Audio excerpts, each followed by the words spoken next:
Sehr geehrte Damen und Herren,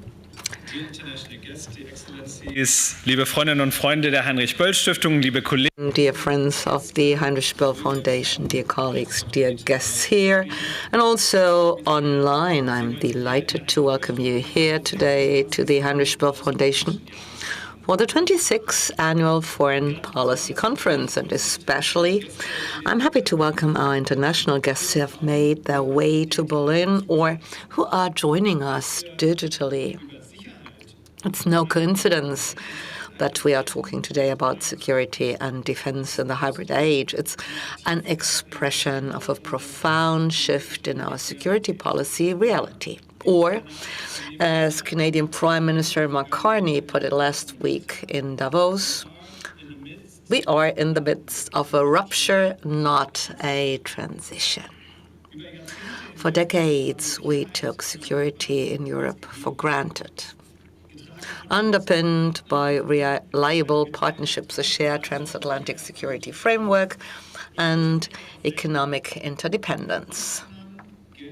These basic assumptions no longer apply today. We are witnessing how geopolitical power and strategic calculation are being openly used to exploit weaknesses and dependencies, even fundamental principles that we've taken for granted. Until recently, the commitment to international law, territorial integrity, sovereignty, and alliance loyalty are being called into question. Just think of the recent debates about Greenland. Security is therefore no longer a separate policy area. It's not determined exclusively by borders or military capabilities, but also by supply chains, the protection of critical infrastructure, and people's trust in state institutions and the democratic order. And that's the reason why we are coming together today to view security not in isolation, but in an integrated way, and to bring different perspectives into dialogue with one another. The fundamental upheaval we are currently experiencing is not a singular event. Rather, it's the result of several overlapping developments. Russia's full-scale invasion of Ukraine, which will mark its 4th anniversary in a few weeks, is the most visible expression of this development, and military force is once again being used as a political tool in Europe. But the transatlantic environment has also changed dramatically since January 20th, 2025. With his re-ideologization of foreign and security policy, his recognition of spheres of influence for major powers, his declaration of war on the liberal order, and in particular on Europe and Latin America, and his proposal for an alternative framework that is not based on the equality of all states, but tailored to one person, Donald Trump is breaking with the principles of the post-war order and marking the beginning of a post-Atlantic era. This forces us in Germany and in Europe to ask fundamental questions anew about our security and defense, about the ability of democratic societies to deal with permanent threats in a security policy reality in which the boundaries between war and peace, between internal and external security, between conventional and hybrid threats are becoming increasingly blurred. The sabotage of critical infrastructure, cyber attacks, disinformation campaigns, but also climate-related crises and natural disasters affect our societies not in the abstract, but in very concrete terms in our everyday working lives, in local communities, in companies, administrations, and also in your own home. The key question is thus no longer just how prepared are we for defense after almost 40 years of change, a question that is far too often discussed only in terms of military capabilities, but also how resilient are we as societies to withstand the increasing pressure, overlapping crises and threats? And how can democracy and work on fundamental human issues such as climate protection be protected and continued in these turbulent times? And this is where the leitmotif of our conference comes in. In the hybrid age, Are security and defense perhaps no longer a task that the state guarantees in the background, so to speak, but rather a task for society as a whole that requires our active participation? We deliberately do not want to narrow this debate down to questions of military or civil service obligations for a biological gender or a specific age cohort. Rather, we want to provide a space to think about security in a broader, more democratic and more realistic way as an interplay between state institutions, civil society organizations, economic actors, and informed, empowered citizens. Terms or concepts such as integrated security, resilience, and total defense, in short, the interaction between military and civilian actors and players, are therefore no technocratic buzzwords. They are an attempt to find answers to a reality characterized by complexity, vulnerability, and close interdependencies. The aim is to make the state and society resilient in times of peace and in times of crisis, internally and externally.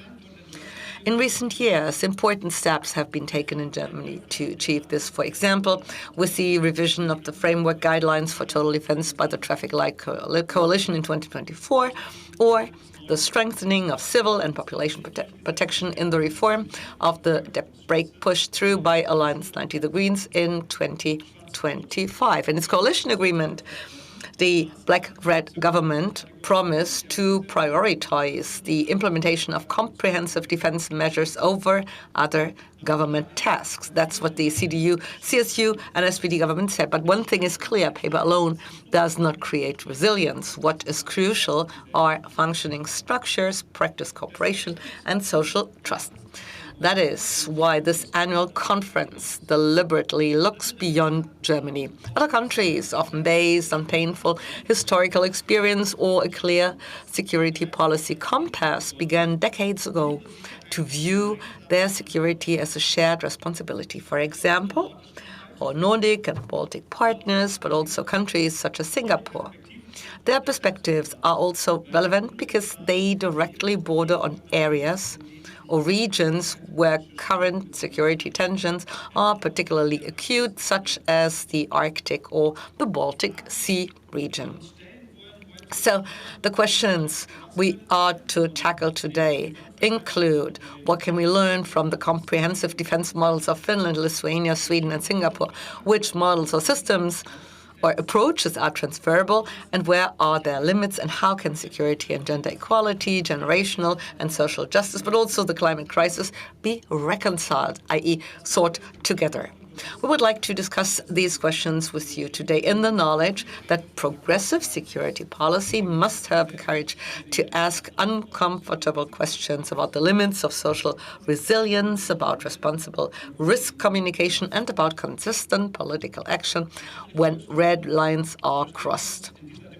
The Heinrich-Böll Foundation sees itself in this debate not only as a place to facilitate the exchange, but also as a catalyst in a discussion and a debate that is being conducted intensively at the political level, but whose implementation in many areas still lags behind the requirements of the situation. Especially where security policy discussions are often conducted without the involvement of those directly concerned or affected even, we want to create spaces for open, informed, and practical exchange with proven experts from academia, politics, administration, civil society, emergency services, and business, as well as with you, the engaged and dedicated audience, because only when analysis, political responsibility, and practical experience come together can we find sustainable answers to the challenges of our times. So once again, a very warm welcome to today's conference. To English right now. By the way, there is possibility for translation for everyone. I hope you realize that. Übersetzung ist verfügbar. There is translation if you want to. Voices that bring experience, clarity, and political insight. We need individuals who have not only thought about security and defense in theory, but have shaped it in practice under real-world threat conditions. It is therefore a great honor to open this conference with a speaker whose leadership amplifies European responsibility, democratic resilience, and strategic foresight like few others. Dalia Grybauskaite served as president of Lithuania from 2009 until 2019, at a time when hybrid threats were not a distant concern, but a daily reality. She was the country's first female president and the only president in Lithuania's post-Soviet history to have served 2 consecutive terms. Prior to her president, she was European Commissioner for Financial Programming and Budget and held senior positions in the EU and Lithuanian government, including as finance minister. President Grybauskaite is known for her outspoken stance on Russia and European security and has been a prominent advocate of deterrence, resilience, and whole-of-society approaches to security and defense. And she reminds us that security policy is ultimately a matter of political conviction. Madam President, it's a privilege to have you here with us today. The floor is yours. Please join me on the floor.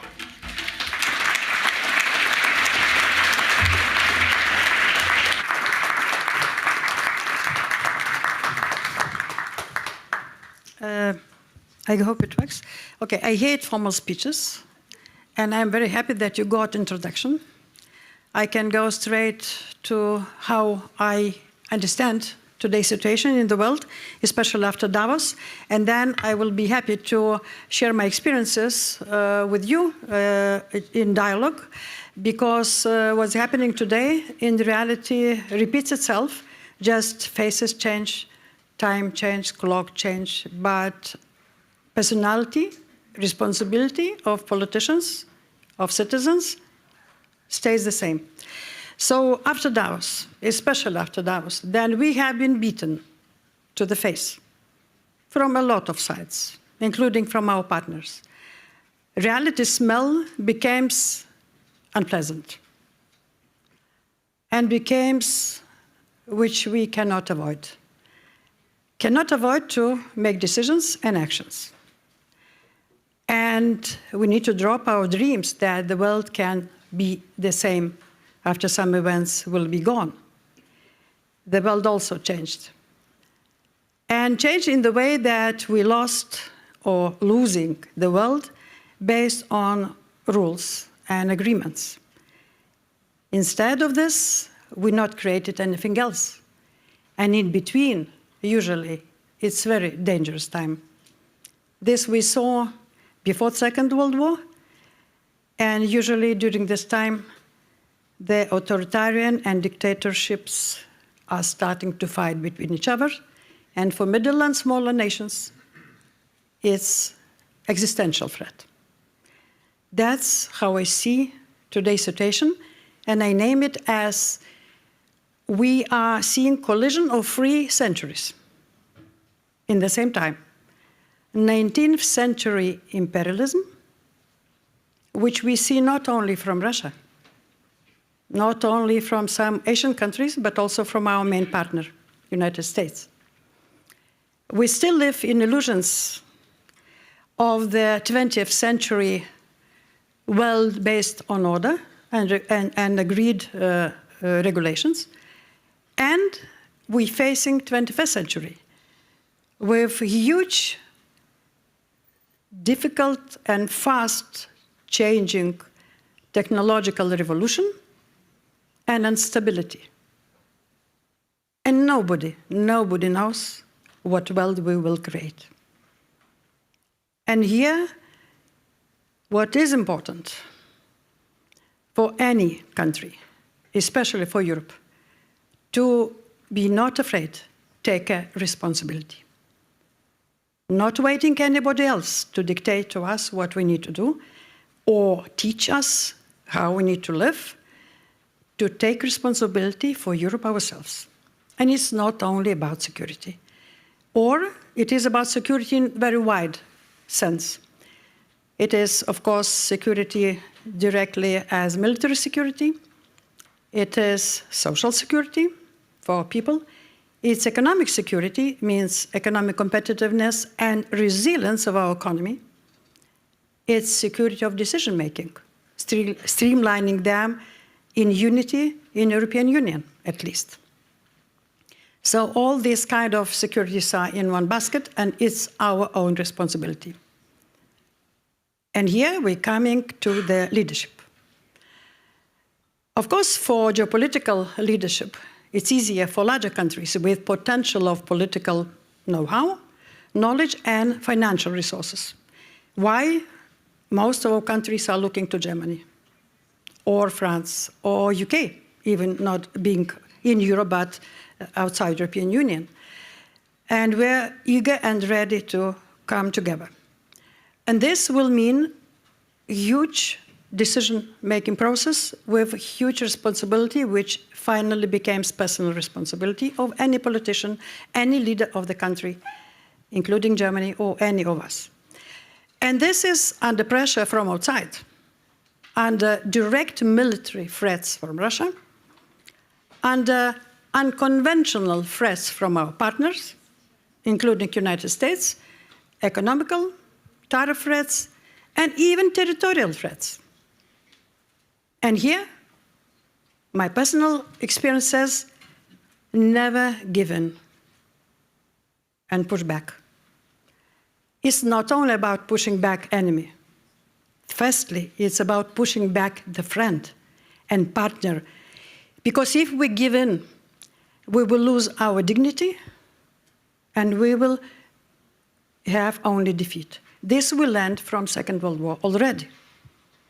The history repeats itself. Especially it is painful than this humiliation we receive from our ex-partner and friend.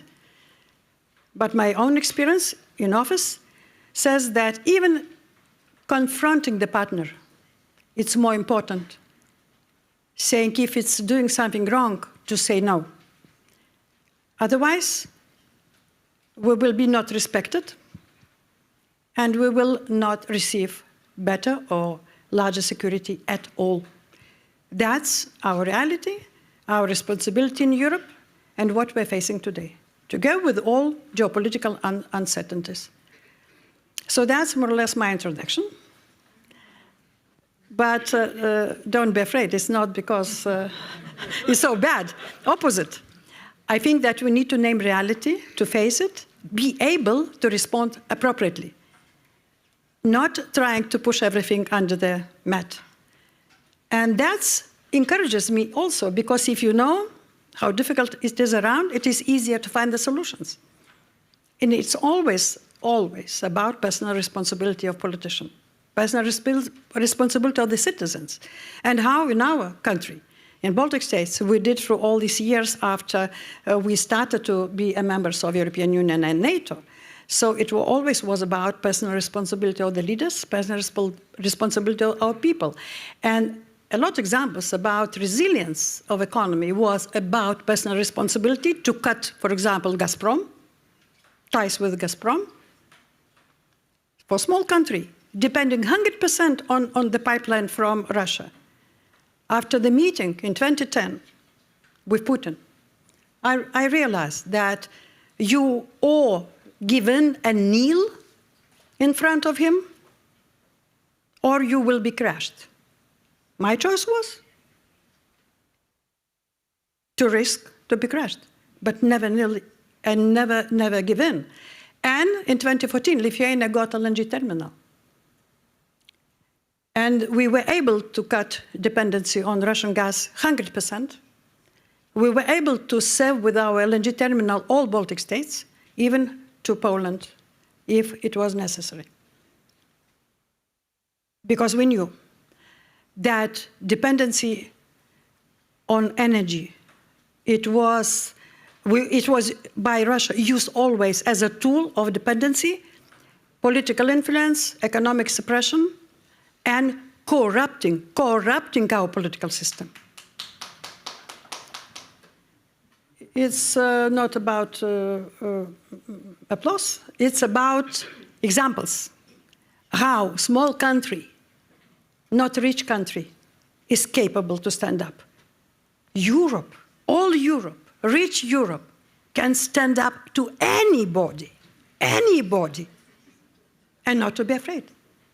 That's just a small example, an excursion to the history. Okay, so I'm ready to discussion, to the questions, and sharing my experience. Thank you very much.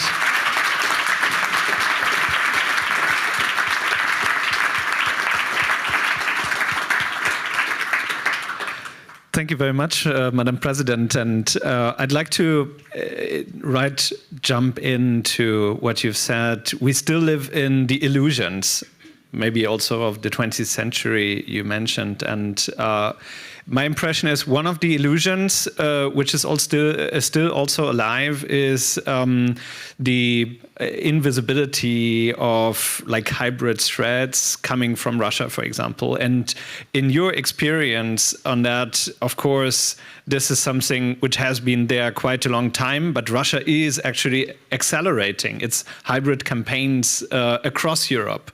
So the question which I have is, what is ultimately like Moscow trying to achieve with this strategy, of course, and more importantly, how can Europe respond more effectively than it has done the recent years on these threats and attacks?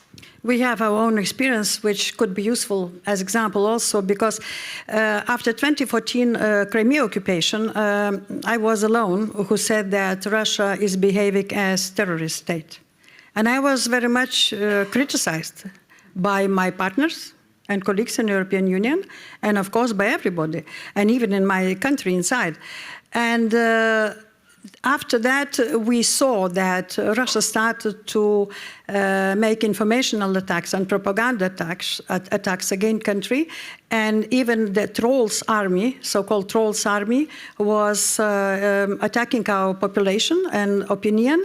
And we went in defense very seriously, but not only government resilience, but also we included all our society, and people, citizens, created the elves army, and they were fighting these trolls back without our intervention, without government.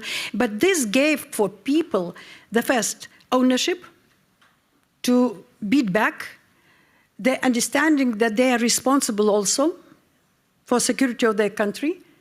And this was unity between politics, leaders, political leaders, and population. And this gave us understanding and resilience of unity, that it's a responsibility of everybody. It's not just for me or for government to do this. So that's on this front. The same is now, because intervention into politics, into elections, it was always done not only by information attack, by distorting the narratives, but also by corrupting politicians, political parties.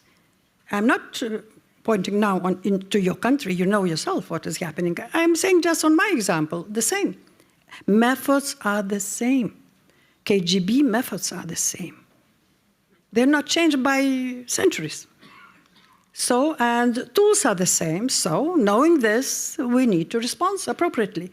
So, and it's about informational resilience, but it's also about economic resilience, about energy diversification, which Europe did only after the direct war in Ukraine, not before. And it's not just about illusions of nice life and friendful so-called life before, but it's probably naivete also, partly, and still not realizing real threats from the in our neighborhood in Europe. So, but then I came to office in 2009 after economic crisis. We were paying 30% more for gas than Germany was paying. You know why? Germany was friendful and obedient, we not. And we were beaten by the 30% more expensive gas. Small country, not even at that moment, European, before, in 2004 only joined, but all this time we were paying more. And that was our price we paid for our dignity, for our independence. And our population was ready to pay it. And that's the price they agreed to pay. So now we have not only Russia's open war, but we have our partner who is for disobedience or criticism is proposing to impose taxes. For example, for Canada now, 100%. But it's very right, you pointed to Canadian Prime Minister's speech. Never give in, because you will receive only humiliation and defeat, nothing else. The same was in Lithuania. Then I started to work. I found that in 2009, after 6 years of membership in NATO, Baltic states and Poland had no defense plans. NATO members, no defense plans. That means the NATO leaders, and including Americans, were so afraid of Russia that they included us in NATO, but not gave at all any kind of possible Article 5, which could work only if it is prepared with planning and all these kind of things. And then I saw it. I was very critical towards administration. At that time was Obama administration. You remember, with the red button of reset relations with Russia. All the administration has this illusion that they can reset. So we protested very publicly, and I was approached that I personally will never enter White House from the main entrance. I said, okay, but I need defense plans. And I stood up against our main partner. And in 2011, I got defense plans. So that's, again, example. Even to the friends, even to the partners, we cannot allow them to humiliate us. What was in Davos? We've been humiliated few times, all day long. And only maybe 2 leaders were able to speak more courageous and saying reality and what we need to do. So it's about to face and smell the reality, nothing else. It's not to fight back in confrontation, but it's to fight back for not to be humiliated. And for that, we have enough resources, enough people, enough financial resources. We need just to take responsibility and not ask and not to complain that how is difficult, how we do not have that or do not have another, and all the time to complain. No, don't complain, do it. Take everything in our own hands and do it. So we did it as much as we were able to, a small country. Now it's time for Germany, for Europe to unite and do what is necessary to do. And you emphasized that this, of course, requires more than only the decision to do to present deterrence plans or some kind of autonomy on paper, but you need societal resilience for that. You need the decision and an inner stance of politicians, but also citizens. In your time, in your presidency, you placed strong emphasis on deterrence and simultaneously also strengthening civil preparedness in this regard. Looking at today's security environment and how European states as Germany balance military deterrence with a broader concept of social resilience, how do you see how these countries, which haven't been faced that directly with those threats before, maybe, can overcome this passivity and get to societal preparedness and to the necessity, which you just noted, that there should be a clear stance in the end? The concept of security changed because security changed. Security environment changed. The defense concept only tried to deter, already gone. We were not able to deter Russia from attacking Ukraine, no matter how courageously we talked. No matter how courageously we're talking now about Article 5. Who believes to it in this audience? If Article 5 depends on one man's mood in the morning or his breakfast, how much you can depend on this Article 5? That means we can depend on ourselves. And for that, we need to strengthen our European core of NATO, if necessary, to have joint European defense forces. It's our responsibility.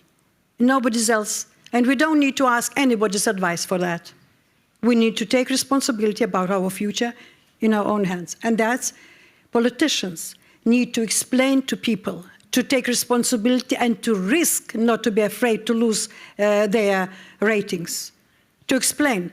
Then I pushed the government to build a LNG terminal. I was terribly criticized that it will be more expensive for people, that energy will be more expensive, of course, than from Russia to receive or from Belarus, for example, and that I'm corrupted and all bad things. Only after 8 years, I was called as making strategic decision. After 8 years, I was waiting 8 years for that. So, but you go as through the cold water and you do what is necessary to do. That's responsibility of politicians. And if people will see that you're behaving that way, believe me, they will trust you. My ratings all the time was more between 60 and 70% of approval, all 10 years. Because people believed what I do, because I believed what I need to do. It's about responsibility of politicians and leaders. And then people are joining you in support if you explain and if they trust you. So it's about trust, again, between politician, political system, and population, and about your personal responsibility. About personal responsibility. As example, just not to try to be nice and to... we had, then I came, it was 2009, economic crisis. And you remember that at that time, it was also America's government.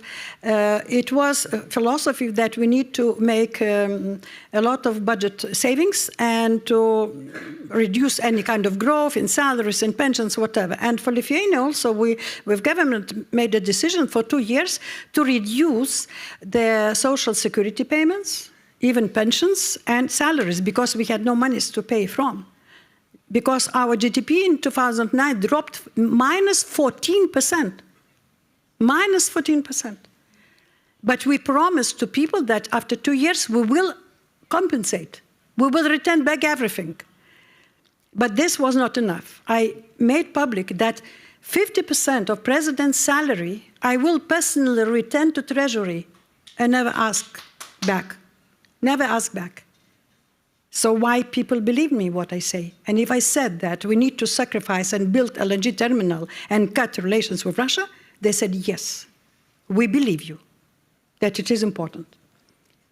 So it's about personal responsibility of everybody, from the top to the citizens.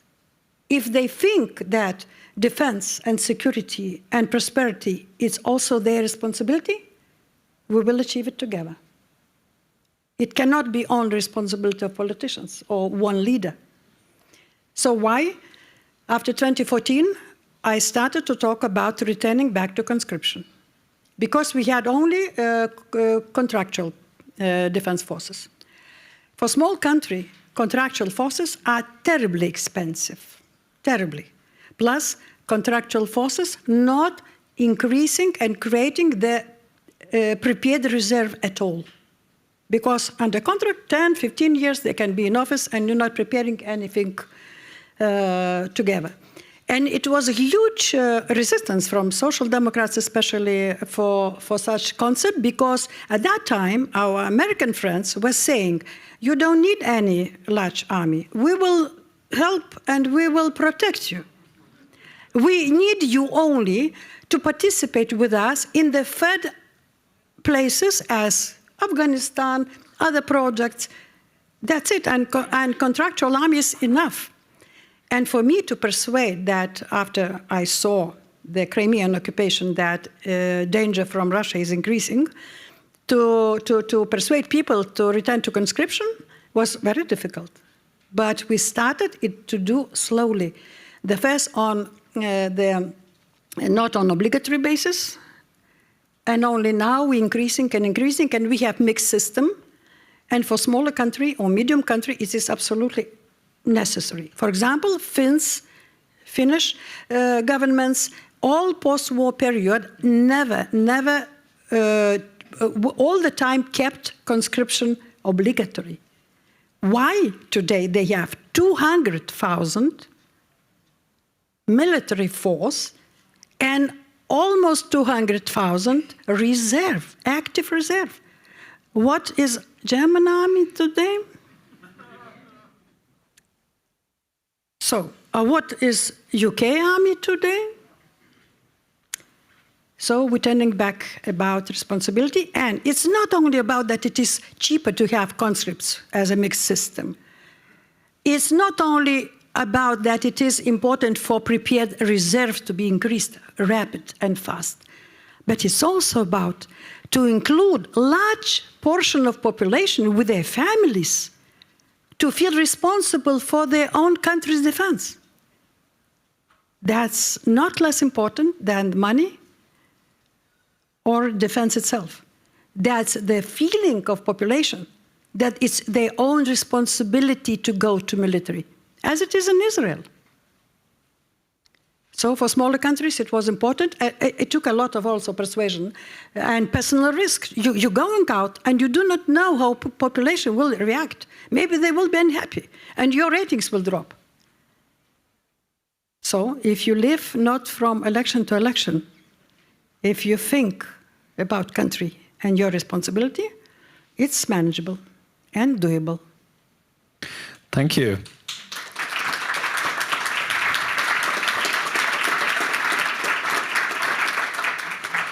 Alongside with Finland and Sweden, the Baltics have been, for a long time, front runners on these security approaches. And you talked about the security strategy of Lithuania and your experience back then. When thinking about this experience, which you made back then, and also the country and the Baltic countries in total made since then. What recommendations would you give to the rest of Europe, which now is searching for a comprehensive security strategy, independently also from former or not anymore partners as the US? Are there particular experience where you think Germany and also other European countries really can learn from what you gathered as experience on the way in the Baltics and in Lithuania? I can acknowledge that in 2009, I was not very eager to increase spending for defense. I was ex-finance minister, you imagine. Usually finance minister says no if money is necessary. But you've been finance minister before, yes, so you knew how... Then I was budget commissioner, and I came back to office during the economic crisis, and we were spending only 1%. I want to be clean in front of you. But only the shake after Crimea occupation. After Crimea occupation, we realized that defense already is a priority, and you can have perfect social spendings, perfect social security, but if the enemy will come and damage everything, there will be nobody to whom to pay any social security anymore. And especially this war showed how brutal and damaging Russia still fights. As a few centuries ago, nothing changed in their mentality and understanding of their great Russian imperialism. And here, you need to rapidly change your understanding and responsibilities. And what we did in our regions, Finland was having special treatment and special relations with Russia for a long time, but in parallel, silently, we're keeping a large army, a large preparation to defend themselves, especially after the very difficult so-called winter war experience. They never forget it. So today we have open, aggressive war in Europe. And this is absolute fact which we cannot ignore anymore. And with new technologies, there is practically no far borders. Berlin is capable to be reached by a long shot equipment in 5 or 10 minutes. There is no far enemy anymore in Europe. We all are on the border with terrorist state and with criminal state. And in an environment where our partner is trying to push fast its responsibility back to our shoulders. That's our reality. Take it or leave it. And it's our obligation to explain it to our people and to make according efforts to defend ourselves and to prepare. The question how to explain that and how to communicate that to citizens seems to be quite central in this, as in Europe, of course, the costs of investments into long-term security was long time externalized to the US or to the Baltics, and now it's coming back. And how do you look at that when you would be in the position of communicating here in Germany or in Europe about this and getting these people who are not used to that kind of long-term investments as a constant struggle also? Is there a way of positively communicating that and getting them agreeing to these efforts? I talked with Ukrainians even before the war and in the very beginning of the war, and I asked, is it possible to prepare? If you know that on your border the Russians are accumulating army, still, is it possible to prepare for the war? They said no. Mentally, psychologically, you're trying to say it's not possible. You're pushing such kind of threat back from yourself. But that's a responsibility of leaders. Knowing this without frightening the people, but to do strategic decisions, what is necessary to do. And the time now is running faster than we're still discussing in Europe.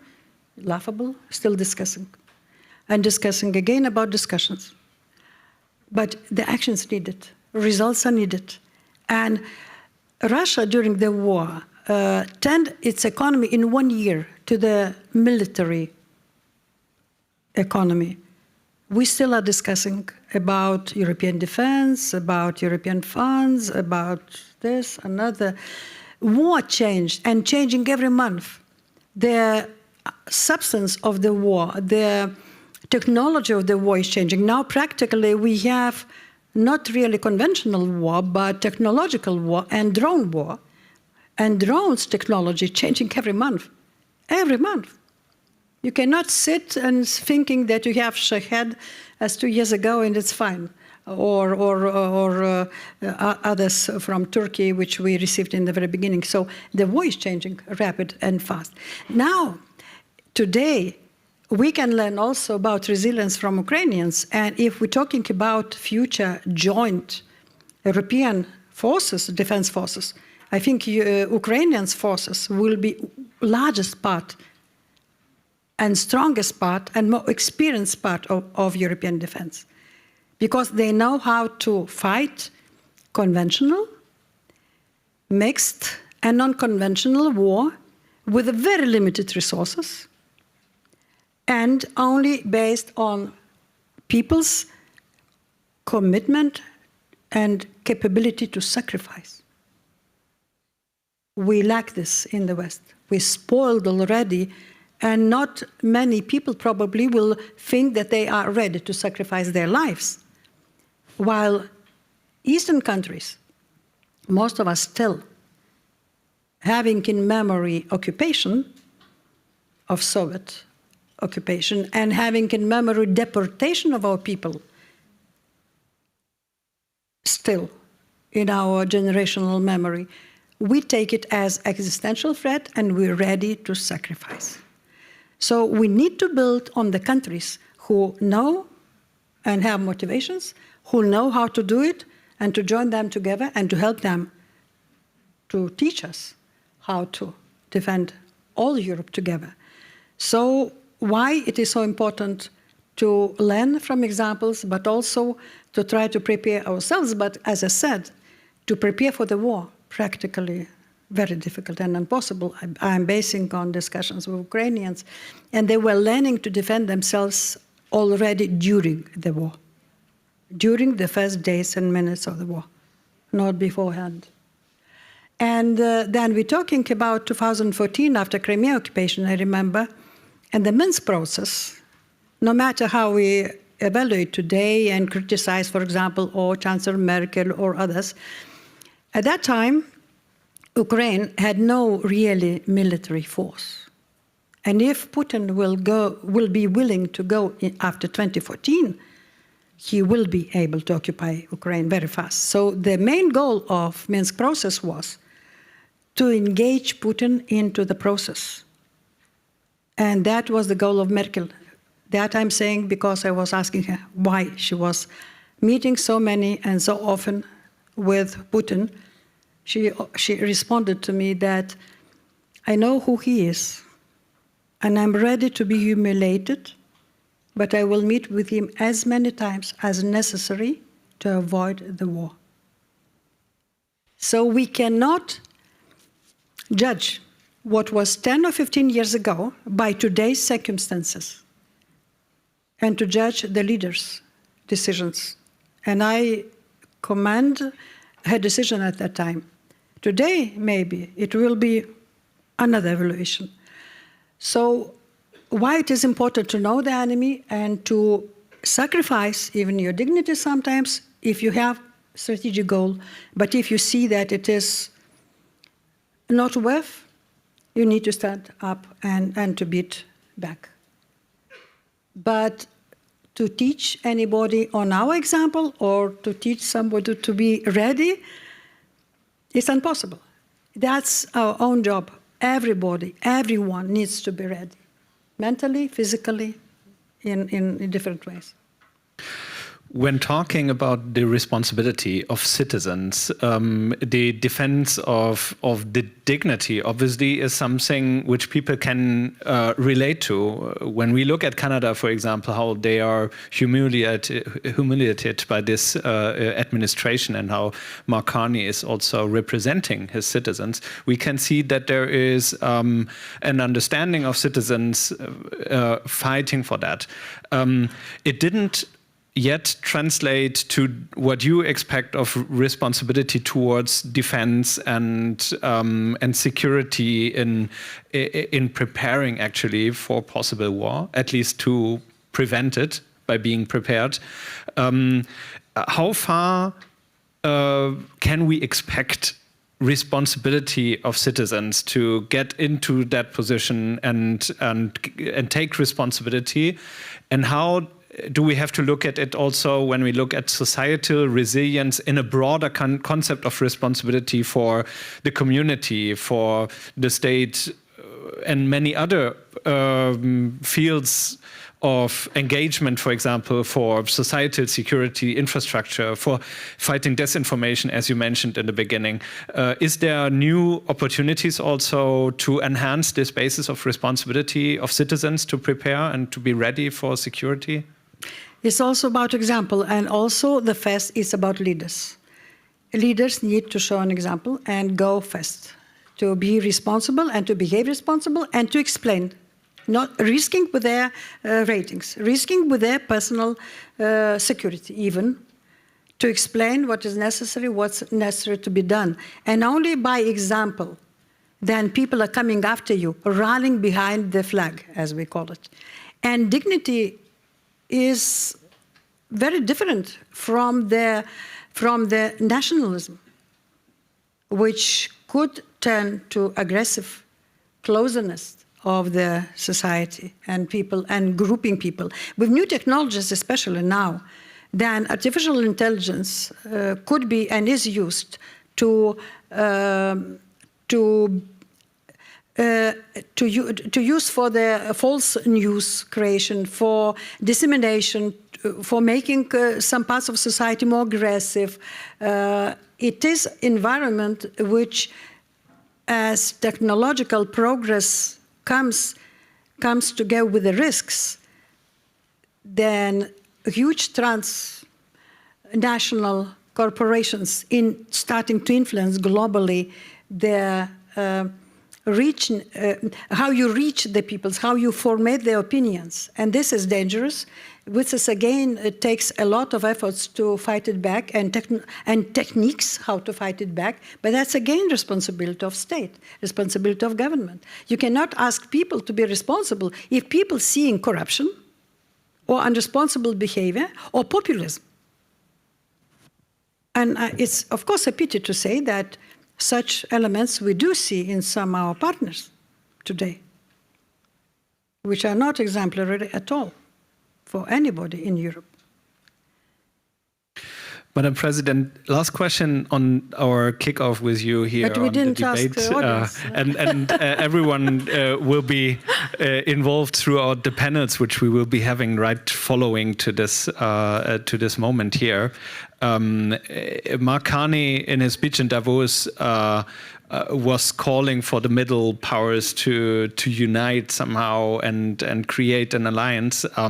When you look at Europe and the member states in the European Union, is there hope that this call of Mark Carney is answered by the Europeans, and who do you see as the ones who might really now take the initiative on answering to this call? For Canada, it's understandable. They're a middle-sized country and alone. We are a union. And together, we are a global player, not middle player. It's our potential, and we need to be a global player. For that, we need to have resilient and competitive economy, capacity to defend ourselves, digital sovereignty. How much we all paying from our pockets with the cards, American ones? Everybody. So sovereignty in intelligence, then we will become global player. But we have all this in front of us.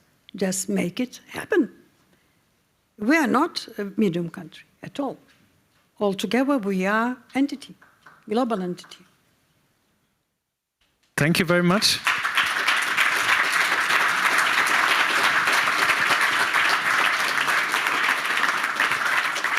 I'm sorry, but he ate all questions of the audience. I asked some of them, and there will be a small break right now before we start the panel with this voices from Sweden and also Singapore, and get into further debates. I guess you will be around for some minutes, so there might be the opportunity to ask you a question on the way. But we would now have a short break and come back sharply at 14:15 for the panel here in this room. Thank you very much. Okay, thank you very Madam much. President. Thank you.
Wenn ich Sie alle May I ask you back to the meeting room, please?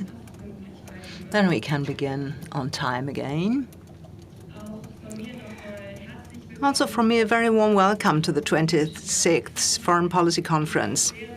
I'm highly pleased to welcome you here today and also online for our first panel discussion, the subject being defense in pre-war times, from deterrence to resilience. My name is Vera Binata. I'm a desk officer for foreign and security policies at Heinrich-Böll-Stiftung.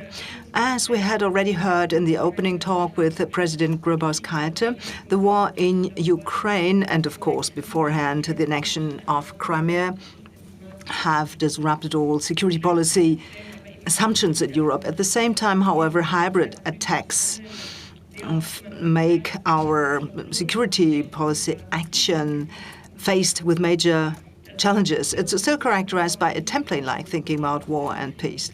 Players like Russia target this gray zone between war and peace, and this is strategic calculus. We're all clear about that finding, but what is not clear is our response. In other words, we have a problem of implementation, not of understanding what happens. So how to deal with the return of conventional war to Europe, how to deal with the attacks to the life veins of our democratic societies. We have heard that countries like Ukraine, Sweden, and also Singapore, they have not just learned from the experience of the past years and decades, but also translated this into political action. It has turned out that next to the central military component and deterrence, it's also about resilience of the society as a whole. And it's about defying the manifold attacks against our democratic institutions, public trust, and the societal coherence, and also withstanding the attacks against our infrastructure. This will be the subject of our first panel. bringing their unique perspective on questions of defense and resilience. I'd now like to invite them to the stage. Dr. Anna Wieslander, Alexander Chada, Agnieszka Pruga, and Ong Wei Chong, who should already be joining us remotely from Singapore.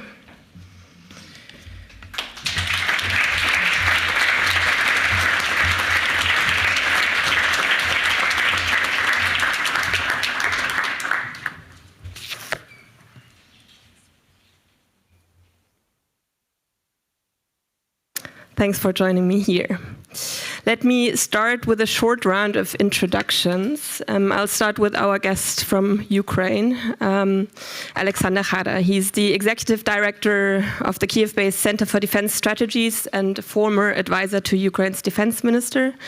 He also held other senior roles within the Ukrainian government, including as a diplomat, meaning he brings both scholarly insights and first-hand experience of how Ukraine has adapted its defense and resilience under sustained military pressure from Russia. Alexander is joining us directly from Kiev. Thank you so much for taking on the strenuous journey to be here with us today.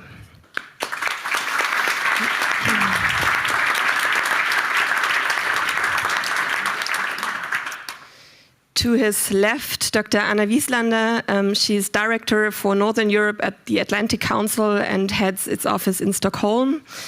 In addition to a variety of policy and academic roles, including as a lifetime member of the Royal Swedish Academy of War Sciences, she brings extensive experience from the heart of Swedish defense policy. She, among other positions, served as the first female Secretary General of the Swedish Defense Association, an NGO promoting public knowledge on defense and security among the Swedish public. She also held senior roles within the Swedish Parliament, Defense Commission, and Defense Ministry. Dr. Wieslander, we're delighted to have you with us today.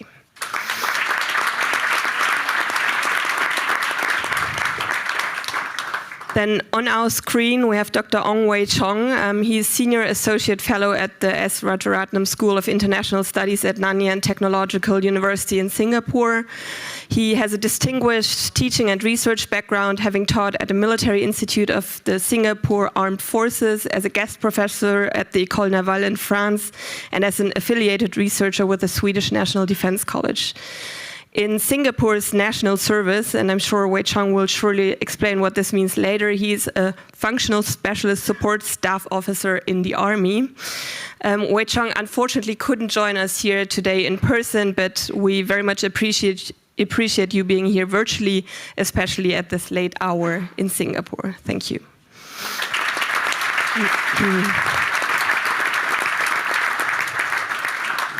And then last but not least, Agnieszka Brugger, who is no stranger to these halls. Agnieszka has been a member of Parliament for Alliance 90 the Greens since 2009 and has been her parliamentary group's deputy chair since 2018.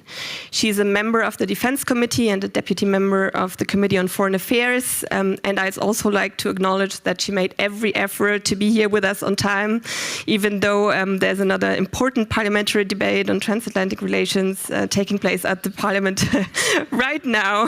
So we truly appreciate you being here with us today. So now,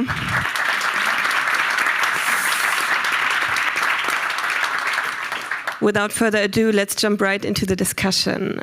Alexander, I would like to start with you. Your presence today here is the reason why we put the pre and pre-war times into brackets. While European commentators are still struggling to define the current phase in Ukraine, at the latest since the 24th of February 2022, there's no such ambiguity anymore. Can you briefly describe what Russia's warfare in Ukraine looks like as we approach its 5th year and what steps you believe we must take in response? Thank you. First of all, thank you for the kind invitation to participate in this conference. And second thing that I would like to say to the German people and government and all those representatives of our nation, thank you very much for staying behind Ukraine, supporting us in the midst of the genocidal war of Russia against Ukraine. May I correct you that it's not the 4th year of the war, but 11th year of the war, because the war started back in 2014 in February. Actually, on the 20th of February 2014. At that time, Ukraine was not ready to fight back, and certainly if the Russians were smart enough, they could have been fait accompli in Ukraine. They made a mistake, and fortunately, even with all those destructions and things that are happening to Ukrainian public, we are in much better position than our predecessors. I'm telling to general public abroad that, look, when there was Ukrainian People's Republic in the beginning of the 20th century, we had just one ally, Germany. It lost in the First World War. And we fought against the whites, the Reds, I mean the communists, and there were invasions of other countries. Americans, Brits, and French, and Italians, and Romanians were on our territory fighting against our forces as well. And there was no unity in Ukraine. So now we have unity in Ukraine. We have capable fighting force, and we have support of more than 50 nations. So that's why we are in much better position to preserve our statehood and in our nation.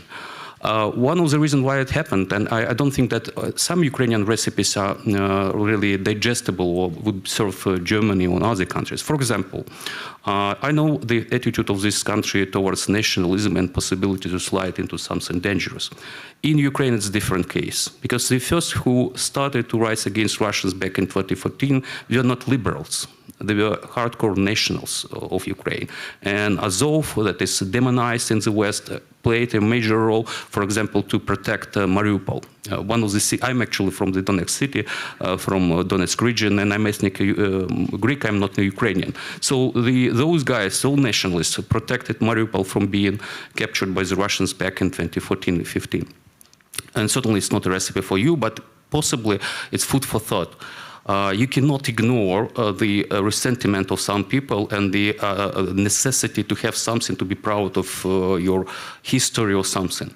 So you cannot, just give it to the alternative for Germany or other forces. So you need to employ them to be part of your general society and the part of resilience. The other thing that Ukrainian civil society was not about human rights in all other rights per se. They were about the ability for Ukrainian statehood to survive. And that's why human rights activists were criticizing Poroshenko for dealing with Russians.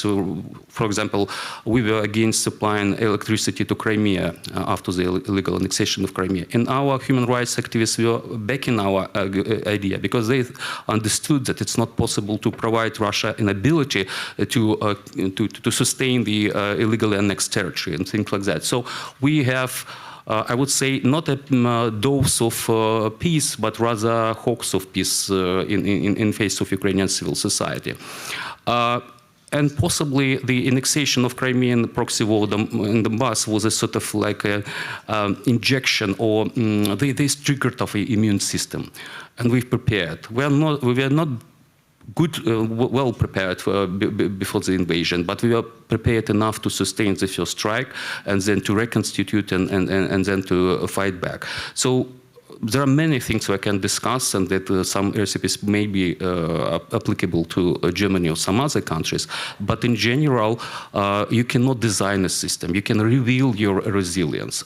Certainly, you need to invest in that, starting from the civic identity, the possibly ethnic identity, like in Ukraine, into civil societies that is capable to produce ideas and spread these horizontal connections and to establish connections of trust, which is really important for Ukraine. It was one of the reasons why we survived back in 2014 and then in 2022. Ukrainian civil society stepped in when Ukrainian institutions were not able to do something against the invasion. And after the first blow, the institutions just like they bounce back, and we are fighting as a whole society, even though we don't have this concept implemented in legislation. Thank you. Thank you. Thank you for adding some context and nuance to how we sometimes discuss Ukrainian resilience here. And now turning to Northern and Central Europe, where hybrid warfare has escalated in the last couple of months. There's recent studies and surveys which warn that Russia is accelerating its psychological and informational campaign to prepare for a NATO-Russia war. There's surveys that anticipate major disruptive attacks to EU in critical infrastructure in 2026. And still many European leaders are struggling or hesitating to clearly define the current moment, saying this is neither peace nor war. Others, like the Polish Prime Minister Donald Tusk, have described the current phase in Europe as a pre-war period. Do you share this assessment? And if so, what does it imply for European defense strategies? How should we account for this changed threat landscape? Thank you so much. Thank you, Vera, and thanks to the Heinrich-Böll-Stiftung for inviting me. Happy to have this conversation here. So on the pre-bracket war discussion, I would say that from a Russian perspective, I think they are preparing. So they are in a pre-war mood when it comes to not Ukraine, because Ukraine is fighting our fight every day. That's a full-scale war. But when they look at Europe, Russia has a two-step approach, as I see it. They want to fragmentate us so that we are so weak that they can establish the sphere of interest that serve their purpose. The American National Defense Strategy just came out and said that, you know, Russia is in no position to create European hegemony. I don't think that's what Russia is after. I think that's missing the point. Russia wants to establish what they proposed in 2021, the draft treaties to the US and NATO, where they wanted to split us. And that would mean the end of the EU, the end of NATO, and then they can, you know, include the countries that they want to have in their empire, as they see it, and the rest of us will remain weak. So in this sense, I think but from our perspective, pre-war is also important to say that this is not unavoidable. A war is not, we can still avoid this full situation that Russia would like to create.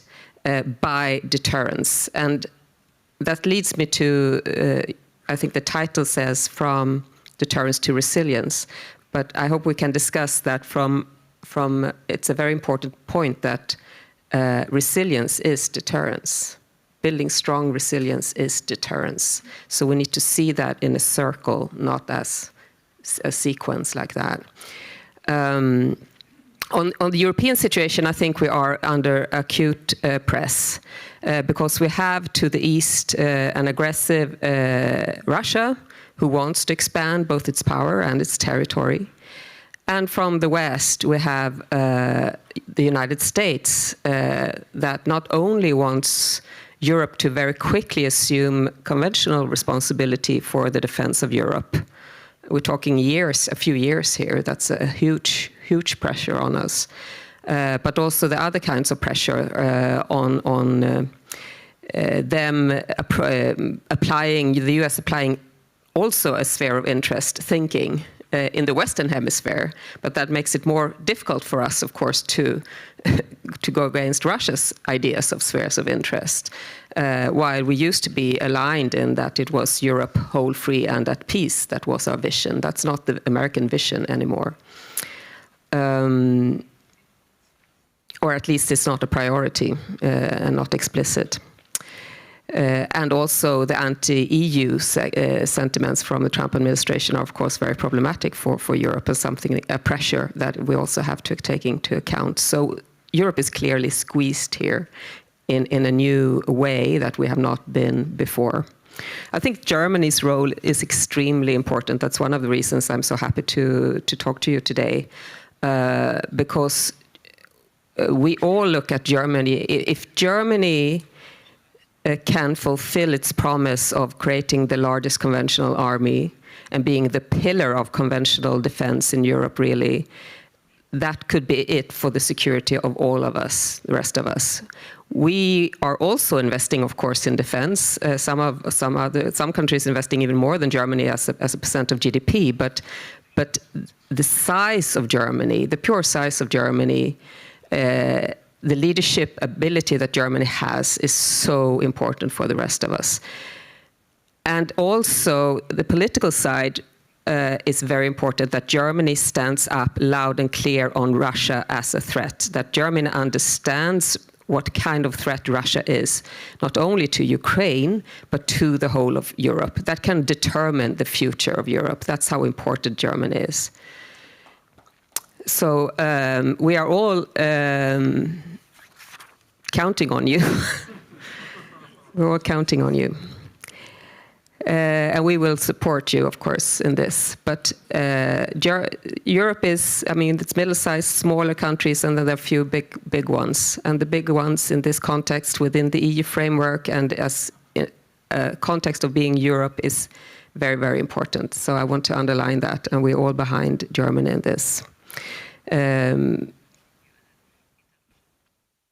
I really think to capture these pillars, the defense, of course, readiness, capability, we touched that, societal resilience, yes, but I also, as the president underlined, I think innovation and energy security, energy dependence, those four pillars, as I see it, they are very closely connected. So when we talk about security and defense, we need to look at that whole spectrum all the time: innovation, energy security, defense capability, and societal resilience. And we can talk more about the resilience in the panel, but I just want to say that I think resilience is about, as we heard here, is about unity. And unity, both at the national and the EU level, is really our strongest card. But on the contrary, then fragmentation is our, really major challenge. If we are fragmented, resilience will not work. So these things also hang together, and I hope we can discuss that more.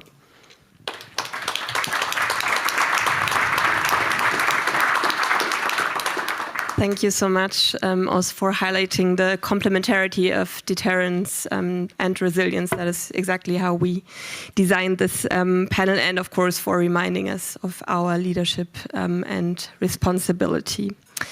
Now let's leave Europe and head to Singapore virtually.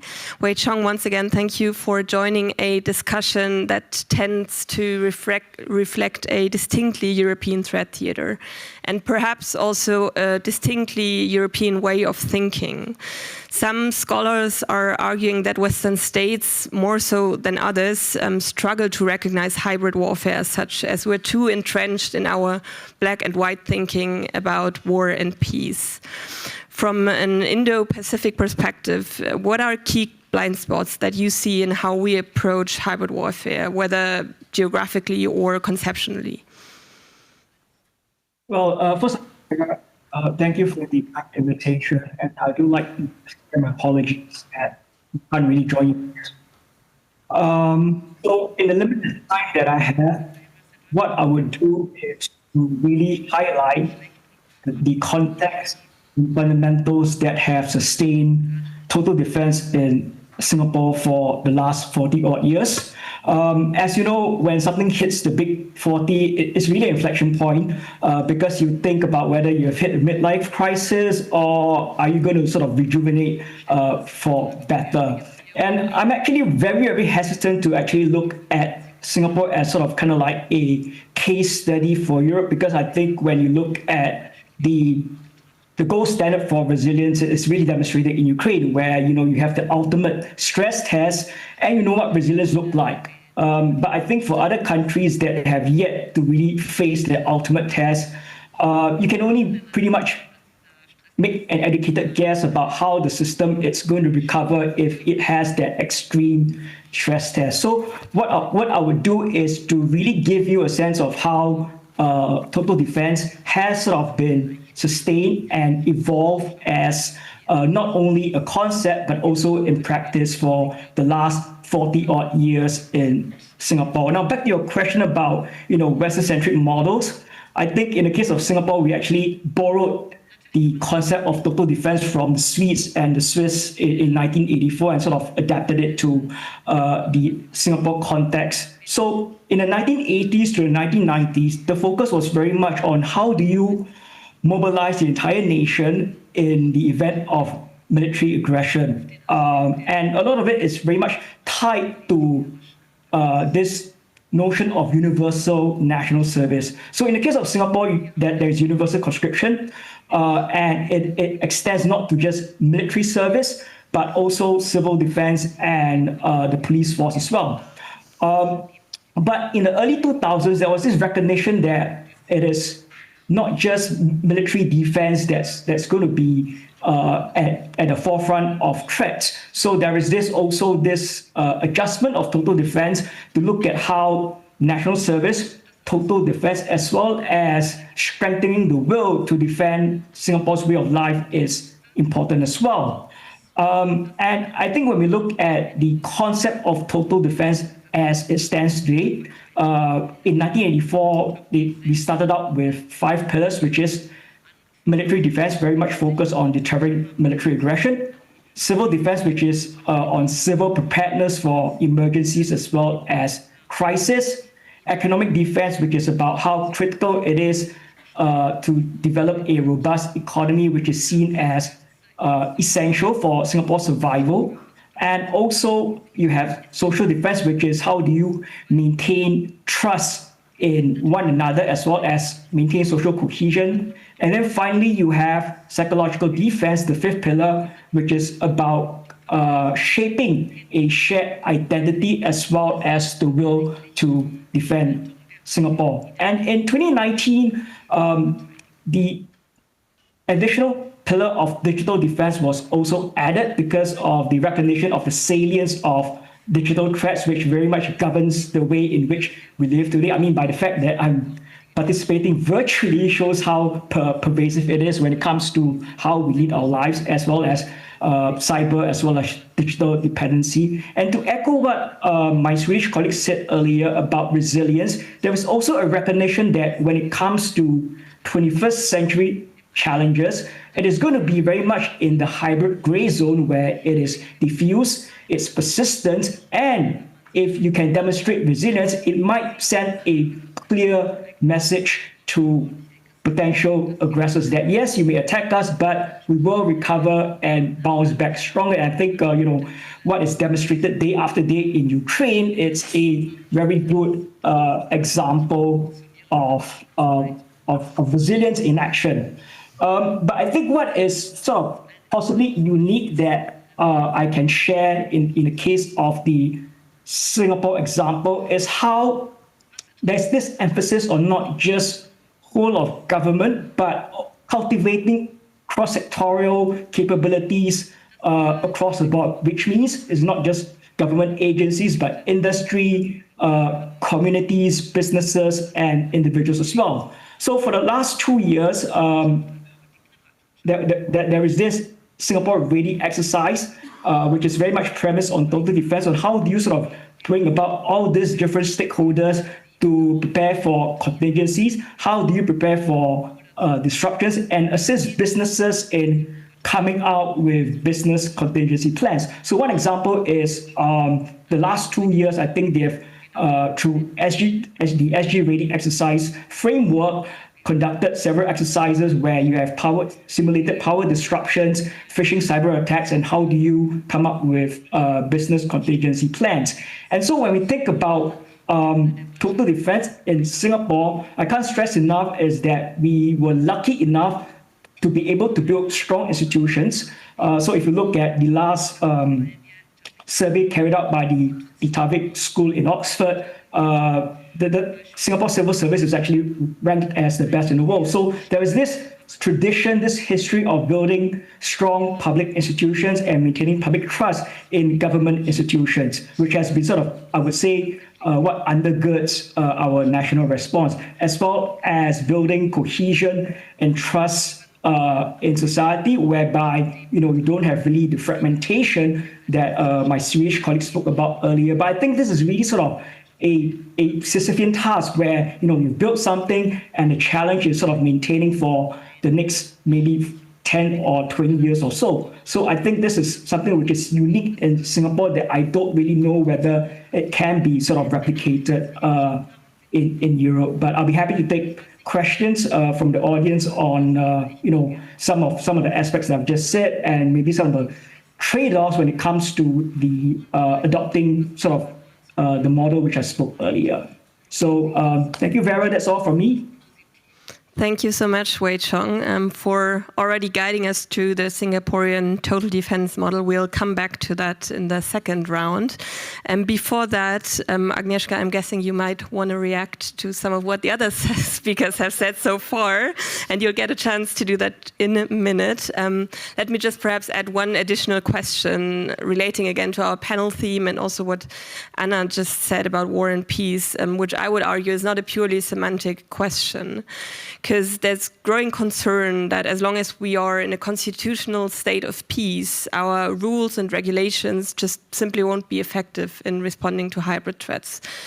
You've certainly followed the debates. There's been some who have been calling to declare the constitutional state of tensions, the Spannungsfall. Others have proposed adding a hybrid state of war in the constitution. What do you think about such proposals, or how else can we effectively defend ourselves against hybrid threats? First, thank you for inviting me, but first, thank you to Ukraine for protecting our peace and security in all the parts of Europe that are not at a conventional war. And this is what I would say. It's important to talk about deterrence and resilience, but the main task still is to put more pressure on Vladimir Putin to support Ukraine more and to make sure that Putin will lose this war. That would be the best answer to protect our democracy. And of course, the question you asked is very important. And I think we made a change and a reform in our constitution in the lame duck session last year. And this is what was most important, that we will reform the so-called debt brake, the famous German Schuldenbremse, because when I first was briefed on the modernization of the NATO defense plans and also of the national document that's interconnected with the NATO plans, the Operationsplan Deutschland, Operational Plan Germany. This was the first night, after a very, very long time, I slept a little bit better. And the next day, I went in the Chancellery, and this was when we were part of the ruling government, and I asked high-ranking members of our government, yeah, what do we do now? We need money. I said, no, the Ministry of Defense is responsible, the Ministry of the Interior, and I asked myself, did they brief Annalena and Robert about it? And of course they did not.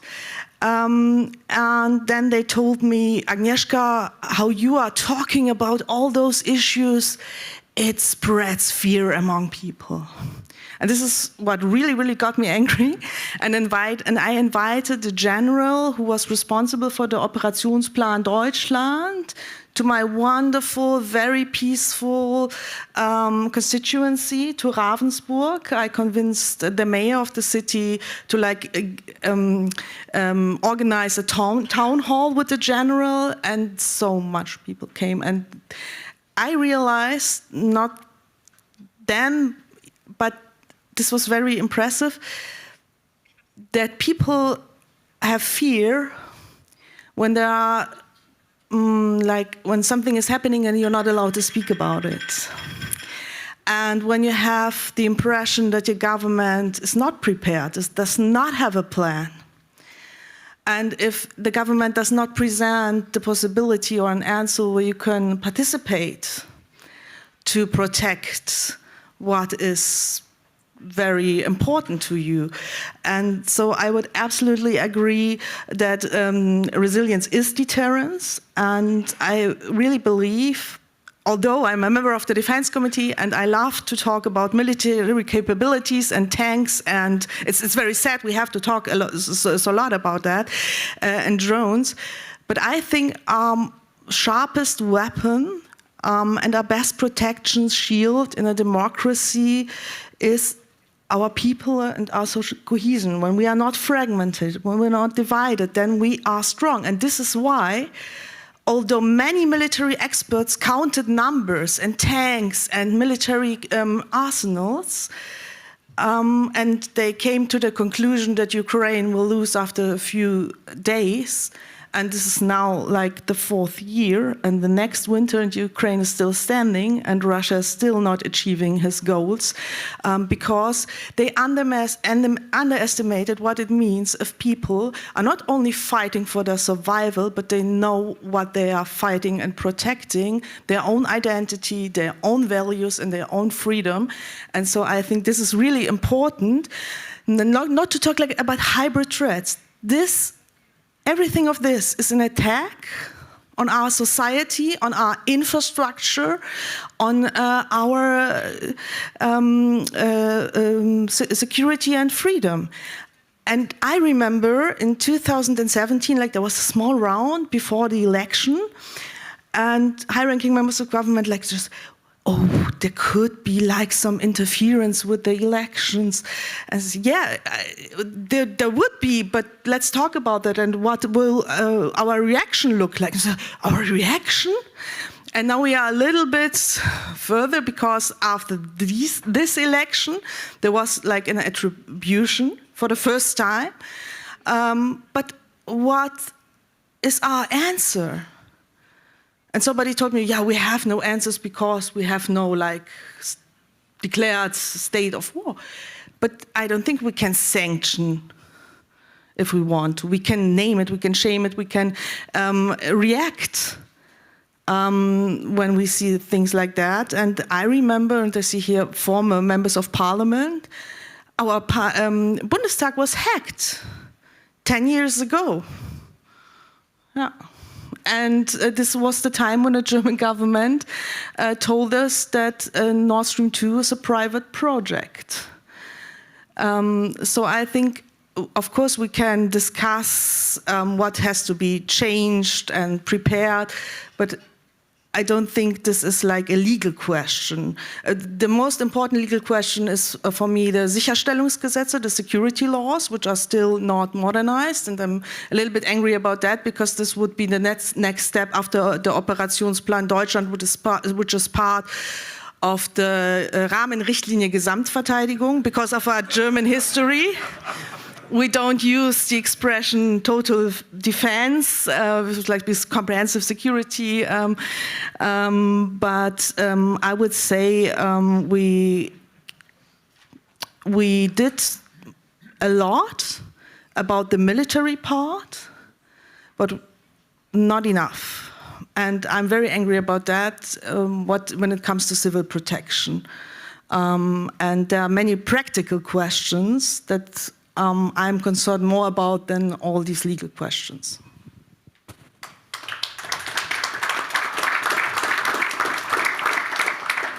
Thank you for this candid, hands-on reality check.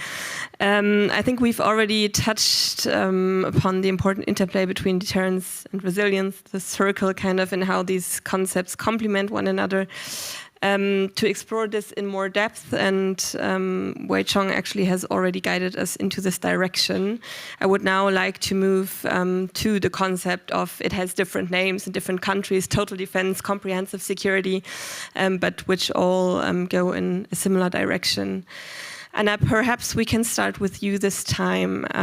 In our conference dossier, Minna Auländer and Eric Adamson have contributed an article, which, by the way, I warmly recommend to all of you to read, in which they argue that Finland and Sweden count as the gold standard when it comes to whole of society preparedness. Can you briefly walk us through the Swedish total defense model? How did you end up rebuilding it? Because in the case of Sweden, unlike Finland, I understand it was more the case of rebuilding and integrating your civil defense so quickly. Thank you. Yes, happy to. And I can also recommend the paper that you referred to if you want a good overview from Finland and Sweden and the more details of it. But yes, so both Sweden and Finland have this total defense system. I think it was built because we were non-aligned for a long time, big territories, sparsely populated, so we really needed to involve everybody. So it's a whole of government approach, but it's more importantly a whole of society approach. And the Sweden system of total defense, I always start with every single person who, and it's not even every single citizen, because it's enough if you live in Sweden. You don't even have to be a citizen. We do have a law that in case of a declaration of crisis or war or high readiness, so not peacetime, but high readiness, everyone from the age of 16 to 70 can be drawn upon for the defense of Sweden. Not so that they all become soldiers, but to have a task of something. If it is, taking care of the kids or replacing a teacher or healthcare or protecting a road or fixing or restoring a road or whatever is needed, the idea is that everyone has a task. Everyone has a responsibility, and everyone should know how to help someone else.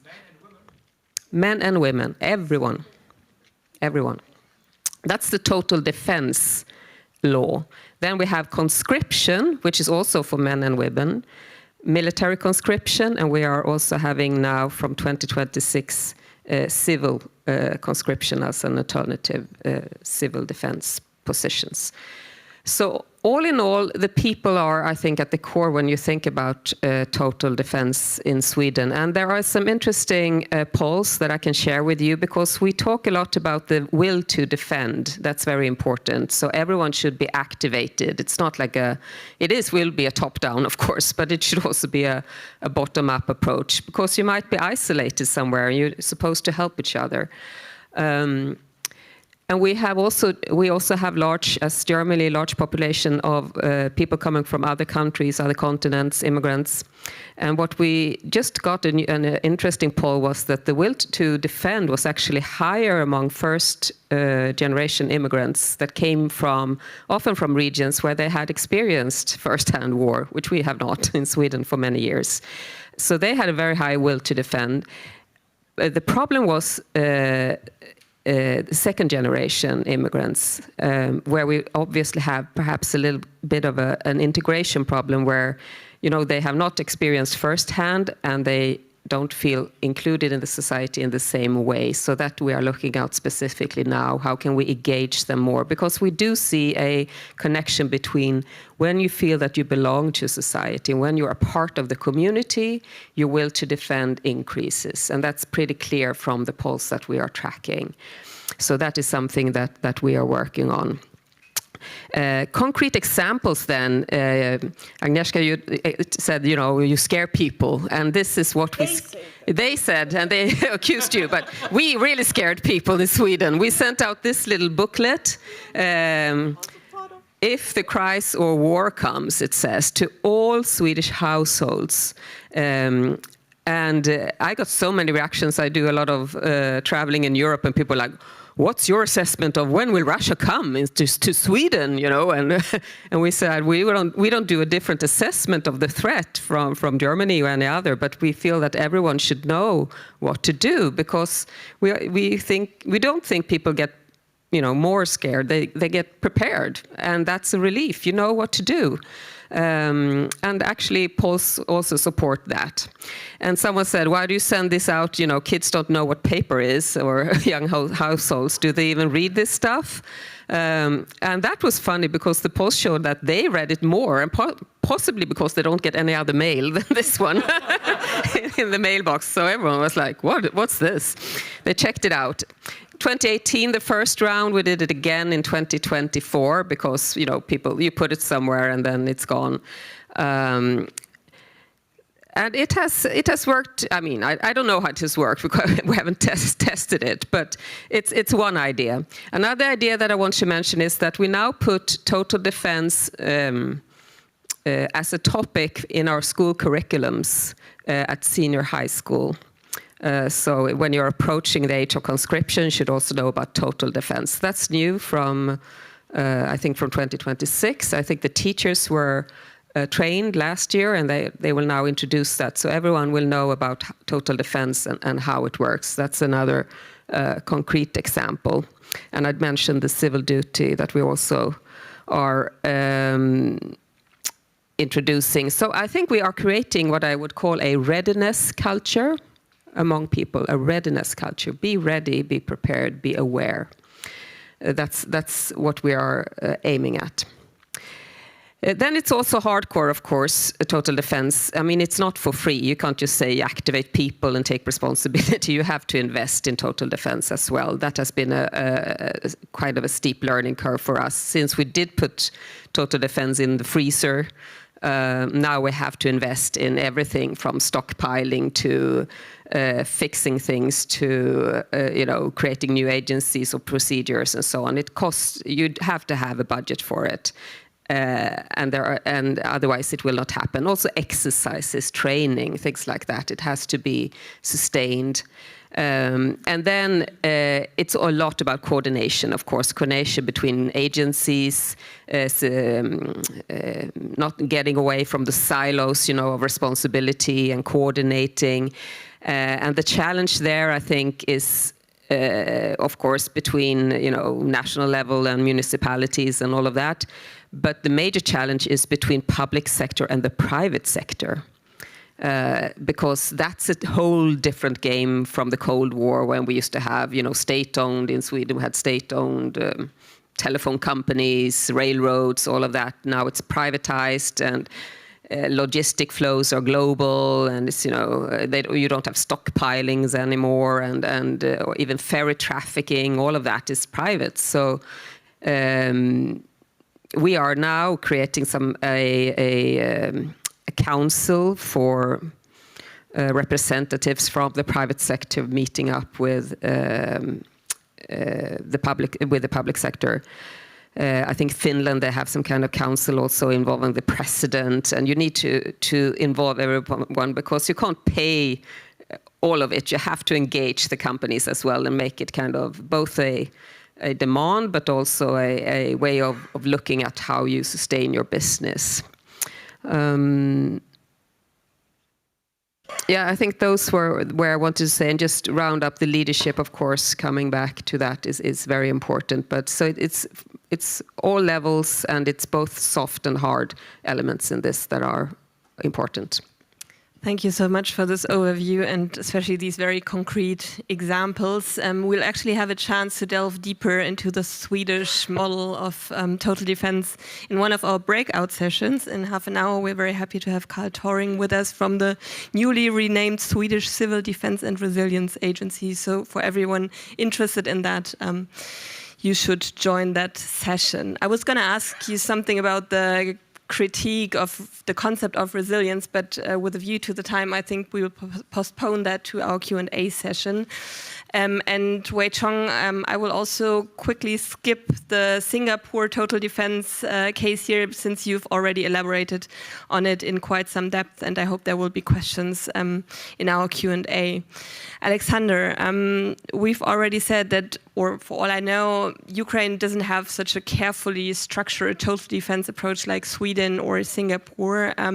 But of course, we all know that Ukrainian society, from the very beginning of the war, has taken on central roles in sustaining the country's defense. Can you perhaps briefly elaborate on you've already talked about Ukrainian resilience, but also this model of democratic self-defense, and perhaps once again the lessons it may hold for European states still debating whether defense should at all be a whole of society responsibility, because we have these voices too. Oh, thank you. First of all, you ask legitimate questions to Agnieszka about whether it's really relevant prefix to the war. In reality, it's not relevant here for a simple reason. It's not up to you to decide whether you're at war with Russia. The Russians decided that they are waging war against you. It's sort of a Trotsky type of neither war nor peace approach, but more aggressive. The second thing, resilience is a part of deterrence. But in reality, it's not efficient. You need to think about unthinkable. German Hahn, one of the crazy guys from the 1960s, he actually made this concept of the mutually assured destruction. Paradoxically, the readiness to bomb the world just because the Soviets crossed the border in Eastern Berlin towards the Western one deterred the Soviets from invading any country in Europe. So that's why deterrence is the offensive capability. The understanding in Moscow that if they cross their line, there would be retaliation, and hard retaliation. Unfortunately, Germans cannot retaliate with anything. You're too pacifist at the moment. I mean, the nuclear arms. Because if you're talking about deterrence, there are two types of deterrence. Deterrence by denial, deterrence by punishment. Only nuclear arms and things like that, hypersonic or other stuff, may deter enemies like Russia or China or whoever other is considering Europe as a threat.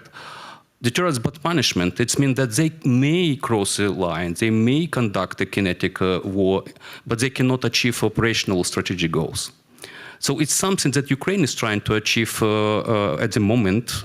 We are building up our capabilities, and we want to be capable of doing that. And certainly we dream of joining the alliance, because only in alliance we would have the nuclear umbrella to deter future Russian aggression, and the conventional capabilities that some countries would come up to help us if there is another war with Russia. Unless Russia is decomposed or decolonized or collapsed, there will be a threat to its own subjects and to neighboring countries and to the globe. So that's why it's a serious thing. Talking about the comprehensive security approach in Ukraine, we have some elements of that. Certainly we have the professional army. We have territorial defense. We have special operation forces that are conducting operations in deep area in Russia. And we have a sort of patriotic education. And actually it faces a huge resistance from our European partners. Because if you're talking about patriotic education, it means that some elements of indoctrination of our children. And the liberal Europe is not something acceptable, and I mentioned it before, because you have this whole European identity, which means if there is a conflict or war, those with such an identity would rather shift westwards to, let's say, Portugal or somewhere, not to fight back those who invade them from the east. And you need to have this resentment or some pride in your history. And we are doing that. And certainly we have more examples from this war, heroes and people who sacrifice and civilians who did a great job. So all the things are really important. The other thing that you cannot build some golden past in the future, like the Americans are now trying to do on all those authoritarian regimes of the 20th century we're talking about, the golden past. Ukraine didn't have it, so we cannot rely on it. We want to be part of Europe just because we had the Soviet occupation, gulags and repressions and things like that. And before that, imperial Russia was harsh towards us. So it's one thing. The second thing is new generation. And thanks to all those countries in Europe and the United States and Canada who invested in the Ukrainian civil society.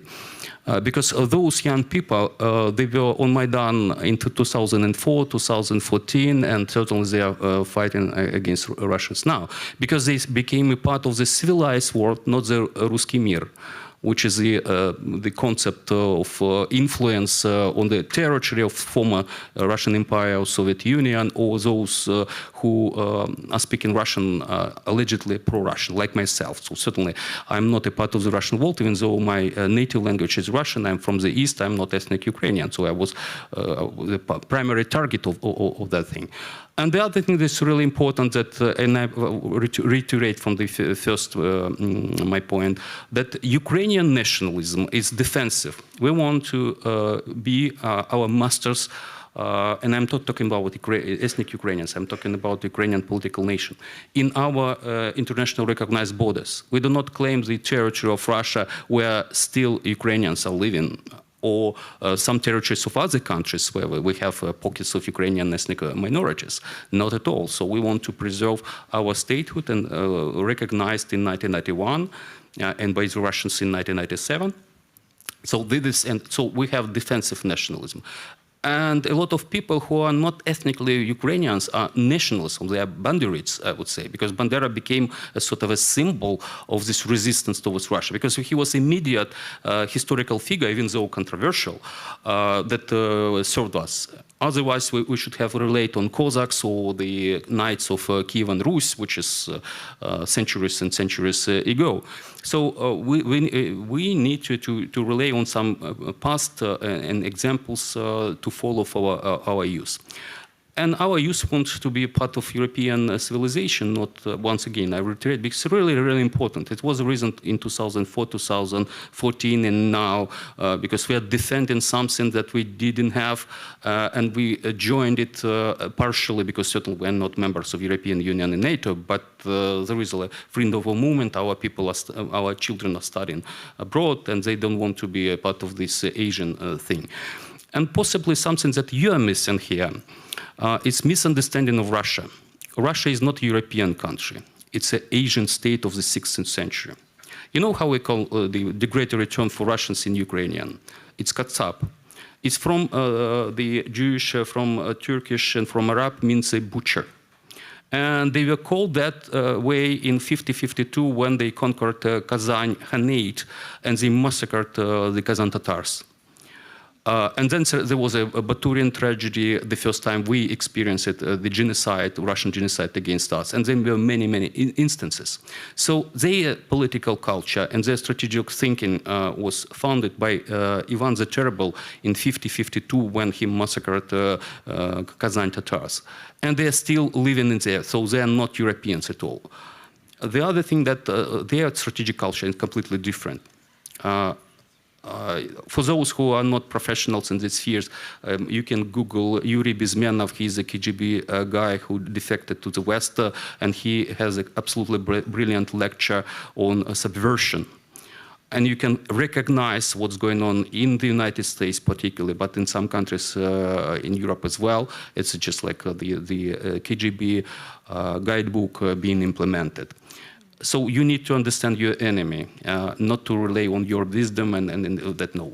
You cannot fight with GDP without the readiness of your population to sacrifice, to fight or to suffer from a possible conflict because you believe in your values and you want to preserve your identity.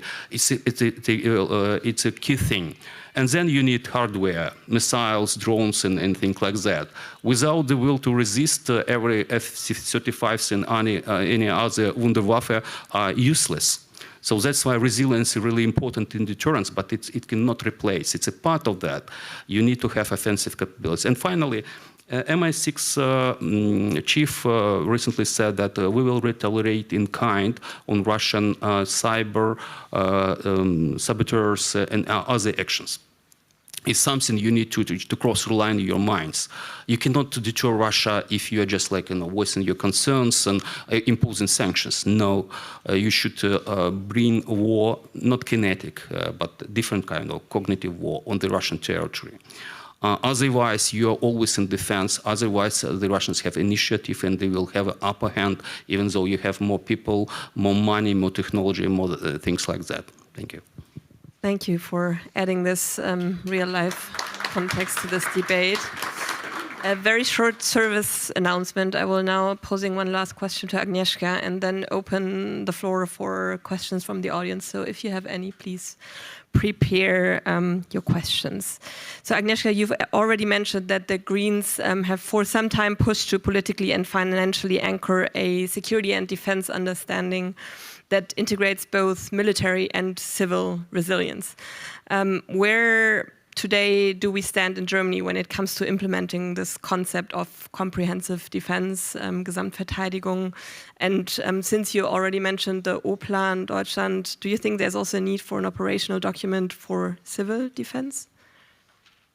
There absolutely is. And this is why what concerns me most, because I wouldn't say we have done enough regarding the operational plan Deutschland, and there are still many discussions and how do we spend the money? Do we buy more tanks or do we buy more drones? Everybody's talking about drones, but if you talk about deterrence, for example, you do not want to go nuclear because this also has a cost.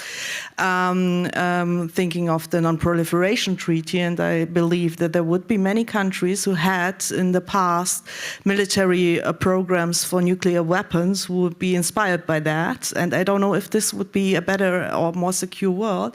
But for example, we have to talk about big stockpiles of deep precision strike capabilities that also can be a very effective way of deterrence. But we're not talking about the traditional military deterrence issues, I know.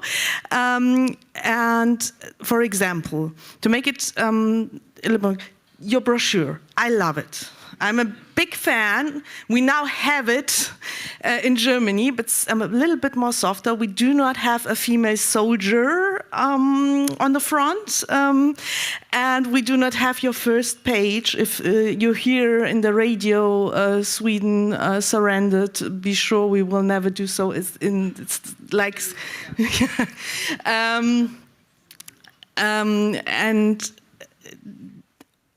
there wasn't done enough, and I was in so many rounds where especially the representatives of the Federal Ministry of Interior in the former period, but also now with Alexander Dobrindt as minister, they give big speeches. They admire the problems. It's very difficult in Germany because the Bundesländer and the local level, and it's so complicated.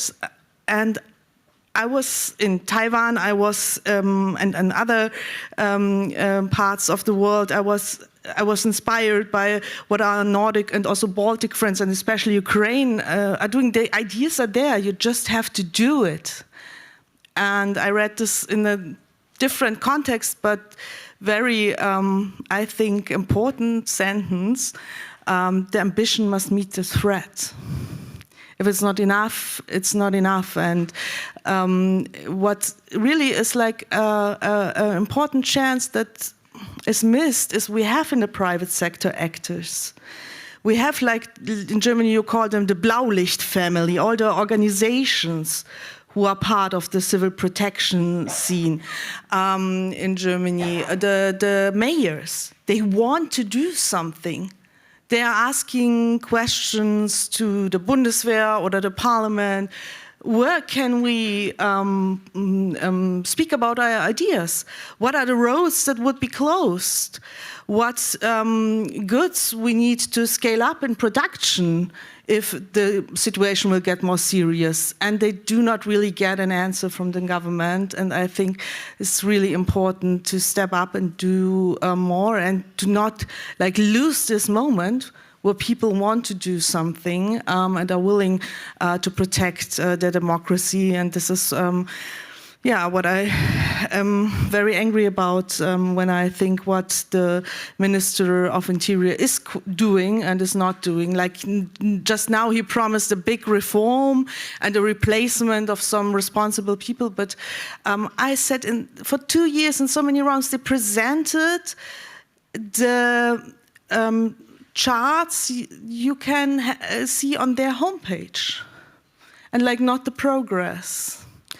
And this is not enough, and there is a responsibility to protect what is most valuable to us. Thank you for this call to action. I would now like to open the floor for your questions. Please introduce yourself and, if possible, specify the person that you're asking your question to. And we especially welcome short, concise questions so that as many as possible can speak. I think the first hand was over there. Do we have a microphone? Yeah. Thank you very much, and thank you for the panelists. My name is Johanna Sumovuori. I'm a director for the European Centre of Excellence for Civilian Crisis Management, which is based here in Berlin. I have two really short questions. One is about civilian capabilities, because everyone is now understandably discussing about military capabilities within Europe, but actually EU and EU member states, they have also civilian capabilities which are really relevant, not only internally but also externally. And my question to you is, to all of you actually, or who are familiar with civilian CSDP, how do you see Europe's opportunity to use even more efficiently civilian crisis management missions in its neighborhood? We already have a mission in Ukraine, one in Moldova, Armenia, and so forth. How do you see they could build this institutional and societal resilience? And my other question is actually directly to Alexander. I think that Ukraine is now building this resilience that we're talking about every day, and has been building it for 4 years, or when it comes to acute crisis situation. How could we in the EU and within the EU member states learn now from Ukrainians how to actually employ this resilience when you are in the actual situation of crisis? Because I don't think that Europe can only assist Ukraine. I think now we can learn from Ukrainians. Thank you. Thank you for these very short questions. I would take 2 more questions and then we'll do our final round. I've seen more hands, one over there and another here. All right, my name is Adrian Bothe. I used to work for the German government until a few years ago. 2 questions, please. First, Sweden. You explained to us how your total defense concept evolved.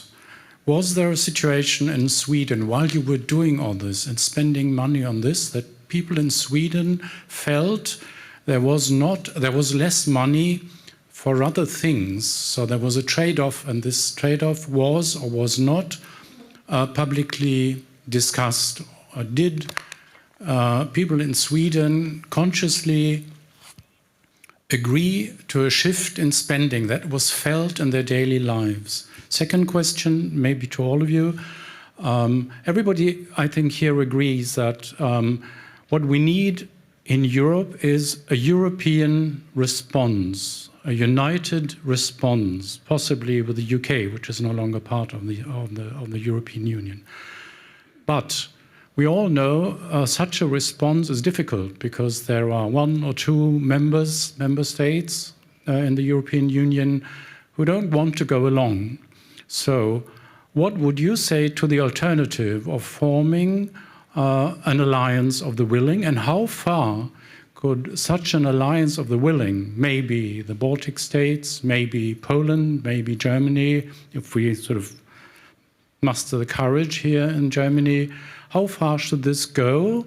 And would there be a trade-off to a less decisive response to Russian aggression?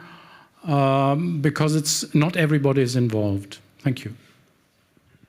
Thank you. And one final question, I think, over here. Or Viola, then perhaps.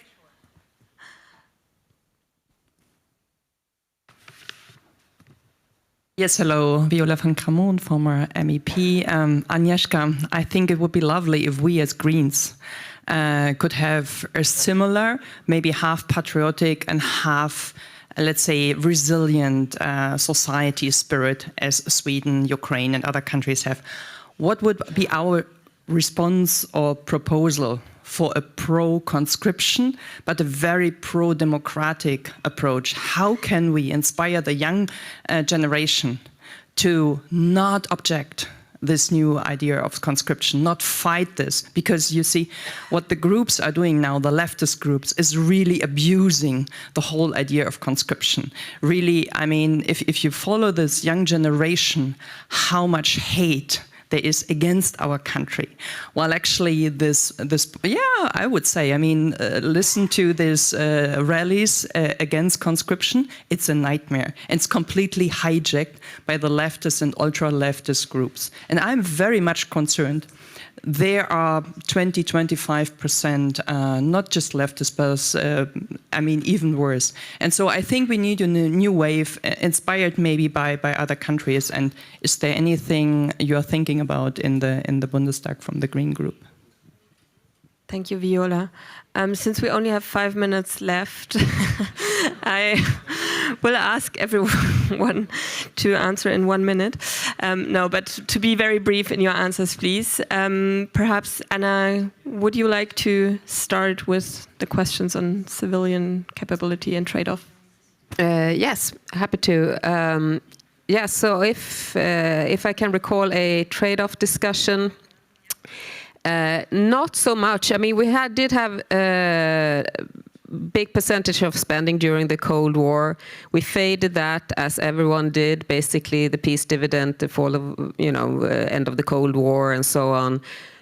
We put everything in the freezer. And when we started it again a decade ago or so, we have not had huge discussions because we have had good finances, so we have not had to have those, hard trade-offs. I mean, you have three options as a government. You can, do the trade-off, or you can increase taxes, or you can borrow more money if you want to do something. And we have had a good situation where there have been trade-offs, but not to the extent that it has caused large discussions, actually. And well, we're quite happy for that. We'll see how it will evolve as we continue to increase, but we will borrow some money. And on the European response, yes. Well, I mean, in practice, the European response is still within NATO. So I would assume you say that NATO would fall or fail to respond. Cannot be excluded. I think the EU is not there because the EU doesn't have any glue to respond. No command and control, no procedures, no standards. So that's far away. If something would happen, coming years or so, and NATO would not be able to respond, I think there will be naturally a coalition of the willing. We have the coalition of the willing for Ukraine, having prepared to be able to give the security guarantees in case of a ceasefire or a peace agreement. those discussions, I think, have been valuable to prepare for moving together. And then you have other groupings as well, smaller ones. The JEF, for instance, the Joint Expeditionary Force, the British one, doesn't have C2 assets either. Command and control, for instance, doesn't have weapons, armaments for it, but you have some foundations that you could work on. I will not elaborate. It's a long, I can go on for long, but Thanks just so to give you an idea. And thanks for being brief. Wei-Chong, there haven't been any questions specifically relating to Singapore, but still, is there any final reflections, short final reflections that you would like to share with us? Well, actually, I'm pretty hesitant to sort of answer the more specific questions in the European context.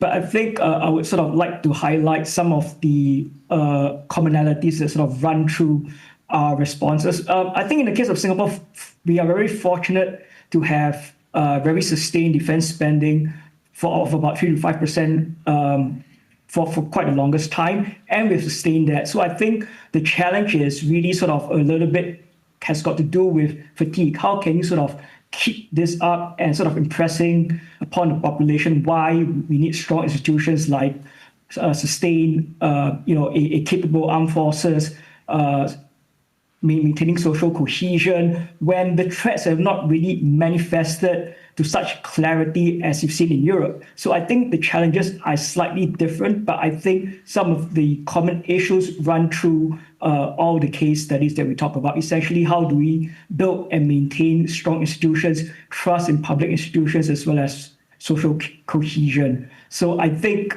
this is sort of kind of my broad response, rather than sort of trying to take a step at very, very peculiar European questions, which I don't think I'm qualified to speak on. Thank you, Wei-Chong. Alexander, your final remarks. If I may just bring the philosophical topic, because there is a common sense that NATO is rather dead than alive. And actually, the first speaker, Her Excellency Gebrevskaya, she said about that. Think about the European Union. Is it possible for such a structure to sustain and to survive in this new geopolitical reality? I don't think so. So you need to think about United Europe, something that will be out of the European Union, but more efficient. You have the rising authoritarianism in the East, Russia and the United States that are waging political war against European Union. So you cannot preserve your garden of democracy and human rights in this jungle of authoritarianism or fascism, because I believe Russia is a formed fascist state, if we're talking about the definition of Umberto Eco. So that's why, if we're talking about the ability of the Europeans to employ all those resources, human resources, material resources, ingenuity, you need to think about the future form of your union. And then certainly about what the security architecture it should be based upon. And coalition is willing is something that's really important, because these people understand the threat from Russia and elsewhere, and they are ready to invest and to sacrifice their resources to protect something that is dear to their hearts. Some countries are and now you can see the spot between Ukraine and Hungary, for example, because they are going to have elections and they find an external enemy in face of Ukraine. They are, let's say, Trojan horses of Russia and China within the European Union and NATO. Whether you are able to resist Russia and to adequately react on Russia or China, if you have such a member that can block any decisions within your union. So that's why rethinking the union is really important, and once again, it's a philosophical question. And just one thing about these civilian agencies. I believe the first step is to create a sort of a cooperation solidarity between the state. People need to know each other, help each other, and there should be some sort of schooling, some sort of hubs where they can communicate. It's the first step for them to come up if you're in time of crisis. You cannot do it just formally. You need people to get know each other. We experience it in Ukraine. A friend of mine who used to be a deputy defense minister, he graduated a course with business people, and the first day of the invasion, he called people he was on the course, they are owners of the largest logistical companies in Ukraine. He said, guys, I need your help. The Poles are giving us weapons and munition, but I don't have ability to bring them to the front line. So business stepped in because he had this connection and trust. So you need to build such a thing and bring businesses, military guys, diplomats, and civil servants in one place, and they need to understand each other, to understand the security environment and things like that, and then they can, on their own, act adequately. Thank you. Very briefly, perhaps, on the question of civilian capabilities and conscription. Yeah, and the young people. But I start with the second question because I think this is why we changed our constitution, that we do not have to decide to invest in climate protection or social security or security.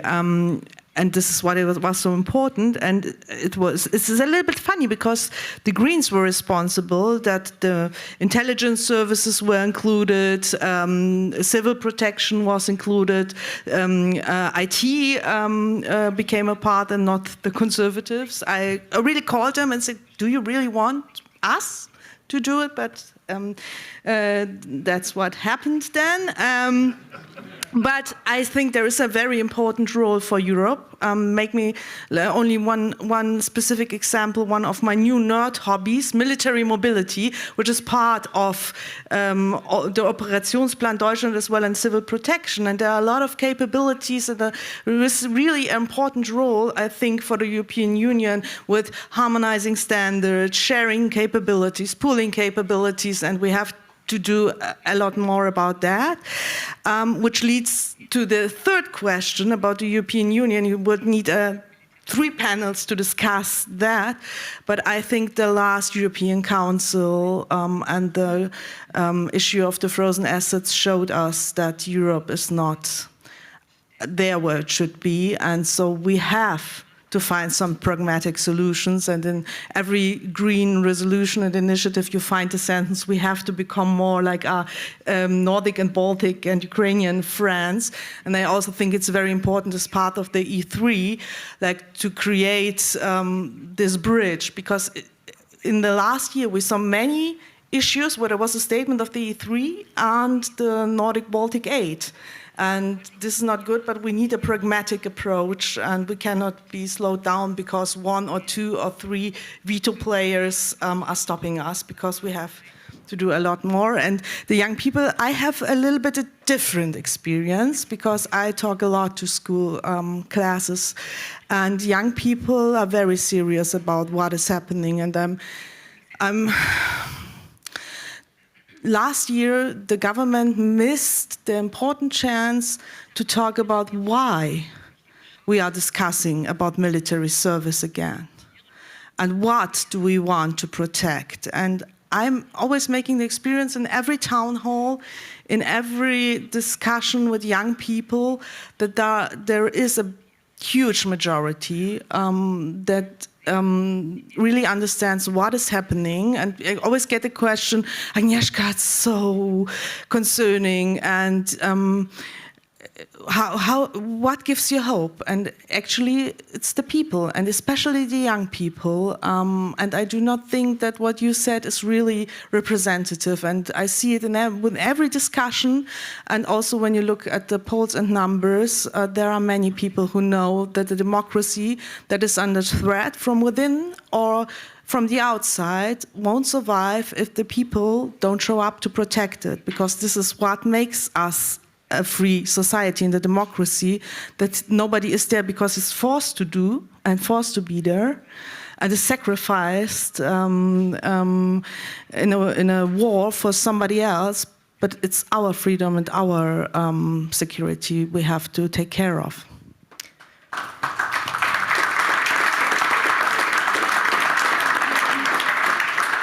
Thank you so much also for ending on this cautiously optimistic and hopeful note. Thank you to each and everyone for your really thought-inspiring contributions.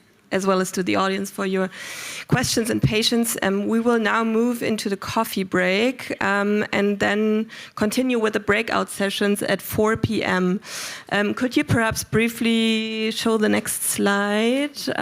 Just as a reminder, you should all have registered for one of the parallel breakout sessions. You can now see them on the screen. There's also signs outside, so I'm sure you will find them. Just one note that the one taking place here will be in German with simultaneous interpretation. Just for those who speak German, the best idea would be to stay here because the two other breakout sessions will be English only without interpretation. Yeah, see you later and thanks again.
So, ich würde alle bitten, die jetzt noch in der Tür stehen, May I ask everyone who's on the lobby or in the door, please move in.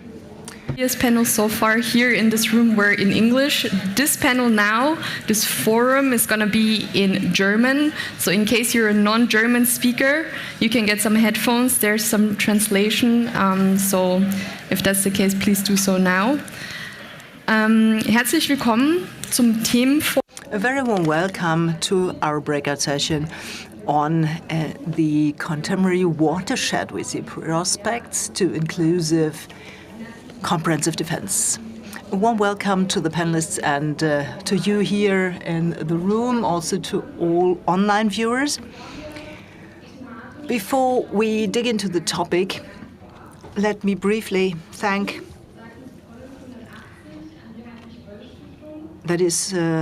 us, Polis 180, to Heinrich-Böll Foundation, who have enabled this panel discussion. And if you may wonder who is Polis 180, we are co-organizers of this panel.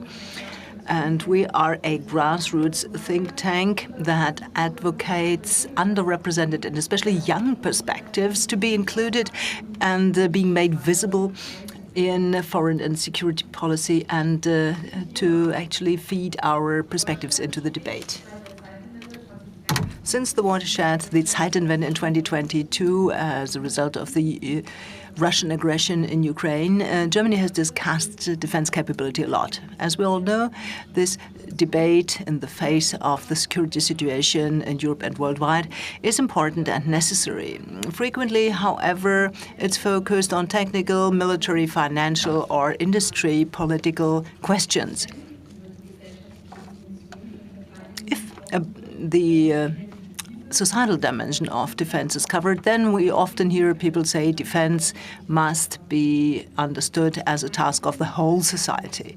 So defense is becoming comprehensive defense and is something for all of us. But just to say the society must become resilient and capable of defense is not sufficient. And this is where we want to begin with our debate today. We don't want to engage in a specialized expert debate about models of comprehensive defense, but want to have the specific question: how is comprehensive defense being considered by politicians in Germany today and also implemented, and how is it experienced by the population?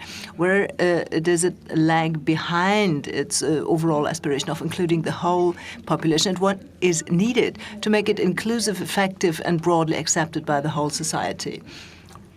To answer this question, we have invited 4 great speakers. We have been very happy to attract them. They will shed some light on the current debate about defense, often from an underrepresented perspective. On the one hand, Jan Müller, the chair of the Association of Civil Servants and Employees of the German Armed Forces, Federal Youth Representative. Irma Petretüte-Luxiene, a member of the Central Council is chairwoman of the Civil Resilience Commission of the Lithuanian World Community. Leonie Stamm, research fellow in the German Council on Foreign Relations, DGAP. On her focus are gender and equity matters in German foreign and security policy. And finally, Konstantin von Notz, MP, chair of the Greens and Alliance 90 in the German Parliament, and also one of the chairs of the Domestic Committee. Now, before we start, here are 2 comments I want to place. This is a breakout session. It's different from the preceding panel discussions. So we would like to invite you very, very warmly, after a short round of brief keynotes, to ask questions early and fit in your comments. So please just raise your hand. Feel free to. This is a big hall, but the microphone carriers will find you. I'm the moderator and have to keep the time, and therefore I would like to ask you to make relatively short comments so that we can listen to as many perspectives as possible. I will also find a chair now.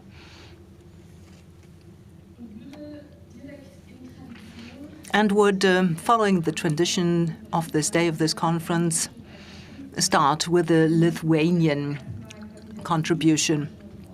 So let's zoom out of Germany for the moment, and I'll pass the floor to you, Irma. You are a Lithuanian, however, you live in Germany, and in both countries you collaborate in topics of civilian resilience and comprehensive defense. Let's first take a look at Lithuania. As we have heard today, the acceptance of defense is totally different in Lithuania.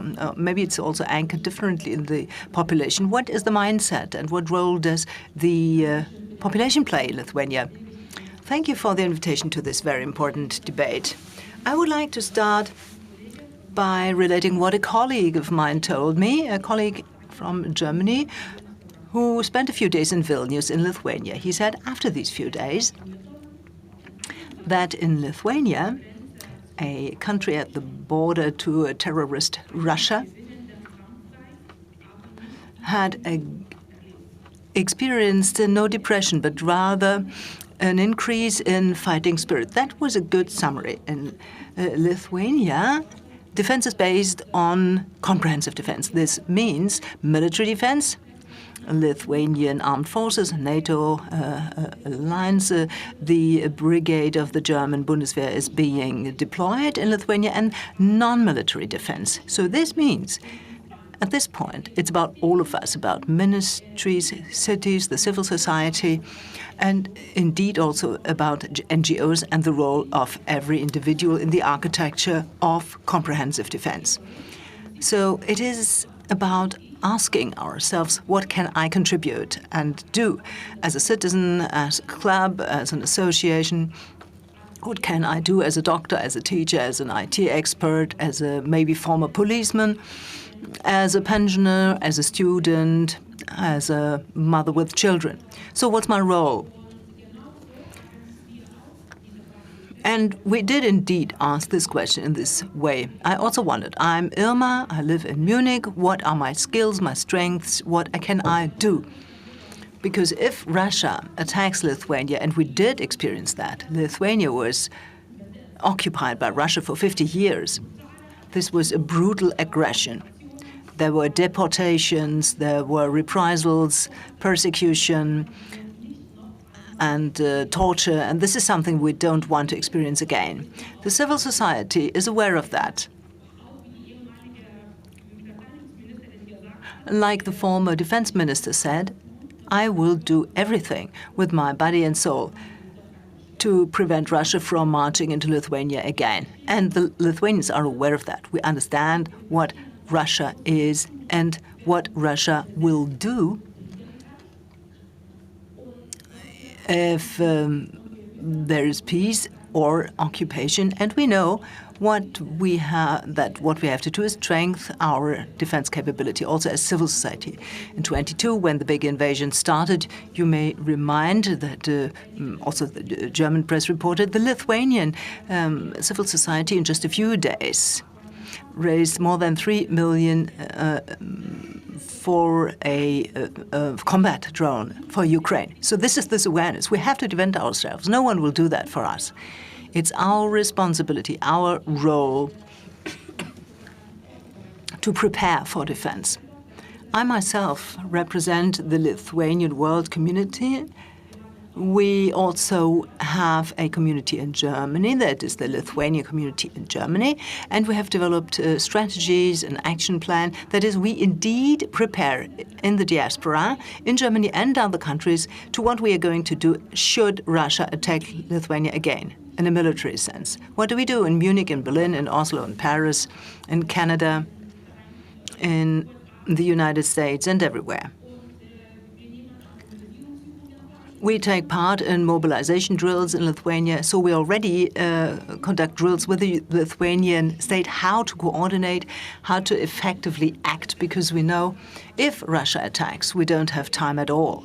We know how much Russia can annihilate and murder and destroy in a very short period of time. I don't want that. I don't want to see a single building in Vilnius, old city, to be bombed or shelled. And this is what we do. It's our responsibility. And this is our role. Wondering, what can I as an individual do myself?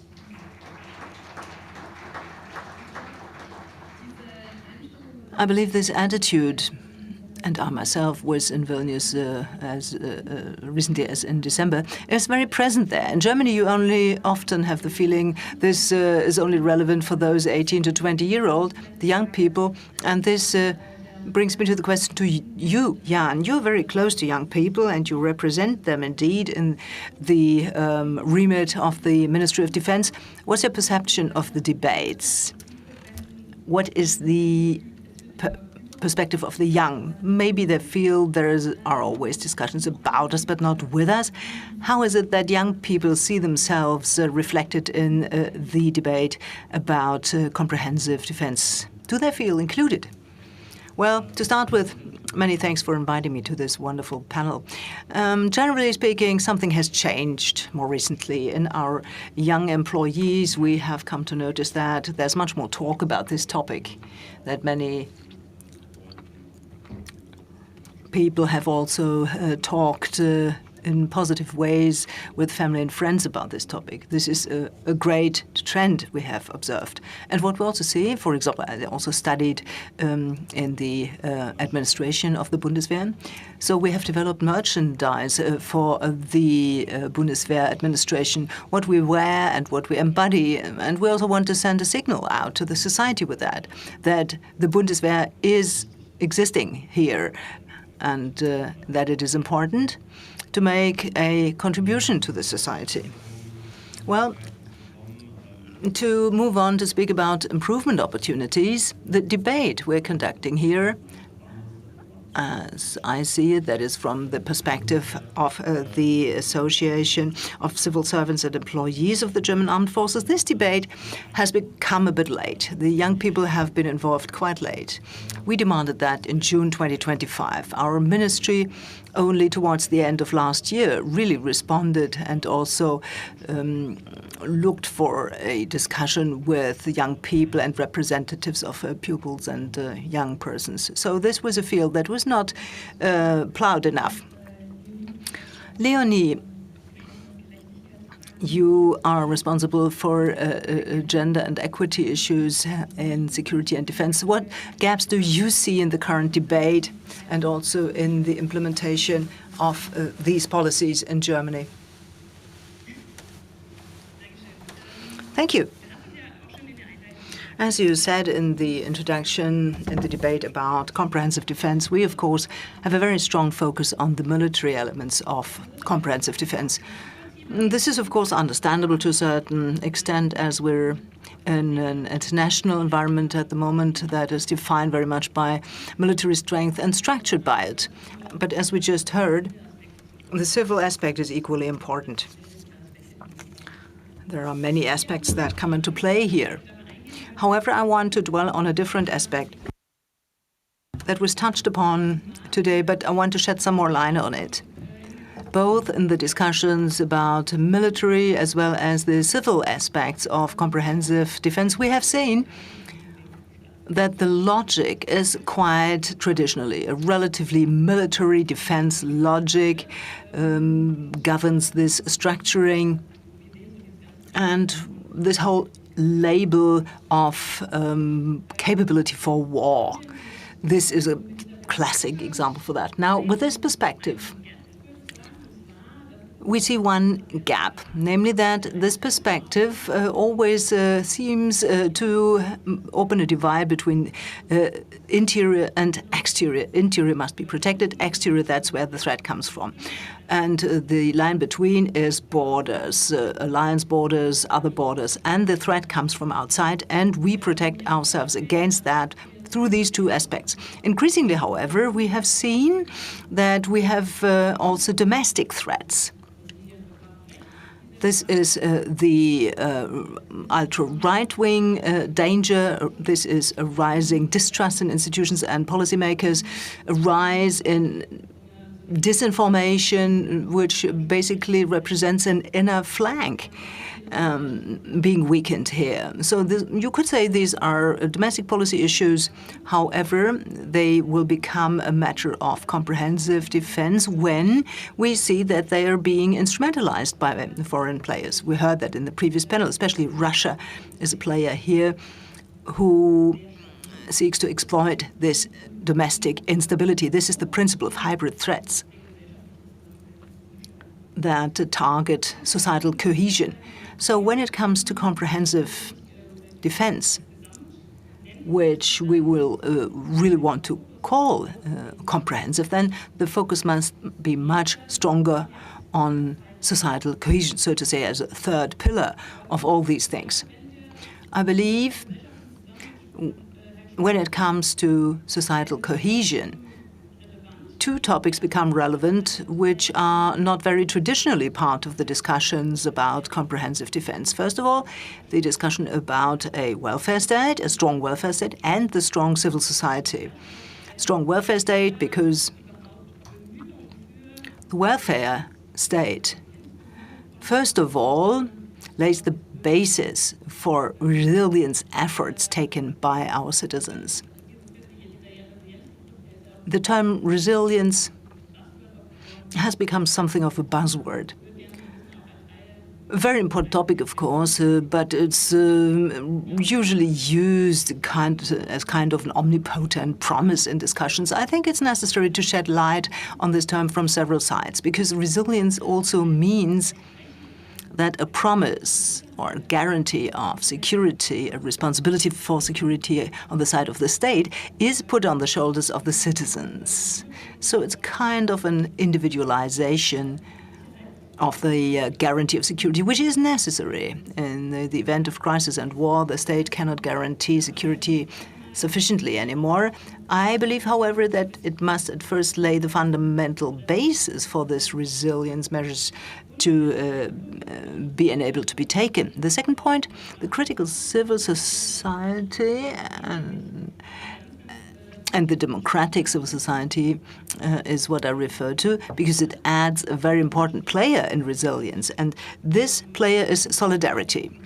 I think this is a term that is very central in this concept of comprehensive defense. Usually it is brought into a utopian or activist corner, but we see that solidarity is a very important central motive in crises. Neighbors who help each other, younger people helping elderly people. I think solidarity is always a great player in concepts of resilience. At the moment, we see, and I think this is the crux we have to get out of a bit, the blind spot I see is that these two aspects, welfare state and civil society, are very much under pressure at the moment. And when we talk about comprehensive defense, this is the point where we need to attack. Thank you. Erstmal Applaus erwarten. Die Grünen sind ja spätestens. Well, the Green Party, since the decision was taken about the debt break and defense expenditure, well, they are known for thinking beyond your conventional concept of defense expenditure. And you have mentioned a number of topics already which matter in the context of defense and which have to be seen, including the civil society and the perspectives within the political business. So the question is, what questions are being discussed in the context of the political scene? And is there a general attitude according to which defense expenditure is being seen differently? Well, let me thank you, first of all, for having invited me, and thank you for your interest. I'm just back from the plenary meeting. We've just talked about a new bill and the German position in times which are marked by much more hostility than the past. So, no doubt, the parliament talks about it, and since Agnieszka Burger was here on stage before, I'd say the Greens have changed because the world has changed.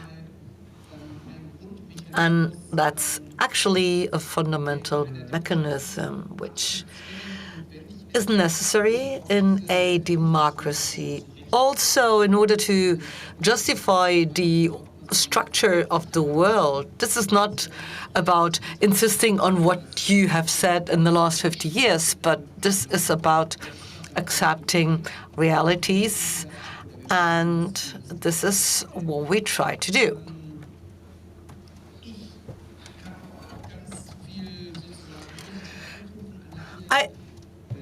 I'm eager to follow up on what has been said here. I'm a member of the Domestic Policy Committee, but I'm also following the news and I'm traveling. And as soon as you go north, Norway, Sweden, Finland, or the Baltic region, you realize that the society there is very different in terms of its mindset, very different from Germany. So we have not reached reality yet here. That's what I'm saying. So there is a major need for exchange. There is a major need for talking and for being aware of what is happening. I mean, the perception of reality is one of the fundamental aspects, is one of the key questions. I'm dealing with foreign politicians day by day, i.e. politicians dealing with foreign policy. And I mean, we talk about real dangers we see, and we also see what the public talks about in Germany, and there is a gap between those two debates. If you tell the people, the president of the intelligence service said in October 2025 in the last hearing that he assumes that Russia will attack NATO before 2029. That's what he said publicly, the boss of the biggest intelligence service of the world. And I have the feeling that people just don't listen. So there is a gap, and we have to bridge it so that we can get the right mindset. And of course, I don't want to be pessimistic only.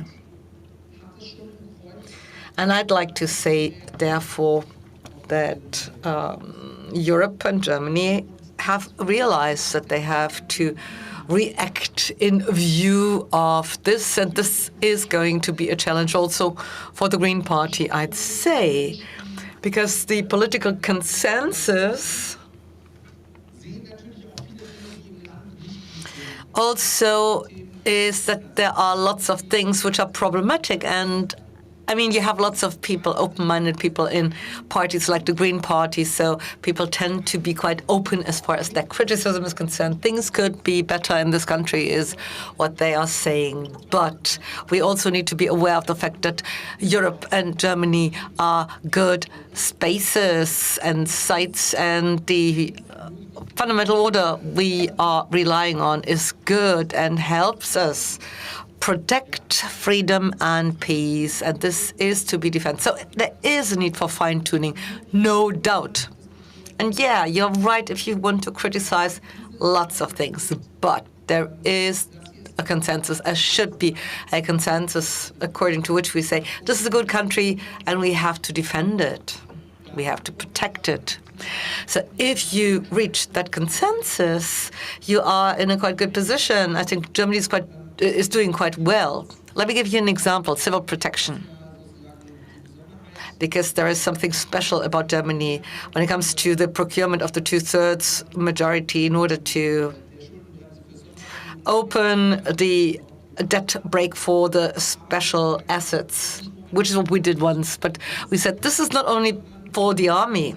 We said we also need civil protection and we need the intelligence services too. So these were two exceptions, and we were the Green Party, which really benefited from this particularly difficult situation. And you might remember my favorite picture of the last 15 years. That's the picture where you see Felix Palachuk, Katharina Dröge, and two others who look at the camera holding a sign saying nothing to buy here, all empty. So we've managed to get these sectional exemptions for the intelligence services and civil protection. And I'm dealing with the intelligence services each and every day, and they know why there have not been any expenditure cuts. And the same goes for civil protection. So I'd like to say we are doing quite well in Germany when it comes to the basic structures. We do have a voluntary system. Leon can tell you much better why this makes us good and resilient. And we have millions of people who do voluntary labor in Germany, and you can activate their skills, is what I'm saying. So I think that's our task. And that's what I was saying, not only against the backdrop of the parliamentary group of the Green Party, that actually goes for all parties. And last but not least, it's no secret in the parliamentary group. And I can say so, especially since Agnieszka is gone, I'm very much in favor of a conscription year. 1 year of obligatory military service is what I favor. However, I think it's true, the debate has been organized in the wrong way. This is not about a certain age cohort, people or kids out of school who have to join the army and that's it, or problem solved. No. The point is we have to ask ourselves, what's my role? What's my motivation? What can I offer in order to enhance the resilience and the military capacity of this country? I mean, this is a country full of people who are gifted and talented, and we have to use them as a resource, and that's what politics have to do. So we have to arrange and organize the debates. You can also talk about conscription, but that's not the only topic. The question is, what can everybody do? What can all of us do? What can working people do? What can retired people do? What can young people do? That's the questions we need to ask so that we really get militarily strong and can protect and defend ourselves. So that the horror we see day by day in Ukraine can be stopped. We don't want it to continue, and we don't want to spread it all over Europe. So that's an important goal, and we should all unite behind that particular mission. Thanks. Let me remind you, this is an interactive panel, or this is going to be an interactive one, so you're all cordially invited to take the floor. There is a roving mic, and you have to use it.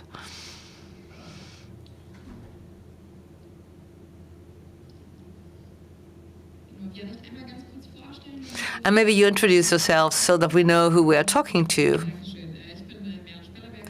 Nele Spannerberg is my name. I used to be a member of the parliamentary group of the Green Party in the last office period. I would like to agree to the analysis. We do need the consensus. That's true. The consensus, that's true. And there are lots of things we need to preserve. Anna Wielander in the last panel said there is a gap between the first and the second generation of immigrants as far as the willingness to defend one's country is concerned.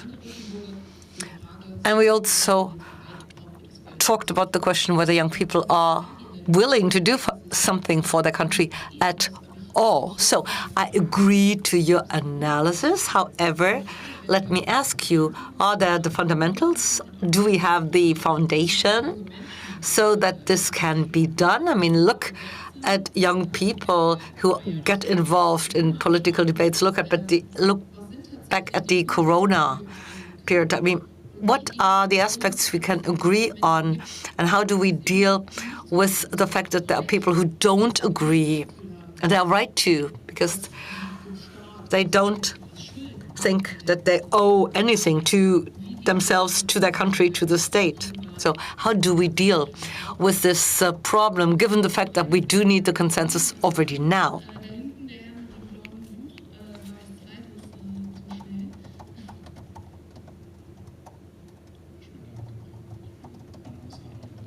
Adrian Bothe is my name, and I used to work for the government, and now I'm retired. The conscription.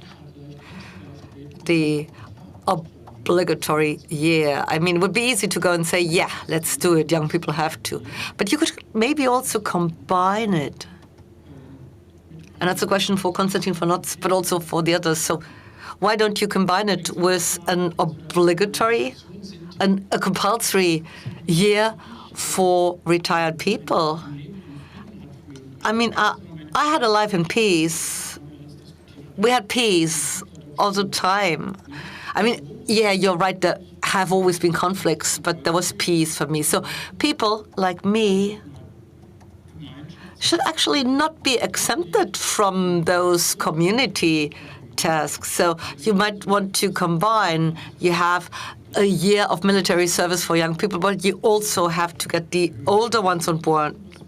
Wouldn't that enhance the acceptance? Wouldn't people be more willing to accept this obligation? So there was a question for you, Konstantin.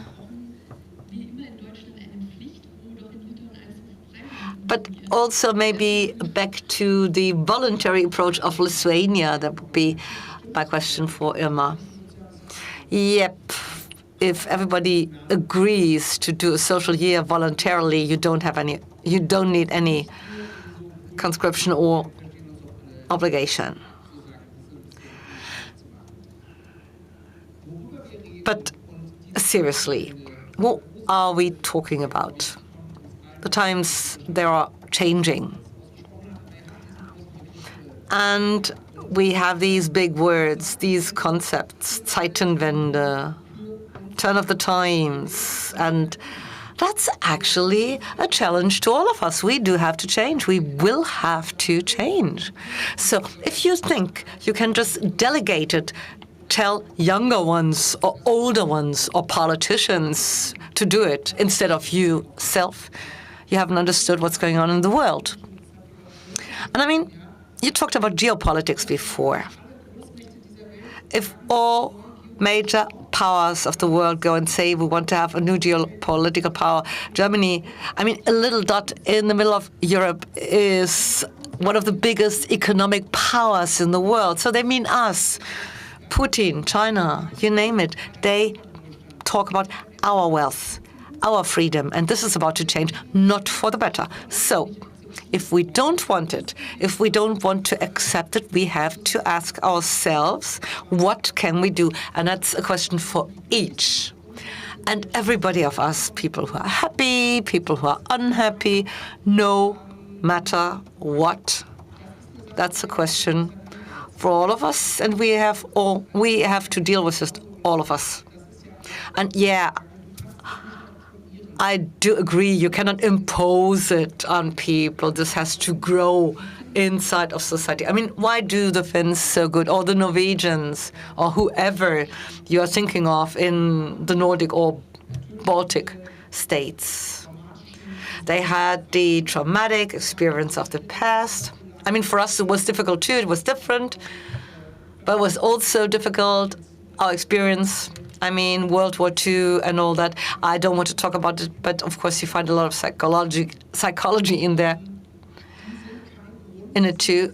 But this is not a reason to shy away from these debates. And politics and politicians have to find a way so that we have a constructive debate. And the parliamentary group of the Green Party and the party itself will try hard to push this very project.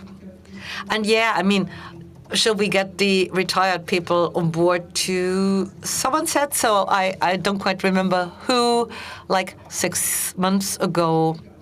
And a week later, I was in Stormann in a well-off community in a panel discussion, and 3 pensioners came to me and said, this is outrageous, you cannot do this.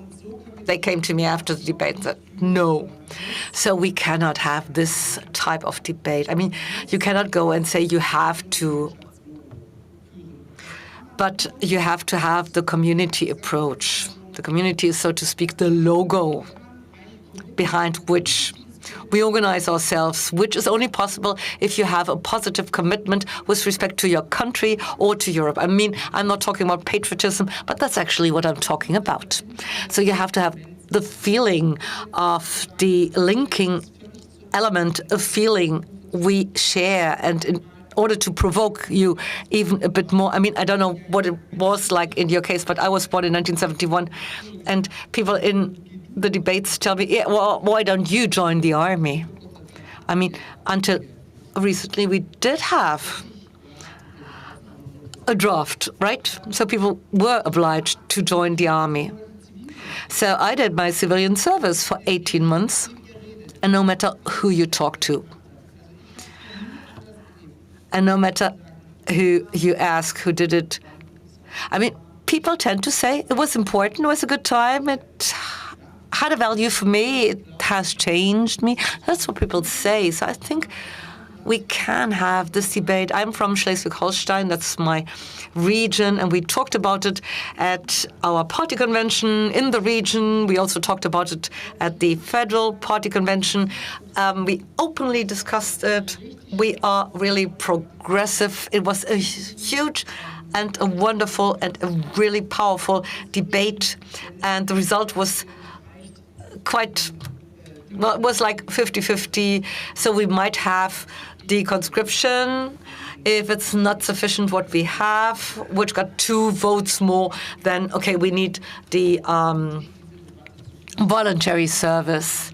So I think this debate can be held, and I think most people can be activated in a positive way.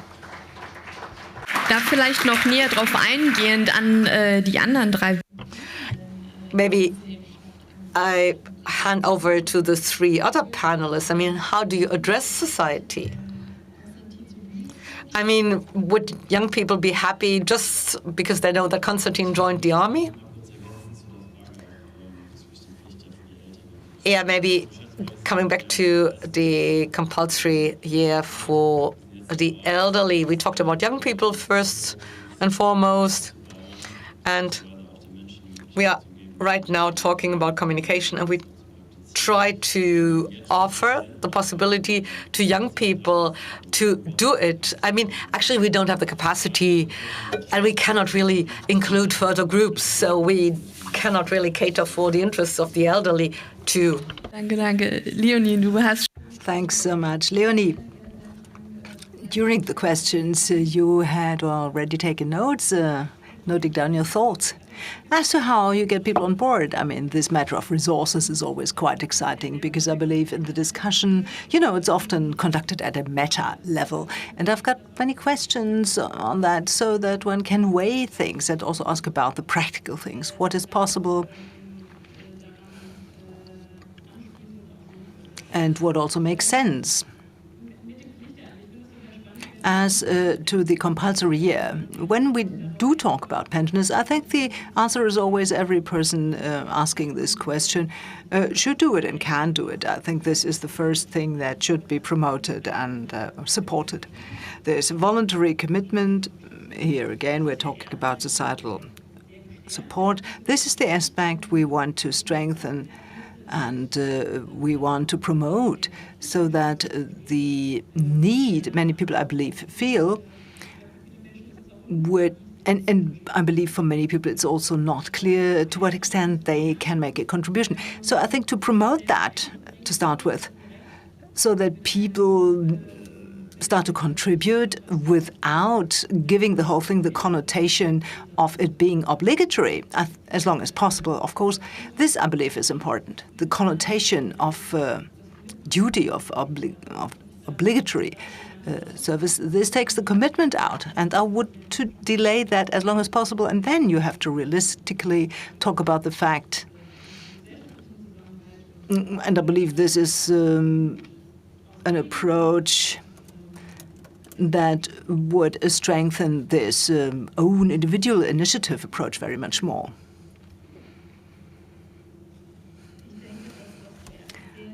I think what is of primary importance is to understand how dangerous the current geopolitical situation is, and also to understand what Russia is. What is that aggressor? What does it mean to be a Russia? And how dangerous that country is, which is an imperialist country.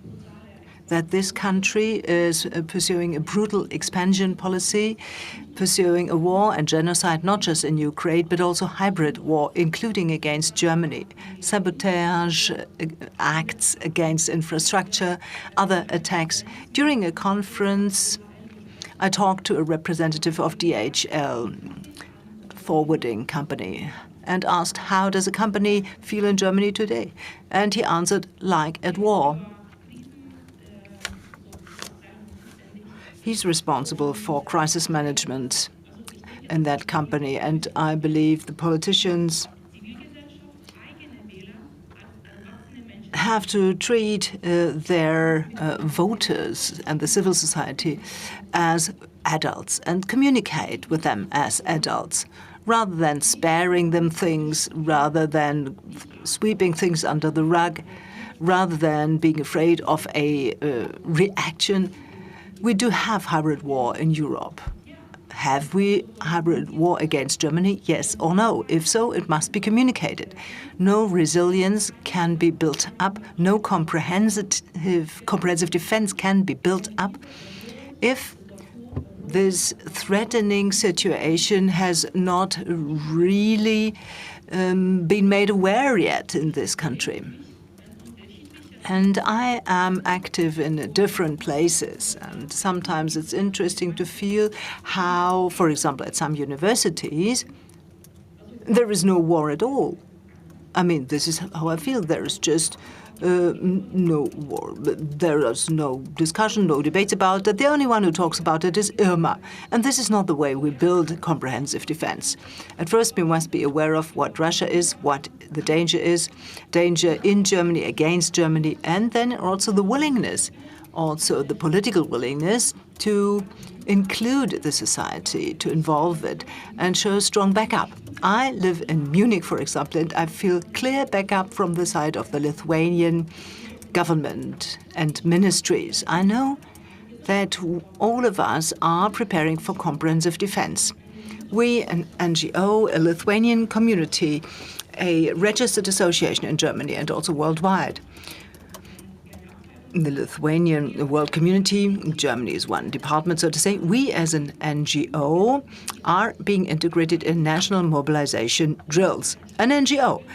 And it's a strong willingness on the side of the policymakers. The society also takes note of that, and I feel it in Munich. So we prepare, we mobilize, and then we table our plans. It was not the case that one from the government came and asked, hey, Irma, we will now integrate you into comprehensive defense. It was the other way around. We then felt that willingness. We developed strategies and an action plan.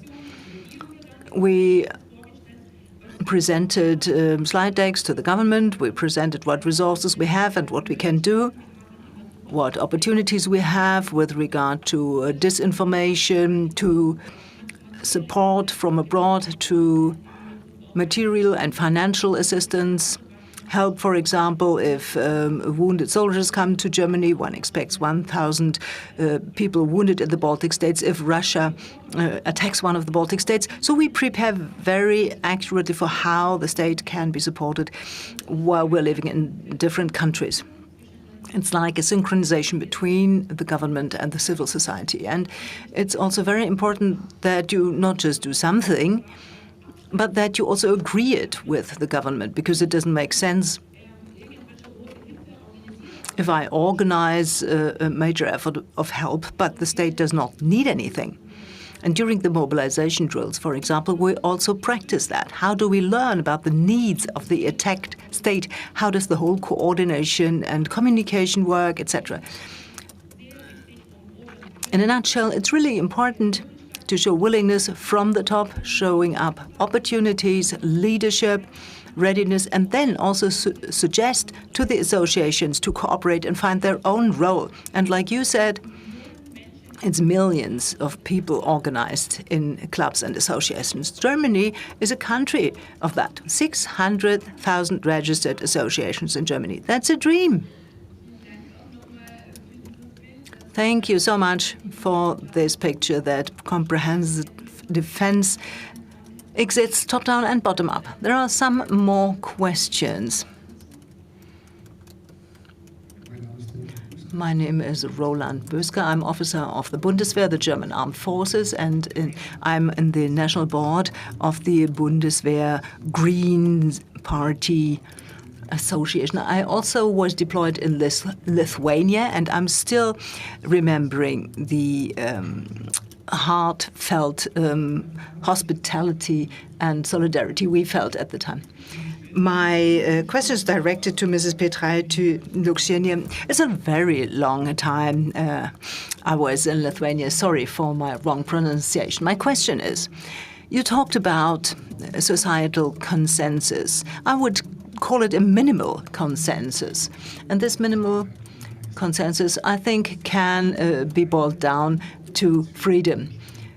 Freedom, Constitution also means freedom for contradicting things. I perceive the Lithuanian society as very vivid and ready to discuss things. How strong are pacifist or even radically pacifist groups who confront the use of weapons in defense? How strong are these groups in Lithuania, and which role do they play in your society? How are policymakers deal with these groups? Do they deal with these groups, sorry? And how are these groups, for which I would insinuate that they act on the basis of a certain ideal in their rejection of using force? So from the side of Russia, there are strong misinformation campaigns. Of course, how do you judge that in that light? Yeah, there are so many questions. Please be brief with your questions. Benjamin Balker of the German Industry and Commerce Organization.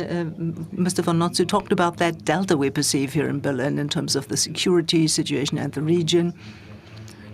All 79 chambers of trade and commerce in Germany look into this topic in great detail, try to communicate that to our members. We also have crisis emergency plans and develop materials, but a lot is happening also at regional level with regard to comprehensive defense, at local level. And which are the messages you carry to your constituency from Berlin, to the rural councillors, the mayors, as to how you address this topic, how you take people on board? And here's a second question. You mentioned the Kritis umbrella law, and the Bundeswehr has developed the operations plan for Germany. So what are your expectations on the federal government and the Ministry of the Interior? Do we need such an operations or resilience plan for Germany? Thank you. Irma, would you like to answer the first question? Again, please be brief with your answer so that we can have a few more questions. Short and concise. Yes, please. Thank you. In Lithuania, there is a small share of the society, just a few percent, who support a hostile line as we see it. But this applies to many countries, also in Germany. The Munich Security Conference will be held next month, and the German municipalities also prepare for large rallies with hammer and sickle, symbols of the communist tyranny in a NATO country, in the midst of Germany, in Munich. You just need to look into the faces of Ukrainian women to see how scared they are to discover these things. And the question about pacifists. In Lithuania, there are increasing debates about various possibilities of military service, of course, with weapons. So if Russia attacks, you cannot imagine defense without weapons. You have to defend your territory to start with. But there is ever more seeking of other opportunities of rendering military service in other ways. For me personally, however, there's follows up on the possibilities of how do we defend ourselves with non-military means, because I don't need to be part of the army in order to prepare for defense with non-military means. And this is indeed what we're doing. We, for example, have developed very specific courses for the Lithuanian diaspora, which is, of course, my community. How can we defend ourselves, and how can we defend Lithuania while you're living in a different country? How do you coordinate? These are specific courses with experts from Lithuania. And we also organize for certain countries, for German communities, Scandinavian countries, they have certain courses. In France, the courses are different. The understanding differs between the countries. Also, the roles differ. When you look at NATO plans, mobilization plans, and we prepare in a very targeted way. For me, this is I have to say, this non-military obligatory service has something to do with this non-military defense. Okay, I don't want to open up any trenches artificially here, but my perception has been the following. This gap I talked about at the beginning, the divide between reality when the head of the German Foreign Intelligence Service says Russia may attack NATO before 29, and versus the debates we conduct. This is a very hard gap. And here too. And this is not a conflict between us, but let's take the Bundeswehr, the Federal Armed Forces. If you like, it is an authority, an agency. We have to call it this name. Everyone sees that every day, who's part of it, that this is a real bureaucratic organization. What formalities, etc., govern it. We don't have that time. We have to get started. If we don't, then we will be the floor will be wiped with us. And if this country doesn't understand that, I can't help it. In the end, when you live in a democracy, it's joy and suffering at the same time. As a society, you have a certain responsibility. The many people together have a responsibility for themselves. And this is exactly what Russia is challenging. They run all the cyber attacks and disinformation, misinformation campaigns. Why is it that they feature the right-wing extremists in Germany and Europe to paralyze us and to stifle us? And you can take a look at who conducts these discussions in the German parliament. You will see what Oskar Lafontaine said today. Then you will know how these campaigns work. If the head of the Federal Intelligence Service says something like that, he won't do that for gut feeling. They have intelligence on that. They have points supporting this. And if we don't perceive that, then we have a real serious problem as a company, as a society. We have to leave these bureaucratic logics, including the Federal Armed Forces. Has to. And this, what I'm saying, is a key point, but many people know that. Actually, we have to move on to a more proactive role. The state cannot organize all that. And as to your question, what about the municipality, my constituency I look after? Both rural councils, I've got two districts in my constituency, both Stormann and Lauenburg, they are both highly committed. They run events on that. There are events where in villages there are mayors, voluntary mayors, who take a very close look at where are the people who are confined to bed. How many diesel generators do we have in our village? Not everywhere, but some do. And we are in a position to do that. We have the structures. And we have to activate these structures. And this will not only be possible from the policymakers' side, but the policymakers, this is where the lack is highest, strongest. What is missing is political figures who address that in the right way and develop a language for that. And there is an incredible need for that. This was exemplified by the speech of the Canadian Premier. He spent 8 minutes actually 15 minutes, but I just watched 8 minutes. During 8 minutes, he said that in a very condensed way, what is not being said by the people in the German government. Sure, the attack in Berlin against the electricity supply system, that's quite a tough thing. And I think the probability is high that left-wing extremists have played a role. It may as well have been a proxy attack. We don't know that exactly, but this doesn't matter. But we need to look after that very energetically, and we do support Dobrindt. It's fine if he also now fights more against left-wing extremism, but that the Federal Ministry of the Interior does not have any clear language in favor of doing exactly that. Strengthening civil protection, activating people, developing the courage to say, hey, you're good people. If I take a look at the technical emergency services I visit, a lot of skills and also organization skills, we are able to do that. And my last point is we don't have a lot of time. We cannot afford to blabber about that in all eternity. It's much easier to set the course now rather than later on once a conflict has arisen.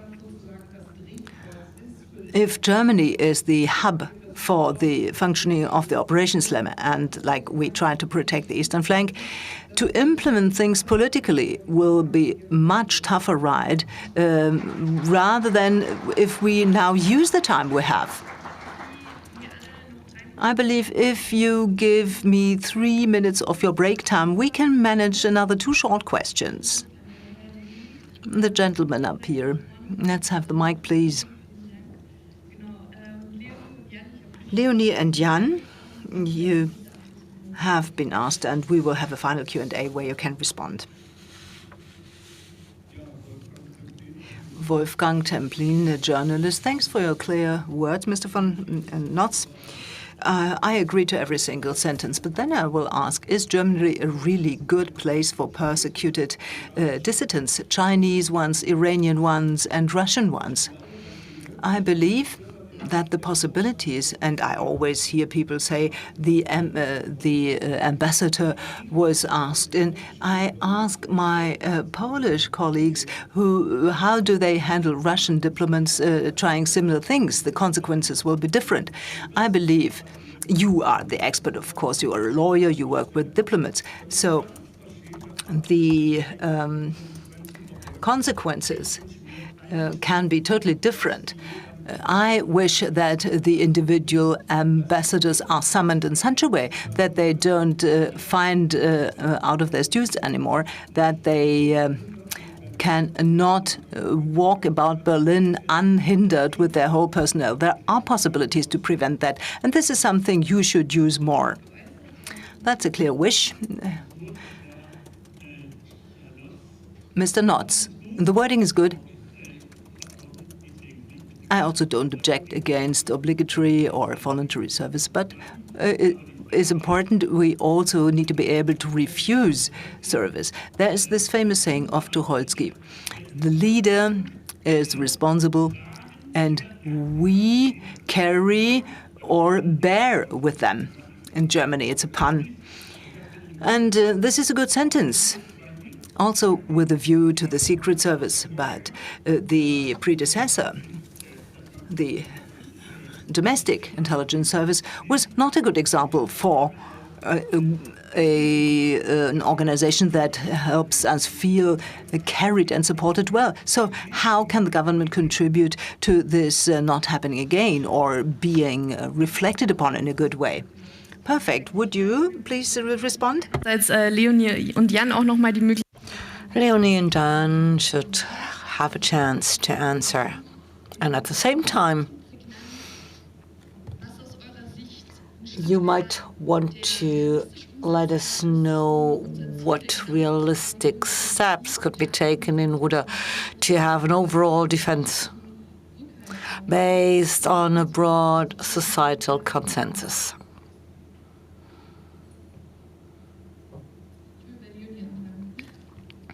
And Leonie should start. it's quite interesting what you've just said. Communication is certainly key, and the question is indeed, how do you get society to do something, to commit themselves? And yeah, you've said we have to really show that this is serious and that we are serious, but we should also adopt an optimistic approach, because if you are too pessimistic, you influence society in a way you wouldn't want to influence it, I guess. In order to do so, we have to have an open debate. And we need to remind ourselves, time and again, what kind of security we want and how we can protect ourselves and how inclusive we want to be and can be, and who the relevant players are, who should be on board and who should be included. That's the questions.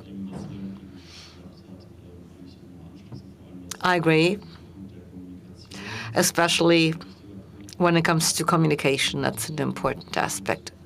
In particular, if it comes to young people, I think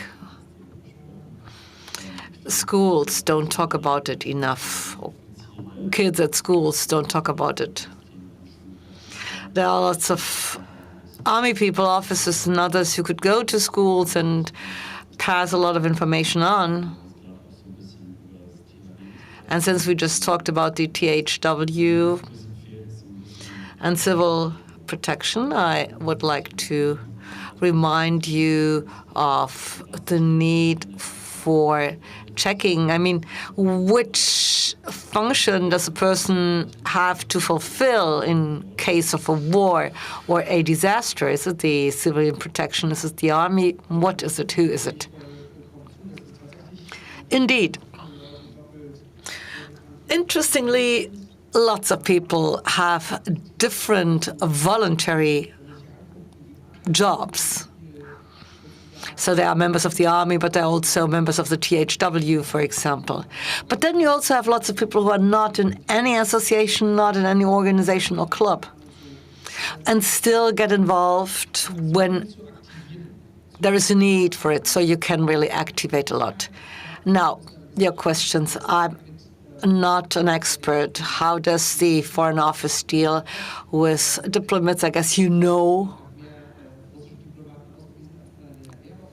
I mean, nobody has sent more Russian diplomats back home than Annalena Baerbock. I mean, this was after the invasion of Ukraine, and it was a dramatic move. And now we have other spy cases with Ilona W., for example, and this is an ongoing process.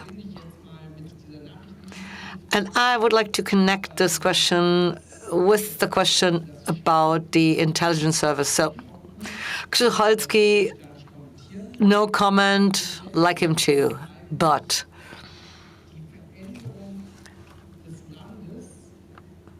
on principle, when dealing with the defense of a country, you can adopt different perspectives. I mean, we've just adopted the green perspective, but you can also look at the services, or you can look at the former MAD of the army, of the military service, the BNW, and the Office for the Protection of the Constitution, i.e. the intelligence service in charge of domestic or external matters. And the three services have changed a lot. These are three intelligence services, but they have changed a lot in the course of time. And this is not just changes in terms of the people who work there, but it's also about new ways of communication, new ways of getting involved in social debates. They go and see organizations, they talk to others, they answer to arguments. I mean, the people I see there, the people who apply for jobs there, I mean, the world has changed, right?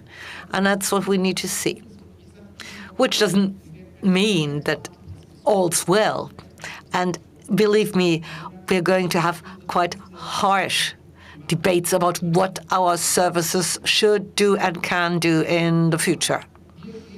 But we are open, and we don't want to go in and say no just because we can. But we move into these debates knowing that in changing times we have to change too. I mean, we are threatened. In fact, we are threatened, we are attacked each and every day, which shows that major financial resources from Russia are being used in order to have fascists gain the power here, which is the declaration of war to our open society. And if you don't hear the shots, you're lost, right? I can't help you if you don't want to open your eyes and see what's going on. And my last point, the intelligence services have understood what's going on, and they are very clear in their statements about it, and that's a good thing to do in order to trigger a useful and good public debate, which has to be led. Right, Lithuania has the last word. Be brief, please.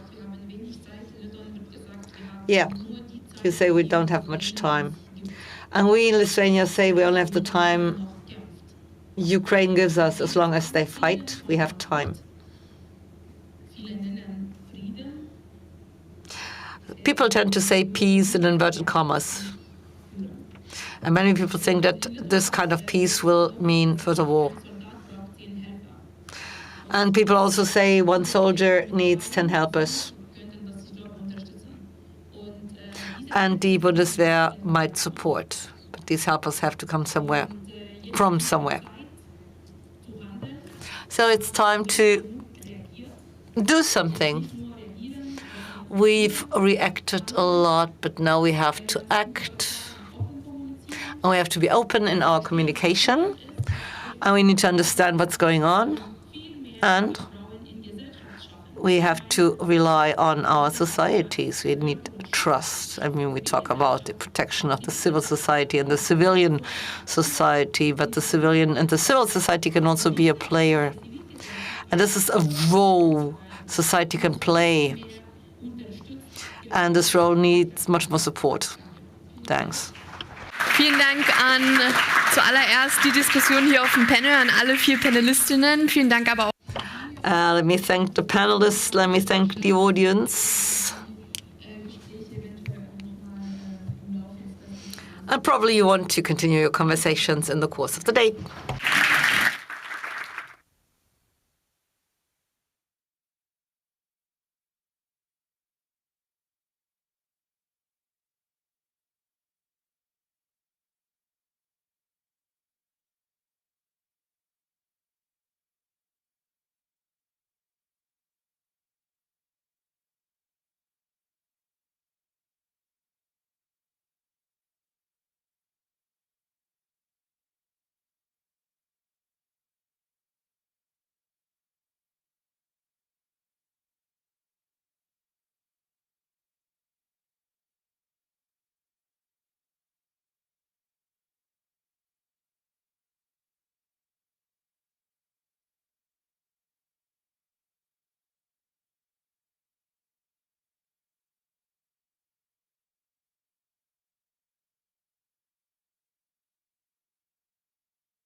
Darf ich noch mal alle bitten, jetzt wieder in den Hauptsaal. Ladies and gentlemen, you might want to join us here in the plenary hall. I mean, of course, you can stay outside because we do have transmission to the lobby, but we'd be happy to have you in here.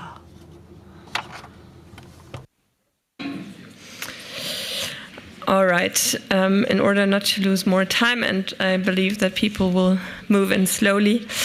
Good afternoon. Welcome back. I hope you had some inspiring discussions during the breakout sessions. For those who are joining only now, my name is Vera Beneta, and I'm the head of the Foreign and Security Policy Division here at Heinrich-Böll Foundation. As we move into the final segment of this conference, it is my great privilege to introduce our next keynote speaker. We're very honored to welcome Dr. Benedetta Berti, Secretary General of the NATO Parliamentary Assembly. Dr. Berti uniquely combines the perspective of a senior practitioner working at the heart of NATO with that of an internationally recognized scholar. Before assuming her position as Secretary General last year, she served as a Director of Policy Planning in the Office of the Secretary General at NATO. She also holds numerous academic positions, including as a visiting professor at the College of Europe, a senior fellow at the Foreign Policy Research Institute, and a TED Senior Fellow, to name just a few. She's also the author of several books and is widely published in leading international journals and media outlets. We're deeply honored to have someone who so seamlessly bridges the worlds of academia and policy with us today to speak on the critical issue of resilience. We're excited to hear your insights, followed by a brief Q&A, which will be facilitated by the director of our Brussels office, Roderick Kefferpütz. Please join me in welcoming Dr. Benedetta Berti to the stage.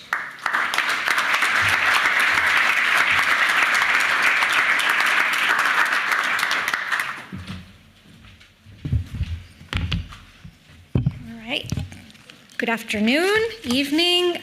Thank you for that kind introduction. I'm afraid you set the bar quite high, so let's see if I don't disappoint. But thank you for inviting me here today. It's a pleasure.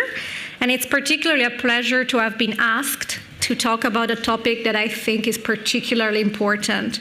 And that is, how do we build more resilient societies, democracies, and ultimately citizens against what I would call is an increasingly more complex and dangerous security environment. So I would start by saying that, to me, rebuilding, thinking about resilience is a key component of what is a larger effort that, to me, where I sit, working on defense and security, is probably the most urgent challenge we have, especially as Europeans. And that is rebuilding a culture of defense, a culture of preparedness, and a culture of agility. And resilience sits right at the center of this effort. Let me, with your permission, spend 2 minutes as to lay out why I think this is such an important effort, and then we'll go into how I think we are doing it, because I don't believe in the doom and gloom. I believe we are doing things to become stronger militarily and more resilient, but also I will lay out some of the open questions as to what I think we need to do more of. So in terms of the why to me this is the most important challenge we face. I would say it's because, first of all, we are recovering or waking up after, especially as Europeans, decades of post-Cold War peace dividend hangover. We spent too little on defense. We invested too little in our defense industrial base. We focused on economic policies without often or enough thinking about the national security implication of those choices. And broadly, we assume that peace is a given, that security is a given, that democracy is a given. Unfortunately, the holiday from history is over. I think it has been over for a while, and that requires a complete reset of how we think and, more importantly, what we do when it comes to defense and security. It is not just a cliche, but I think it's a fact to say we live in the most dangerous and volatile security environment in generations. First of all, volatility, crisis, and disruptions are no longer or cannot be treated as exceptional. We really need to think about them as not a bug of the system, but a feature. In other words, crises will come, disruptions will come, volatility will come. At least for the near future, that is the new normal, and we need to, as opposed to aspire to return to a status quo that no longer exists, we need to understand, adapt, and develop more resiliency with respect to these endemic disruptions. Same for crisis and instability. If you look at the post, for NATO, we started to think about this change in the security environment after 2014 with the Russian annexation of Crimea, which really sent us back to the drawing board in terms of understanding trends in security and geopolitics. But if you look at what has happened ever since, disruptions have continued, persevere, and perhaps even increased.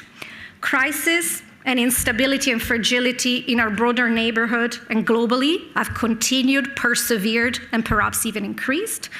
And of course, for us as Europeans sitting in the European continent, we are witnessing the largest, most brutal conventional war in generations because of Russia's war of aggression against Ukraine.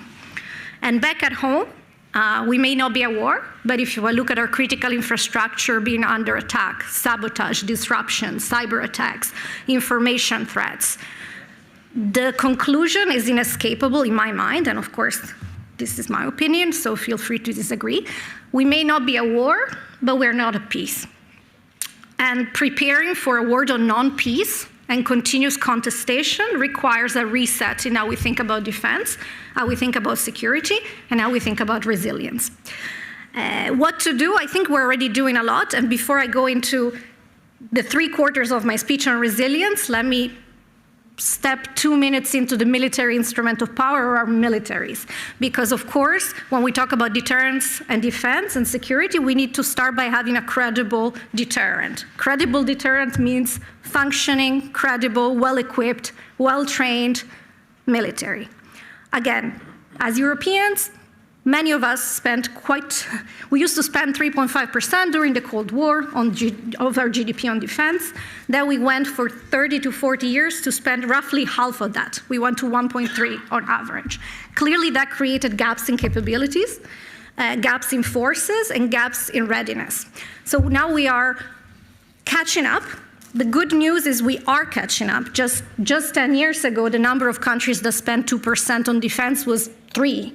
Now we have allies on average being at 2% and more. But the first step to really ensure our security and defense is that we are serious about our militaries, we're serious about defense spending. We do implement that pledge that all NATO allies took when they met last summer in The Hague, to go towards 5% of GDP on defense spending, with a 3.5 earmark for core defense spending. And that needs to be backed by a serious and robust defense industrial base, because otherwise we're not able to ramp up production. So I start with saying what perhaps is obvious, but before we talk about what enables our deterrence and defense, I wanted to start with the fact that we do need to fulfill our pledges, we do need to rebuild our deterrence and defense posture. Of course, military strength for defense by itself is necessary, but I would say it's not sufficient. It needs to be backed into a broader whole of society, whole of democracy, resilience approach. And that's very much in the heart of Article 3 of the North Atlantic Treaty. So NATO, of course, is well known for its Article 5, Common Defense Clause. An attack against one is an attack against all. But that Article 5 only works if countries do what they're supposed to do as their responsibility under Article 3, which says they need to collectively and individually develop the capacity for self-defense. So they need to develop the ability to resist armed attack.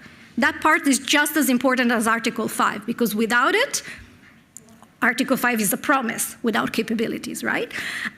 So building resilience is part of Article 3.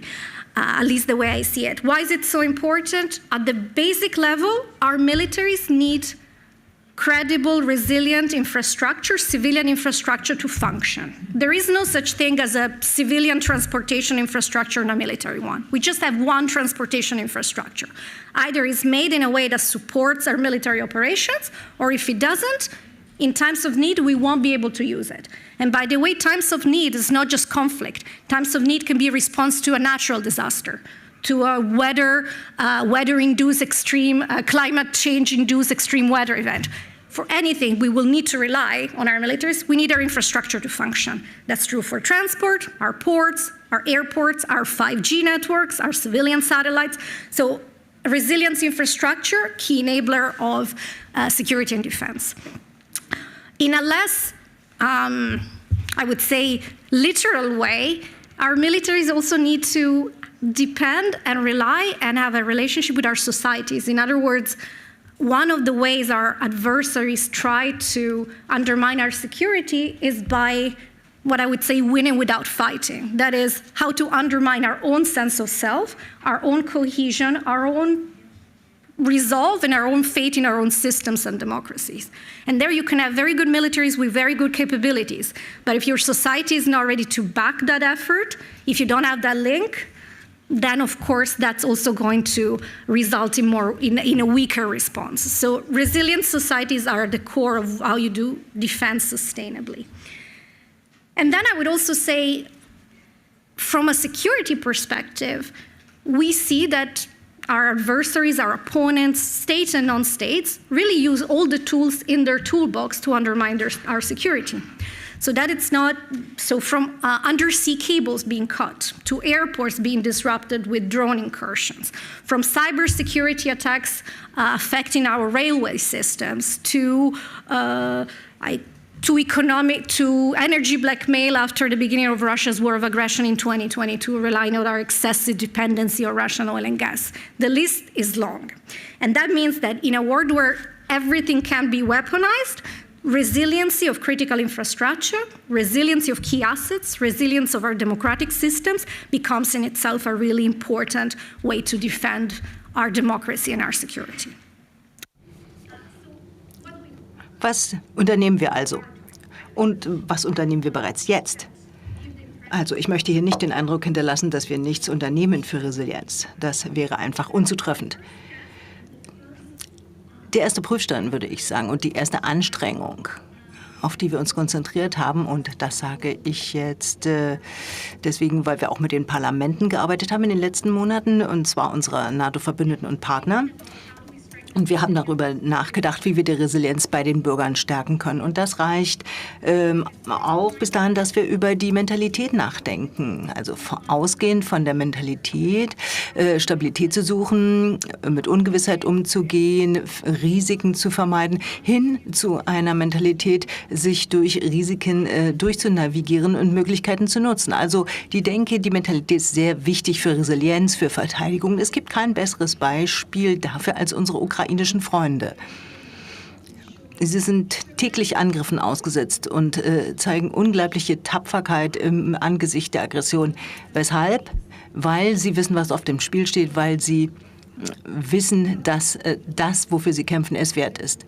Das müssen wir auch ganz offen in unserer eigenen Gesellschaft diskutieren. Die Gesellschaften sind nicht perfekt, aber wert, verteidigt zu werden.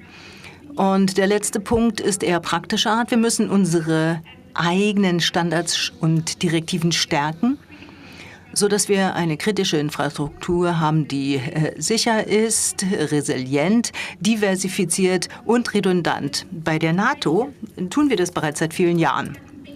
Wir reden darüber, dass wir grundlegende Anforderungen haben. Das sind sozusagen Minimalforderungen dafür, was man individuell als Nation machen muss, um kontinuierliches Regieren, die Leistungen für die Öffentlichkeit aufrechtzuerhalten. Wenn also das Schlimmste kommt, wie auch immer das aussieht, muss es so sein, dass das Land, die Gesellschaft weiterhin funktionieren können. Und diese Anforderungen widmen sich der Energieversorgung, Nahrungs- und Wasserversorgung, Telekommunikation, Transportverkehr, Kontinuität der Regierung und auch der Wirtschaft. Das heißt, diese grundlegenden Anforderungen, wir wollen, dass diese die Länder dann in konkrete Ziele und ihre nationalen Planungen umsetzen.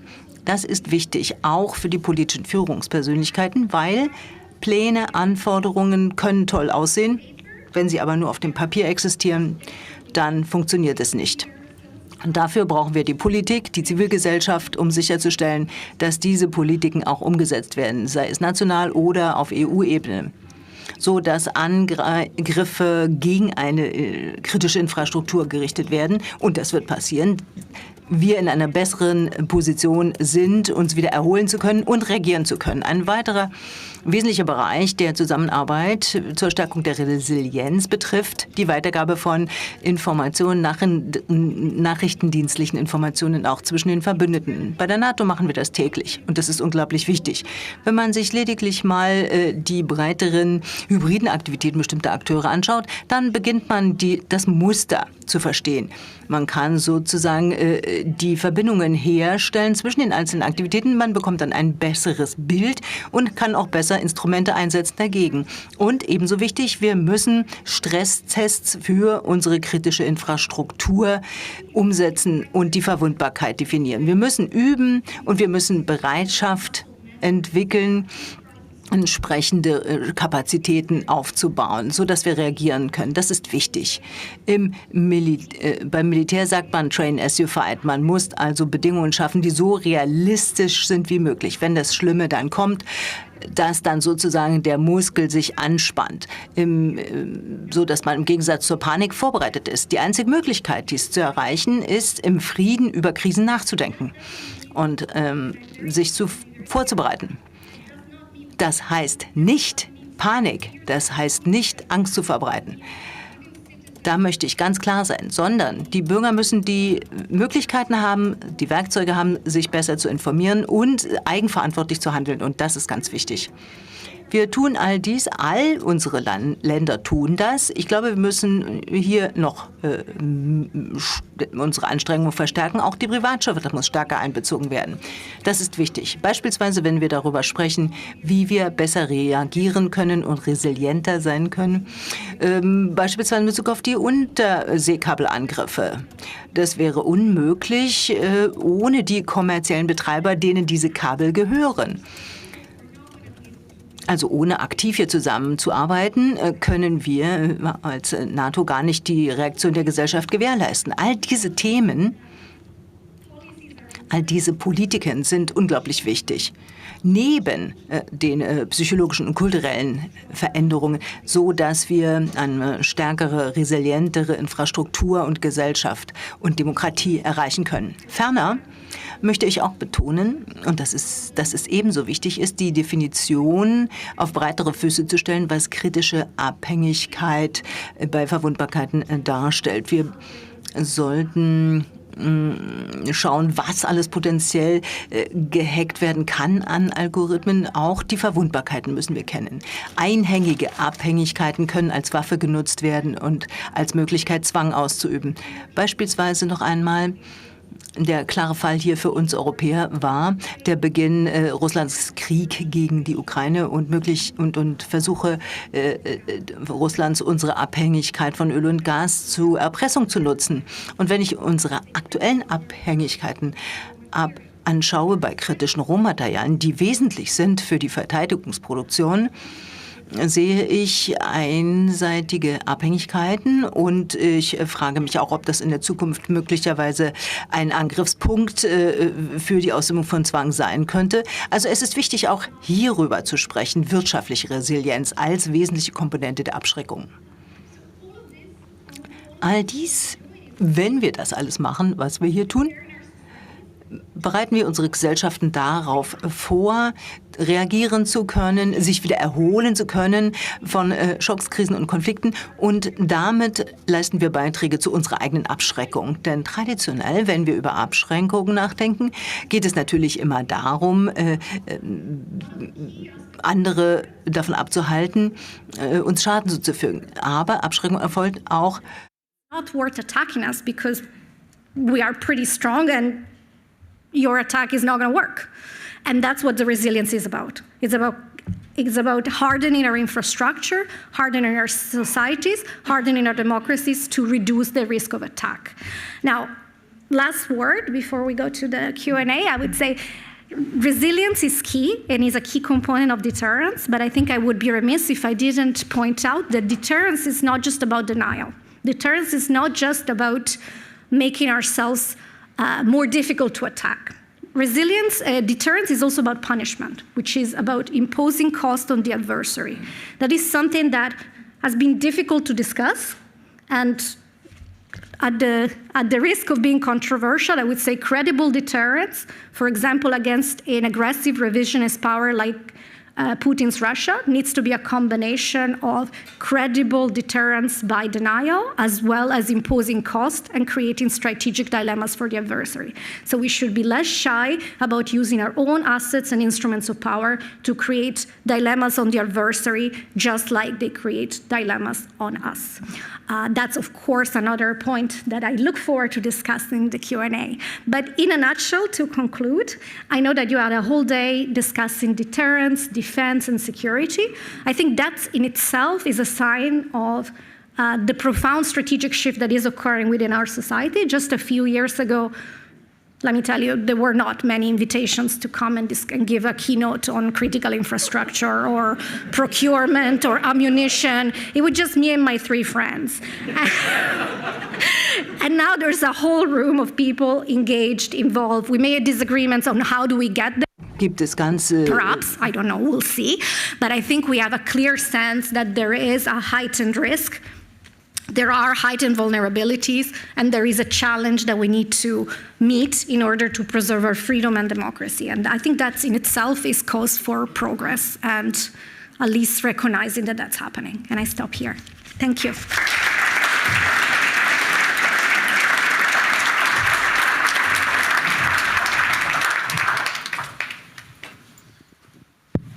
Thank you so much, Benedetta, for this insightful presentation. We have about 20 minutes left for the Q&A. I'll pose a couple of icebreaker questions, and then we open the floor here for the audience. One point that really struck me in your presentation was actually one of the first points that you made, was the question of the mindset. And in a world where everything can be weaponized, how do we make that mindset shift? And this morning, or at 1 o'clock, when we had the keynote speech from President Grybauskaite, she mentioned that mindset and deterrence and comprehensive defense is also something about the capacity to suffer. Or what Ivan Krastev said, in a war, it's also the capacity to take pain. And this struck me because it has to do with the mindset. It has to do with how prepared a society is to sacrifice something as well. And the question that I would like to ask you is, authoritarian systems can impose costs, but in a democratic system, leaders are accountable and costs have to be coming by consent. Is there a structural imbalance when it comes to that question of mindset? Great question. So, yes, and our opponents and competitors know it very well, which is why I think part of the hybrid, if you wish, non-kinetic set of tactics really aimed at neutering us from within, in a way. So looking for the soft underbelly in our society, whether it's social cohesion, enhancing polarization, anything that would make that would erode our will to defend and will to stand up for ourselves. At the same time, and I think we should also be very mindful not to overblow the advantages of authoritarian systems. So it is true that, of course, in a system like Putin's Russia, where there's no accountability and citizens' voice count for nothing, you can take decisions much more quicker. And the threshold of pain you can inflict on your own society is incredibly high. As the recent numbers that came out just yesterday, about 1.2 million casualties in Russia since the beginning of the war in 2022, numbers that we hadn't seen in Europe since World War II. These are awful, awful numbers. At the same time, yes, it's true they can be faster. Their society has to withstand more pain because they have no alternative. But there's also a lot of flaws. For example, decision-making when there's no debate and no discussion can be quite suboptimal. President Putin went into Ukraine thinking that he would win in a week, that the Ukrainians had no will to fight and no capabilities. And, years later, they learned that that was really completely flawed information. That's one. Innovation, creativity, the ability to leap forward, that's tied to freedom. And I think it remains the case. And that's already something that I think we have and gives us a strategic advantage. And then the last point that comes to mind, again, if I look at the Russian performance on the battlefield, the level of motivation of soldiers that are thrown to the battlefield but are fully, it's very different. So having something worth fighting for, the level of sacrifice and bravery that I see when I go to Ukraine, when I interact with my Ukrainian friends, that only comes from having a sense of purpose that I don't think our authoritarian opponents are going to be able to have. So I think, yes, they have advantages, but so do we, and we should be less shy about them. Great, thank you. You mentioned in your speech the importance of deterrence being credible. And I think when we talk about NATO, we have to mention or talk about a little bit the elephant in the room and the question of credibility of NATO, especially when it comes on the leaders level. Now, you are with the Parliamentary Assembly, so it'd be really interesting to hear from you. We can get a little sneak peek behind the curtain. What are the debates in the Parliamentary Assembly? What's the connective tissue outside of the leaders level with regards to this question of credibility?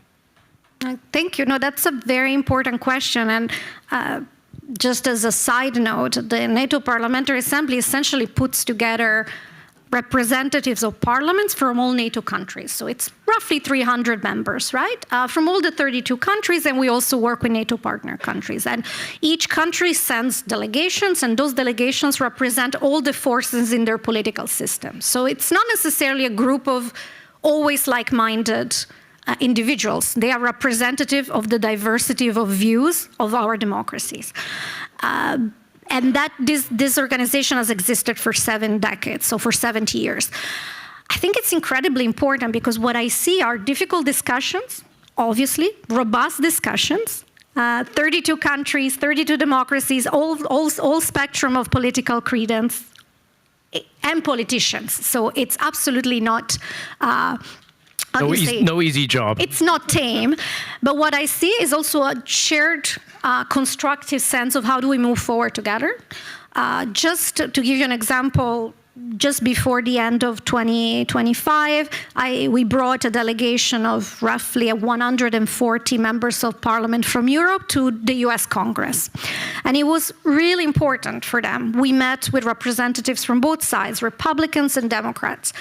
We met at the same time when the US Congress was passing the National Defense Authorization Act, which is how funding is actually appropriated for European security, for support for Ukraine, and the numbers very much reflected continuity of support.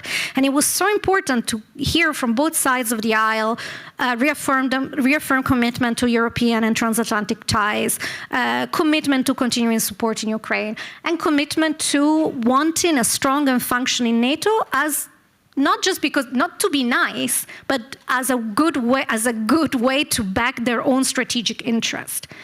That said, there was also a clear message, and that's not a new message, and it's a message that I think it's also quite fair, that the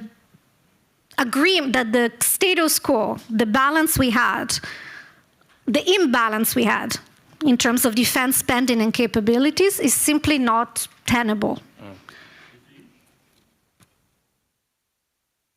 Not tenable? Not tenable. No, sorry. I thought it was a problem with translation. No, it's a problem with what I'm saying, but that's okay. That we can deal with. If it's translation, I can stop. And that's a clear message. And I think as Europeans, we also understand. And that's why there was that defense investment plan to go to 5% of GDP. And that's why the direction of travel for a transatlantic alliance that remains solid in the future is one where Europeans do more, but not just a little more, much more. When I look at the future of NATO, I see European-led NATO. I see European allies in Canada in charge or with the primary responsibility for the deterrence and defense of our continent, with US support. So not without the United States, with the United States and in NATO, but the balance to me has to shift. And we heard that loud and clear. To me, that's also in our interest as European. More control, more agency, more ownership, more responsibility. So I don't see that necessarily as a bad thing, as long as we do it. Otherwise, we have some gaps. We got some homework to do, that's for sure. Yeah. All right, I'll open up the floor for 1 or 2 questions. I'll take the young lady there, and then you, sir. Thank you so much for your remarks. My name is Alexandra von Volteus. I'm a student at the Hertie School currently, and I'm also working at the Peace Research Institute Frankfurt. So you mentioned that you are happy to talk more about this, so here I go. You talked about deterrence by denial versus deterrence by punishment, which you argued NATO should also be more involved in. So my question naturally is, what deterrence by punishment strategies do you realistically have in mind? So I assume you don't mean like a European deterrent suitcase traveling around Europe, but maybe also in the conventional sphere, and how could that be aligned with NATO members' idea of a defensive alliance, and also problems of decision-making unity? And then we have the gentleman there, yes. Many thanks. Long ago, somebody called me a gentleman. Thanks for that. My name is Ralf Süthoff, Berlin think tank Center for Humanitarian Action. I would like to raise one question, very impressive, very detailed on security and defense strategies. My question, however, would be, to which extent would you think we need also to discuss in a broader defense and security dimension? We have a development where we see challenges in great terms in the defense side, the traditional way. But for example, if you just take the German context, it's just 2-3 years ago, there has been developed a national security strategy highlighting all its other dimensions on the climate side, on the development side, on the human security side. While I think many civil society representatives are pretty pragmatic these days, saying, well, okay, we forget about the old promise by the Green Party, by the way, we would have one-to-one rise in spending on both sides. That's over, and for good reasons it's over. But what we see now is that the priority, how to focus on security and defense, is quite traditional, apart from saying it's also a comprehensive approach for society, for civil prevention. But in the global south dimension, in the justice dimension, in the credibility dimension, also to invest in human security, in crisis contexts, to invest in humanitarian aid and development aid, we go just in the opposite direction. Funding-wise, but also strategy-wise, it started already under green leadership, so it's not about promoting a green party. But last point, for example, we've seen just last week a development ministry in Germany presenting a new strategy which puts security as a top priority of development policies in future. And many see it as instrumentalizing these areas while not making it really a comprehensive approach with respecting that these are priorities in funding and in policy terms, also many other ways. Many things. Great, thank you. So, what instruments of deterrence? And then the question of, shouldn't security be seen much broader, also including development, human rights, and other issues? Thank you. Those are 2 excellent questions. I'll try to be super brief, but firstly on deterrence. So deterrence since time immemorial is about capabilities, will, and the ability to communicate to your opponent or adversary that you're serious about it. And you have different ways to do that, and partly is what we're doing as a defensive alliance resilience, stepping up our posture, increasing our capability. That all signals to potential adversaries that really it's not worth trying to go into a conflict with us because they will lose and there will be a terrible price to pay. And that's perfect. At the same time, in my view, in a time where we see cyber attacks day in and day out, sabotage, disruptions, and other non-kinetic tools, hybrid tactics against our security, that to me makes me reflect on the question, what more can we do to deter our opponent from engaging in those acts that are detrimental to our security, cohesion, and prosperity. And that's the type of, and that's what I mean by deterrent by punishment. The number of tools that states have, and some it will be done in a discussion through NATO, some can be done through the European Union, some can be done through coalitions, is how do we use the tools we have, diplomatic, political, economic, in terms of cyber, to impose costs and to instill on our opponent and adversary the perception that continuing to test and probe and prod us, it's really not a good idea. Clearly, we need to do that in a responsible way, managing risk. Nobody wants confrontation, but at the same time, and this is take it or leave it, I fear that when we are in increasingly more escalatory hybrid attacks that are not met with any significant response, I fear that that only invites more aggression. So I feel that by trying to avoid responding for fear of escalation, we might end up inadvertently going up the escalation ladder. So my call is not to be defensive. My call is to, how do we use all the instruments we have to really create more dilemmas and signal clearly to our adversaries that this cannot continue, because it's really an unstable and, to me, very dangerous trajectory. NATO will not be necessarily the place to do everything. For example, the European Union has economic tools, sanctions. Great.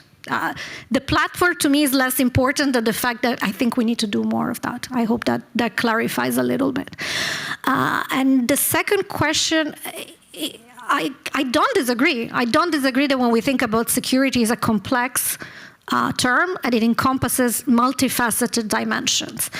And my speech and my point of view reflects a particular organization and a particular point and a particular part of the puzzle. My piece of the puzzle is security, is the defense, is collective defense. That is a piece of the puzzle that we neglected for a few decades. So my call is, given that the fact that we have a war raging on our continent, we can no longer do that, we need to invest more. I wouldn't frame that as meaning nothing else is important. I would say for NATO, right now, that is our priority. Does that mean that nothing else that is happening in foreign defense and security sphere stops to matter? Absolutely not.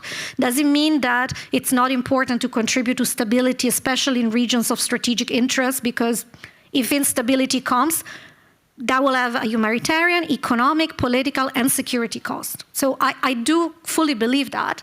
I also think that right now we have a very focused mission as NATO, and we also have very specific set of tools when it comes to stabilization and stability and post-conflict reconstruction. We have the security piece, which is essential, because without security, you don't have development, you don't have economic prosperity, you don't have justice, you don't have human rights, but it's only one piece. Clearly, that piece alone will not solve everything, but without that piece, I'm not sure you can do the rest. So I am very conscious that I'm only providing one piece of the puzzle, because that's my piece, but I wouldn't construct this in a Manichaean way, meaning if you do this, everything else goes away. I wish that the world was as simple, but unfortunately we are facing with simultaneous threats and challenges, some kinetic, some not kinetic, and that requires really, unfortunately, to walk and chew gum, as our American friends say. Benedetta, thank you so much. We've come to the end, but I want to ask you one last question and maybe end a bit on a positive, optimistic note. When we talk about resilience, we always talk threats, risks, challenges. Is there something like a positive vision of resilience? Yes, I wouldn't say that talking about you're protecting yourself, you're protecting your society, you're protecting your citizens, you're protecting your democracies and your way of life because they're worth preserving. So that, to me, that is an aspirational vision. When we look at the founding treaty on NATO, what is the vision? To preserve peace, to preserve stability, to preserve prosperity, to preserve democracy, rule of law, and individual liberties for our citizens. That is why we are doing all this. So I think it's very important, actually, to close with a positive note. There is a positive agenda to me, and it's not just preserving, it's renewing, re-energizing. I personally think that the discussion around a culture of defense can also be helpful to talk about responsibility, ownership, involvement of civilians and citizens more into our building a collective ethos. That's more personal opinion, take it or leave it, but I think, yes, of course, we need to do this for a reason, and maybe we should start with that, and that's something that it's always obvious to me when I come back, when I go to Ukraine and meet my Ukrainian friends. What is it, what we're doing this for, and what's the price of actually not having security? And that really ties into what the president earlier said when she talked about responsibility of citizens as well. Benedetta, thank you so much for this conversation and sharing your insights with us.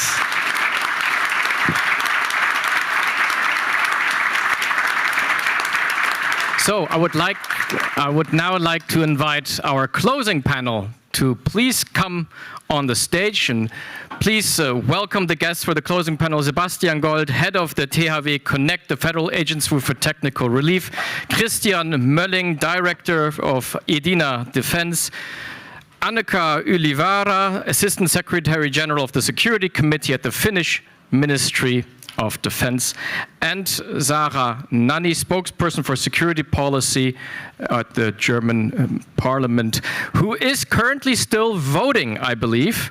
So she might come in the middle of our discussion, but we'll be resilient. We'll handle this, I think. What about Christian Mölling? He's also on his way. Okay. No problem. We'll manage. We'll manage. We're prepared for all kinds of contingencies. So, throughout the day, we've heard different perspectives already on comprehensive security, comprehensive defense. We kicked off the discussion with President Grybauskaite, who talked a lot about responsibility. In the ensuing panel, we talked about the total defense concepts in Sweden, for example. We went into different breakout groups, talked about different topics, climate and others, intergenerational issues as well. And I think there's a lot of food for thought, and we want to try to bring it together in this concluding panel. And because it's already late in the evening, we're going to try to do this a little bit as a moderated conversation. So not just the rigid input structure, a bit more of a free-flow, moderated conversation. And so I think there's three parts we want to look at. The first one is, what's actually the threat environment that we need to prepare for? What do we need to be resilient against? What are the scenarios that we're looking at? Second point is, well, do we have the capacities to be prepared and to be resilient? Are we actually implementing what we need to implement, or do we have particular gaps? And then the third part I'd love to talk to you about is, of course, the question of the role of society, the role of the citizen in all of this. And so maybe, Annika, I'll kick off with you. When you look towards 2030, what are the threat scenarios or the risks that the Finnish Ministry of Defense plans for, looks for? What are you preparing for? First of all, thank you for inviting me here. And I was actually listening to the first breakout session, and there were quite interesting point of views. But I would like to turn out this question to a bit different angle, because authorities, they are usually blamed to emphasize all of those threats. Authorities talk about threats, but when we look about the Finnish preparedness, Finnish resilience, so the most important thing is that what are we securing? What is our aim? And in Finland, we use the concept for comprehensive security, which forms the foundation of resilience in Finnish society. And in the core of this concept is two things. Firstly, vital functions of society, those that we are trying to safeguard. And another thing, collaboration. This is a concept of collaboration. So those vital functions of society, it's a whole of society approach. It includes psychological resilience, leadership, international EU activities, defense capability, internal security, economy, infrastructure, and security of supply and functional capacity of the population and services. None of these functions are more important than the others. But Finland, just recently, 1 year ago, we updated our security strategy for society, which describes this comprehensive security. And during this update, we emphasized psychological resilience a bit more than before. Traditionally, we depict these vital functions in the shape of a diamond. It's the Finnish diamond. So previously, on top of the diamond was a vital function called leadership. But nowadays, it's psychological resilience. This is because what we have learned from the recent crisis. And what do you mean by psychological resilience? What exactly does that entail? Of course, it's an individual capability, but it's society's capability to be able to cope in crisis situations, but also to recover. Probably it's the most difficult vital functions because it's not a concrete one. It is shown in the will of the population, in the trust, not only to authorities, but trust to fellow citizens. And it's definitely built before crisis, during normal times. But when we look at the threats, and there has been a lot of discussion about comprehensive defense, and in the Finnish thinking, I would like to explain the evolution of our concept. Firstly, we started as a total defense concept that developed after the Second World War. And then it transformed to comprehensive defense. And now we use the concept of comprehensive security. Total defense, that is part of the comprehensive security concept. And what it means in our thinking is that when we unite those civilian and military activities or integrate them to defend the country. But in a comprehensive security perspective, the threat spectrum is a much larger, much vaster because the vital functions are 7. So what are the threats finally? They can be diverse, arising from human action, nature, technological development. They are usually unpredictable. They can be happen alone or combined. But what is it in concrete terms?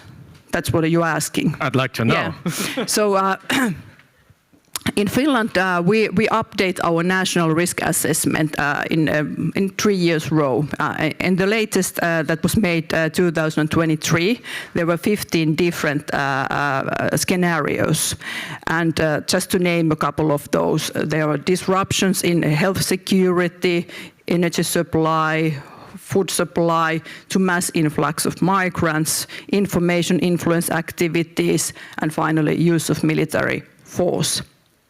But what is also included in this assessment is not the description of scenarios, but the impact level on different on each of these vital functions. Wow, interesting. Well, we'll come back to that as well. Also, how that evolution actually took place and what structures you have to actually go to that. But I want to bring Sie, Herr Gold. Now I want to ask you, Mr. Goltz, for You already joined the THW at the age of 17. It's not a job, it's a vocation, I would say. And in all these years, the crisis landscape has changed quite much. So what's your view of these changes of the crisis landscape? What are the crises we have to prepare for into the future? Well, I will move a bit closer to you to start with. And thank you that I can talk in German. This is, of course, a professional meeting here. And I don't want to speak in some broken English. It was in 1991 that I became a member of THW, the Technical Relief Service in Germany. And the reason for THW is that in the Constitution, we are responsible for civil defense and protection of the civil population in the German Federation. And when I was trained in 1991, I was told, okay, actually this is in view of war and the case of tension, but we don't have that anymore, and we will never have that again. In 1991, 92, 93, that was everlasting peace, which had started, so to speak. And this is why for over 35 years, or roughly 35 years, we didn't have a lot to do with civil defense and civil protection, and we were very grateful for that. We, as THW, the Federal Agency for Technical Relief, were very different in the 1950s. So going away from war specialization, we specialized in natural disasters, floods, supported the fire brigade in extinguishing fires, supporting the states and the local authorities. And, you know, we have set up our capacity for that situation. Now, upon the aggression of Russia against Ukraine, with the concept of civil defense of 2016 from the Federal Ministry of the Interior, some people were smiling, you know, about people stockpiling things too much.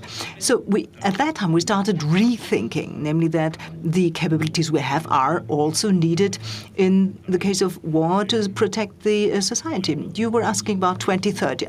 I believe our Minister of Defense and I believe our intelligence services, if they say up until 2029, Russia will be in a position to... Hi, Ms. Nani. Good evening. Warm welcome. So Russia will be in a position to challenge Europe and NATO. We have to be prepared for that. What we as THW do, help in natural disasters, other disasters, this is enhanced more and more in training, in preparation by everything that is relevant in the case of a military attack requiring support to the civil population. Thank you very much. Welcome, Ms. Nani. Thanks for joining our panel. We were just discussing the question, what is it actually we have to prepare for up until the year 2030? What do we need to be resilient for? And Lieutenant Colonel Olivara was mentioned also the issue of psychological resilience and mentioned a number of different scenarios. And maybe before going to Christian Mölling, I would like to come back to you, Lieutenant Colonel. Is this a shared European understanding, talking about psychological resilience, or is this a specific Northern model? That's a difficult question. Well, because I look at it from the Finnish and northern perspective, but probably it's more common in the Nordic countries because when we look at inside of our concept, I mentioned about the concept of collaboration and what it means. It means that the security is not only the business for authorities. It requires participation at all sectors and at all levels of society. So if we look at the previous discussions, so what I found out, the understanding is not the same here at the moment in Germany, exactly. That everybody has to participate. So, but I have to say that in Nordic countries there is also work to do. So it doesn't mean that everything is perfect. When we updated the latest strategy, we emphasized the importance of individuals as security actors. It doesn't mean that everybody at the moment is participating. We have a lot of requirements for the citizens. For example, in Finland we have a conscription system where people have to study, pay taxes and so on, but still we need people more to participate. But at the same time, when we emphasize the importance of individuals as security actors, it's a two-way road, so that people need to participate, but at the same time the society or the government needs to tell them what they need to do, or what skills they need to have. And give an orientation. Yeah. Christian Mölling, you've been working on security policy, defense policy for many years at the German Council of Foreign Relations, the DGAP, at the Bertelsmann Foundation, now director of EDINA. Is there a shared European understanding of what the threats are by 2030? And what are those threats? What do we need to get prepared for? Yeah, thanks.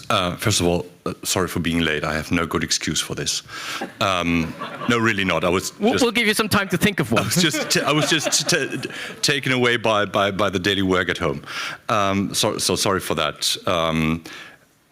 Second, I think that the first most important point is we're talking about those kind of shocks that, as an individual, is on an individual level, you're overwhelmed by it, and you can only manage it as a society.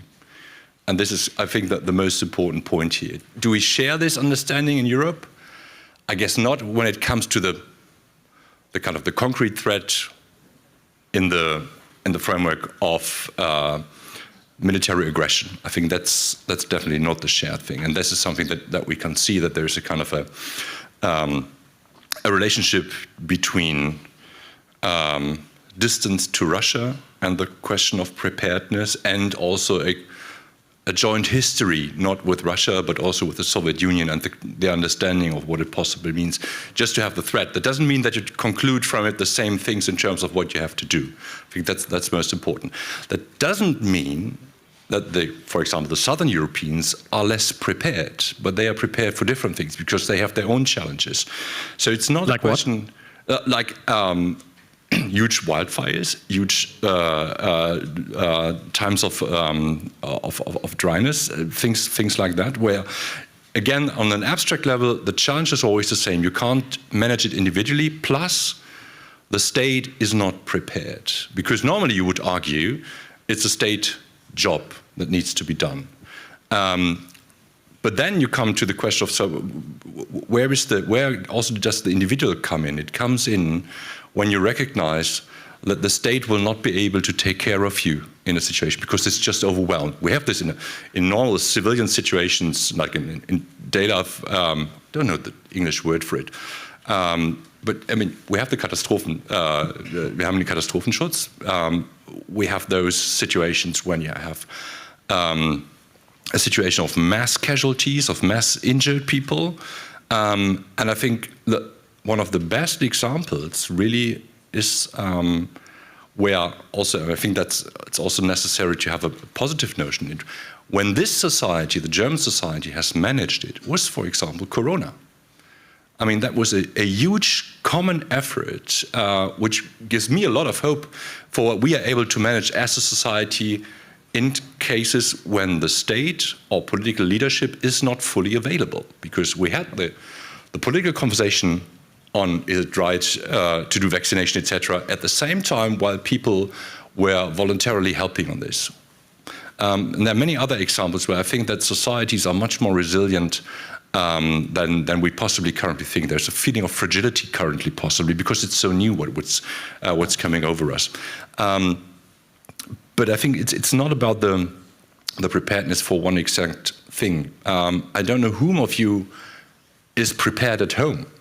I mean, and when you're prepared for it, does it just start that you filled up your stuff in your cellars? Even most of you may just don't have a cellar any longer where you can where you can stock Oder things. Weinkeller. Or it's locked. Yeah, I mean, yes, we have a wine cellar, but there's other things there as well. And we did it, luckily, we did it just before Corona came.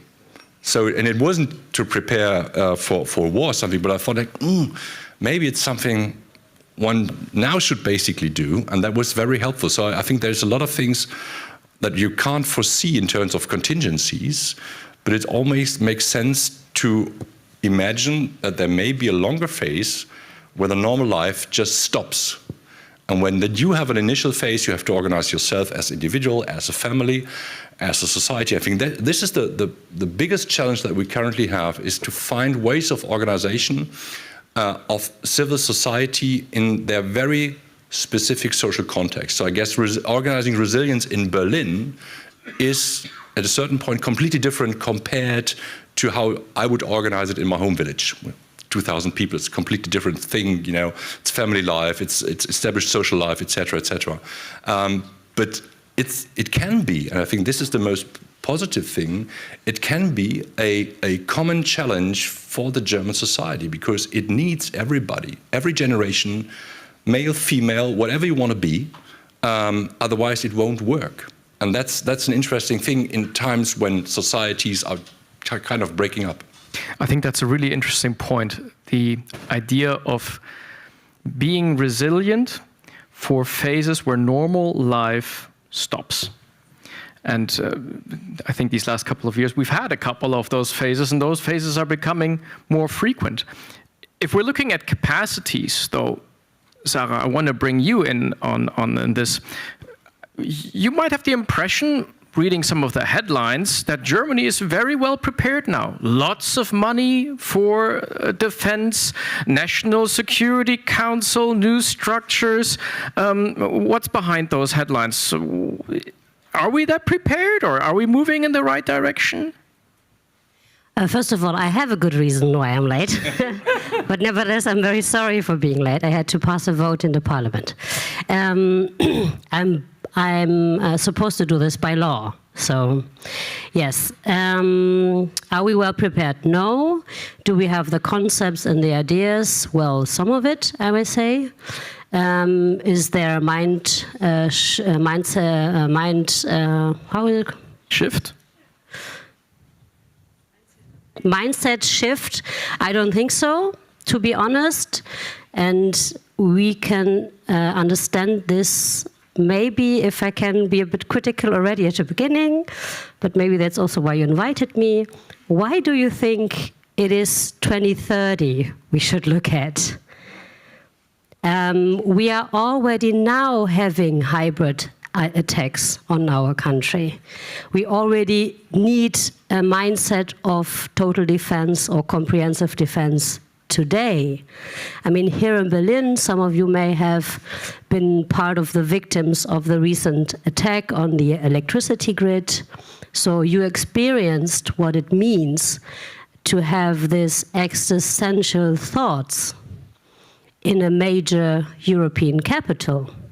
Existential because you find out that it's not that easy to connect to your neighbor if the doorbell doesn't ring because you need electricity to make it ring. And then you want to find out if the older person who's living next door is okay or not. Maybe you found out that it is an existential question if some of your health is dependent on medicine that needs cooling or stuff like this. So I think already this shows us that the mindset, even in the very progressive and forward-thinking Böll Foundation, isn't where it should be, to be honest. And government side, it's even worse, much worse, if I may say so. I'm sorry. It's true that we changed our constitution, so the government could spend more money on civil defense. They could. I don't really see they do, and especially our Minister of Interior, he thinks that he doesn't have to write concepts for civil defense. He doesn't have to give guidelines for the communities or the regions. He thinks that he can make some laws that do the bare minimum, and then others will be in responsibility. And while it's true that we have shared responsibilities among the different levels, if you do not have coordination at the federal level, you will not have a society that is well prepared for even more of those hybrid threats that we are already seeing today. Berlin wurde angesprochen, Herr Gold. Berlin has been mentioned, Mr. Gold, with regard to the attack against the electricity infrastructure. What have we learned from that, and where do we need to improve? Yeah, it works. Let me start with the good things. Berlin taught us that we are not lost as a society. If I see the neighbor, the help neighbors gave to each other, self-help, we're not, by far not where we want to be with regard to self-help capability. But if you see, let's knock on the door of the neighbor. Who does that at peace times? On the left-hand side in the multifamily home, and to have a look at the right-hand side in the multifamily home. Who lives there? Is that person maybe physically restricted? She may be illiterate. I had a conversation with a young woman who for the first time talked to her neighbors because she was not in position to make an emergency call, not because of the electricity, but she is illiterate. And so thank God, despite everything we see in terms of disruption of societal cohesion, I'm very glad that it has worked this way. Yeah, and applause is welcome. And of course, this is challenging. This situation has been challenging, not in terms of its scale, and I'm not talking about the technical relief agency, differently from it was sometimes shown. We don't need an explanation of this situation to be prepared and start our activities already at 8 o'clock THW. The electricity stopped at 6. So from 8 on, we have been on site because we were in training and exercises anyway. I'm not saying we are just great as THW. We too found that in fuel logistics, we need the money you mentioned, and which we, thank God, through this constitutional amendment will receive. This year we will get 2 million euros more. So finally we are in a position to procure a certain amount of things we could not procure up until last year. I don't want to digress. So we need things at THW where we have to invest additionally, and fortunately we can do that. Of course, we have to discuss the assignment of responsibilities. It's obvious that also in Berlin there are districts. Berlin is a German state, and the Berliners will know that. I believe that this electricity outage, and it was an attack, it was not just an outage, so that this attack has shown where, in which respects, improvements have to be applied in managing this crisis. And this applies to everyone, no matter whether at federation, state, local level, crisis communication, information to the population. This is something where we have to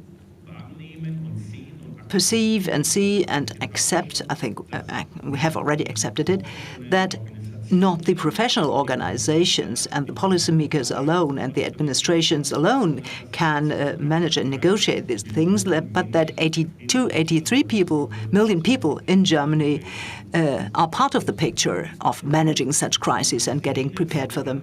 It's no use if a siren is started and no one in this room doesn't know what this siren call means.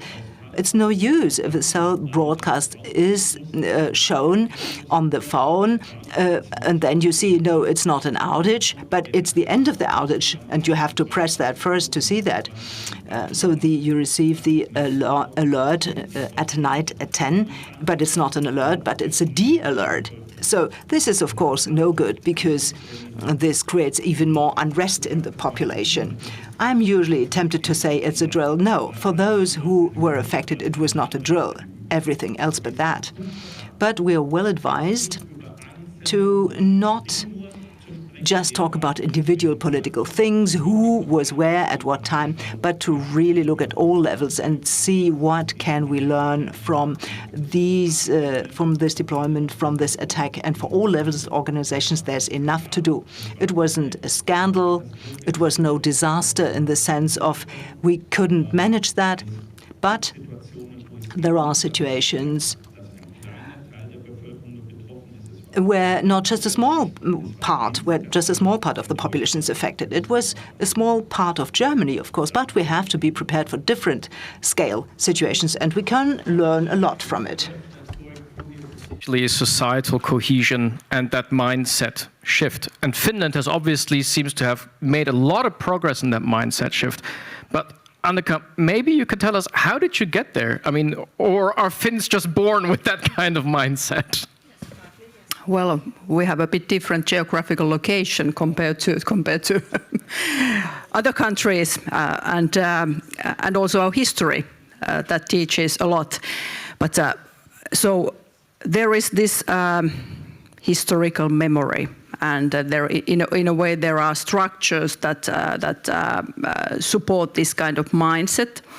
But I think the key is that how we have been able to integrate all the different ministries to this common goal. So you asked me in the beginning, how does the Ministry of Defense see the future threats? That's not the most important question. The most important question is, how does Finland see the future threats? So if we look at our concept, so in the core, vital functions, diverse threats, but how we will secure those vital functions. We have a definition of strategic tasks. So in our concept, there are 56 strategic tasks, and all of those tasks are assigned to a specific ministry. And the definition of strategic task is that it's based on legislation, but it's confirmed by agreements and complemented by voluntary activities. Why it is confirmed by agreements? Because most of the vital elements are in private hands, so we need agreements. But we also need the participation of organizations and citizens, those voluntary activities. But just to give you an example of these strategic tasks so that you get an idea of what I'm talking about. So when we look at the military tasks, so the strategic tasks that are on the responsibility of Ministry of Defense, there is only 2 of those 56 tasks. Military defense and coordination of total defense, which is, by the way, one of the new strategic tasks included in our strategy because of the current developments in our security environment. Previously, it was enough to emphasize military defense, but now we need to emphasize the coordination of total defense, even though it has always been the responsibility of Ministry of Defense, but now it's lifted as a strategic tasks. But a couple of, may I continue, sure, please? You can. So when we look at the Ministry of Interior responsibilities, for example, protecting the civilian population, rescue services, only a couple of examples. When we go to another corner, safeguarding energy supply, maintaining the cooperation model for cybersecurity. When we come to social and ministry responsible for social and healthcare, there are ensuring access to social welfare and healthcare system. Ministry for Education and Culture, for example, number 56, maintaining cultural services and protecting cultural heritage. Not a traditional security task. And for all ministries, communications. So it's a diverse composition of strategic tasks. And that is all coordinated within a coordinating structure, right? Because that's one of the things that we heard here is that there's a lot of lack of coordination, it seems, in Germany when it comes to these different governance levels.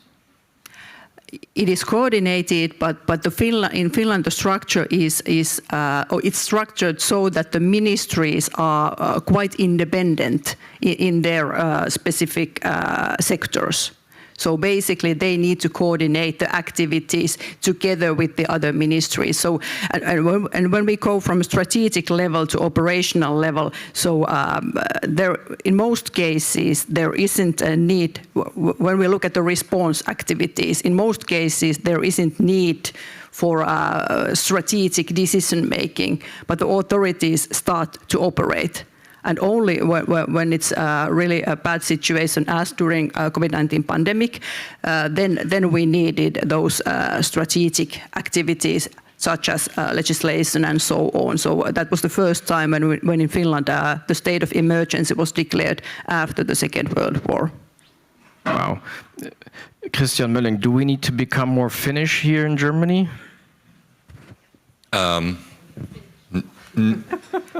No, I think we can't. It's basically something where if one of the key drivers is the society, then you basically have to take the starting point where the society is. We are not socialized like the Finns are since 100 years into this world. So this is not this mindset shift is something you can wish for, but if you want to have something realistic, I think that's not what we.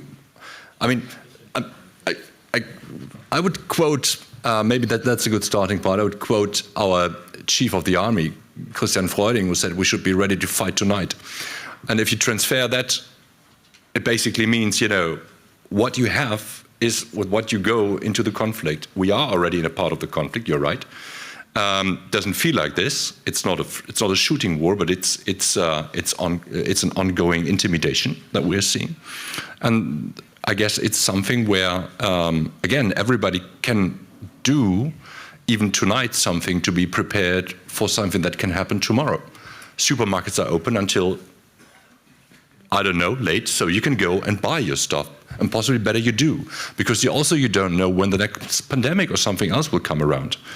And I think that's it's something that it's also a positive thing, because the other thing is that as an individual, I guess many people just feel overwhelmed by the number of threats and the intensity and magnitude. So it's also something where I think it's very important to give individuals and society ownership back and the ability and the impression that you can do something. It's so important, because otherwise you just, you may even give up. And that's the worst thing that you can basically, that you can achieve in this situation, that people give up and say, what should I do? It will come no matter what I do. No, that's not true. We still can master our destiny to a certain extent in this regard. Earlier we had the parliamentarian Agnieszka Brugger here, and she said that oftentimes people tell her, you are scaring people by mentioning just what you said right now. We have to prepare to fight tonight. So how do we strike that balance between not scaring people and at the same time being, I don't know, realistic and preparing them? Yeah, I think that the second part is not only to scare people and then say, but here's what we can do. And that's the part what is currently missing. I think political communication on the very strategic level has changed in Germany from a very laid-back position at the beginning of the Ukraine war to a now more forward-leaning government, also from the Chancellor's office. I appreciate that, but to operationalize that and say, and here's what you can do, and make it, again, a positive vision of how society can basically grab ownership again. So, it's something which is an important part of the equation also towards our adversaries, to show that this country becomes more and more unconquerable. Then it becomes less attractive. It becomes more resilient. Resilience means to be unconquerable by what any kind of threat you have. So part of deterrence then as well. And that's something Absolutely. That Benedetta Berti mentioned as well. Sarah, I want to bring you in here and ask, how do you communicate these risks? And just mentioning this balance that Christian mentioned, that Agnieszka Brugger mentioned about not, wanting to scare people, but at the same time being realistic. And the question of what is a positive vision of resilience? First of all, everybody who is watching the news is scared, no matter what I say. Really, no matter what I say. Everybody who's watching the news daily is scared sometimes. And the question is, do they also get prepared sometimes? And how to prepare? I mean, we try to push a maybe too complex idea, I don't know, for the German discourse, but in all respect for the official institutions who are in charge for civil defense, there are a lot of people out there who have skills that this community of people in Germany will need in times of crisis. And we proposed that there's some kind of voluntary registration for everybody who thinks that she or he has a skill and also has the will to be part of a solution in times of crisis. So if you have special IT knowledge, if you have medical background, if you are good in crowd management or communication, if you have psychosocial education that makes you a good soother for other people and stuff like this, so that the official institution, in times of crisis, they know, okay, in Düsseldorf, we have 20 people who are really good at building things. And for some reason, we need to build things. So we have their telephone numbers, we can call them, and maybe 10 of them or 5 have the time to come over because they do not have to care for other people in this crisis or are building already on their own behalf something that should be built. And then they come over and they help. And this is a very simple thing. You don't need to change a law for that. You just need to empower people. You just need to set up an app. You just need to set up a homepage. You can even ask some artificial intelligence to make sense of the set of skills that people are putting into the system. And then this would be available in times of crisis. And if I do it on a voluntary basis, you do not even have all these ideas about data management, blah, blah, blah. You just agree, yes, I'm gonna help. And then you're going to help. And I think those simple ideas that would work tomorrow or in a week or in 10 days, we need those simple things. Because, I mean, 2030, I already said, the military and many experts are talking about 29.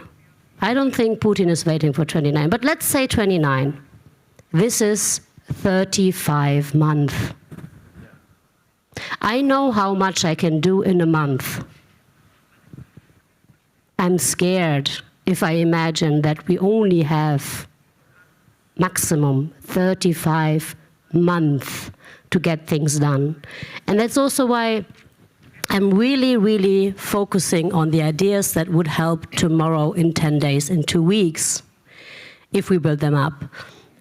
Yes, we should talk about reforms, responsibilities, but let's be honest, we don't have the time for the perfect structure to be finalized. We don't have that time.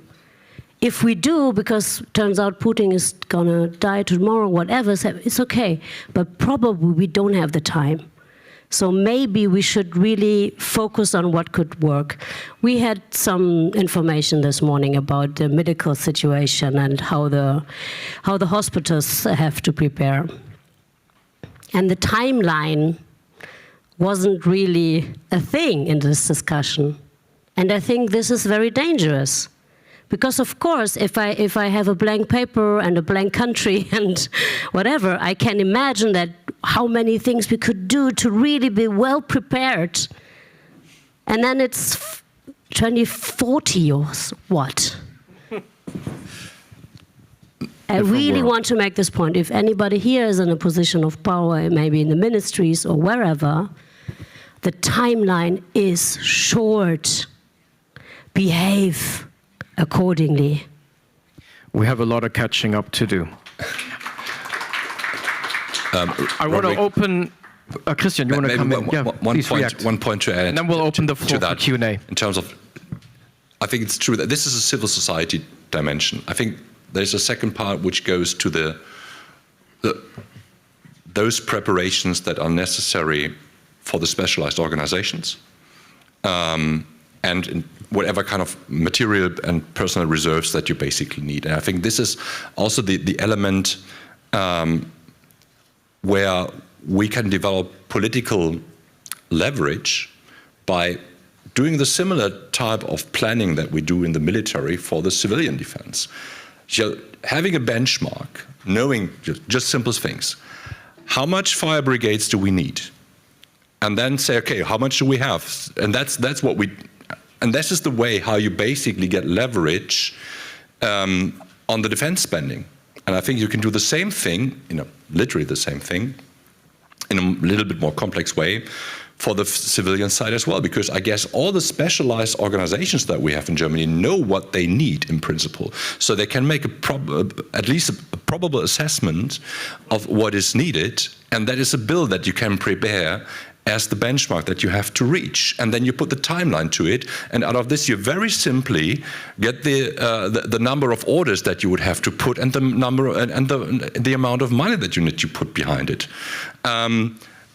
The big problem is, at least me personally, I don't know whether this is happening on all the different levels, and that's a problem already. If we don't have it, we should have it rather immediately. And if we have it, then we should start communicating this also immediately, because this is the biggest leverage that we have towards at least the parliament and the federal government. Even if they say we are not responsible, at least you have the hot potato in the game where everybody then has to find a way to, put it to somebody else. Otherwise, the whole communication will just die away. It's a nice pet project. It doesn't cost that much money. So you need to get people possibly more interested by making the problem more transparent and bigger, and also have something, also economically into it. Herr Gold, und dann öffnen wir für Fragen. Es tut mir nur leid für Sie. Yeah, I'm sorry for you. Actually, we should have a kind of a battle. There should be different positions, but in fact, we do agree. I mean, we could write lots of theses about the optimum civilian protection system or disaster protection system in Germany, but we don't have 5 years. So we have to make do with the time and the structures we have. And what I'm having here covers about 80% of what needs to be done. This has been issued by the Federal Agency for Disaster Protection. Now, this also applies to air attacks. I mean, we haven't reached the point at which we should be, but we are much more advanced than we were 5 years ago. Because then we were hesitating to really consider a war situation. At the time, had we said war, people would have criticized us harshly. But, I mean, we should take this brochure, publish it 40 million times, give it to each and every household in the country. I mean, some people are afraid or feel fear when they see this, but I don't feel fear. I feel fear once I realize that I'm not prepared. I'm not fearing the war. I'm fearing the fact that I'm not prepared when the war starts. So this is a brochure. You can also get it online, by the way. Not everybody knows. I mean, we all know it, but we are in a bubble. And this is the problem, too. We are in a bubble, but it's 82 million people who need to know about it. We have to talk about it. Once we have this foundation, professional organizations, paid ones or voluntary ones, can do their job because we have the basis. We have a sound basis. Everybody has to ask themselves, when did I do the last first aid course? And there are some people who go and say, well, yeah, quite a while ago. So then you know what you can do tomorrow morning. So, we have 9 minutes left on this panel, so we'll open up the floor for questions, comments, answers. I will collect a couple. Please introduce yourself. Also say who you want to address. We'll start with you, sir, in the second row here, and then move over to the middle. My name is Wolfgang Rudeschasser. I worked for EU, NATO, and the German government, and I'm now a non-resident fellow at the Institute for Peace Research and Security Policy in Germany. I have a question that hasn't come up yet, und ich sage sie auf Deutsch, weil sie I will say it in German because it has a specific German connect and also a specific German history. One of my colleagues is conducting research into the physical fitness of the German population, especially of the young population. And he compares this with Poland, Finland, other countries. We all see that the German population, especially the younger generations, are less and less physically fit. And if we take a look at 2030, and I think it's now that polls are conducted for the military, that is for voluntary, obligatory military service, whatever you want to call it. And I wanted to ask you, Mr. Gold, does this really play a role in the emergency services and their organizations or others, how the physical fitness of the German population, to be more specific, of the young population, is evolving? I don't want to quote Pete Hegseth and heroes in America and all women to the military, etc. I just really want to ask the question also about the perception of the audience. Would that be a subject for research? Okay, let's collect some more questions or comments. Then just pass the mic to the rows behind you. I'm Julia Denker. Yeah, my name is Julia Denker. I'm an independent consultant for peace questions and work also as a conflict trainer here in Germany. My question is, when the media is only fear-mongering and not activating the society to prepare, and when the government is not stepping up and doing so itself, how can we activate the people back at home that are not present here today and are not really aware of what the threat actually is? And this is a question for everybody, so you choose yourself who's going to answer. Thank you. Great, thank you, Julia. Hi, thank you very much. I'm Emil Archambault with the Deutsche Gesellschaft für Auswärtige Politik. My question would be mostly for Sara Nani and Anuka Ilivara. One challenge at the moment is that there is a lot of catching up to do and ramping up capabilities. That's what we've mostly been speaking about. There's also the challenge then of maintaining those capabilities in the long term, and that is a different requirement. That's a different way of organizing work. We know that with infrastructure, with any kind of structure, there is a challenge of not getting a sort of fatigue and not letting these capacities decay. So I was wondering if you could speak a bit about how we do that to make sure that we are ready not only now, not only in 2030, but also 2035, 2040, 2045, and so on. Thank you. Great, thank you. I'll take one more question if there is one. Yes, in the second row here.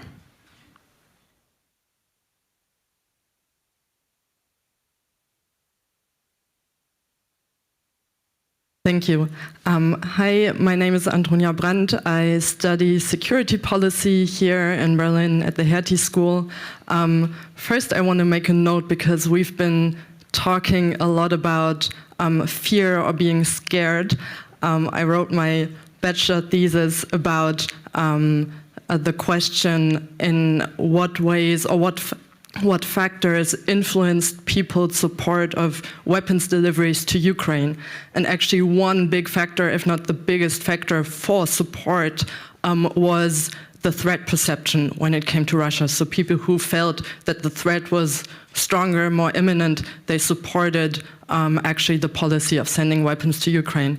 And I think that, you know, fear, if you want to call it that, or you could also call it awareness for a threat, can also serve quite, you know, as a catalyst for action. And I think we could also turn our perspective more towards that. I have a question for Sara Nani.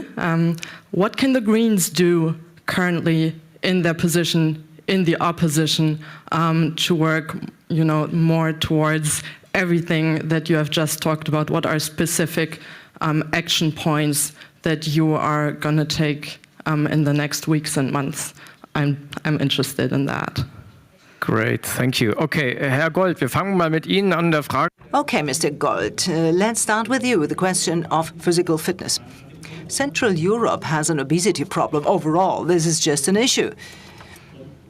And this is why I'm always pleading in favor of one subject at school being nutrition, but this is just on a sideline notice. I have the problem that my elevator is not working. Since yesterday night, I live on the 7th floor, and I get out of breath because my nutrition is not optimal today. And when I take a look at our assistance organizations and THW, then it is right. We're saying everyone can join us. But then there are cases where you do need a certain physical fitness. For example, if you wear a respirator, if you do things like that, you need a physical exam, you need to have a certain certificate, and you must have certain physical fitness to be able to help with these things.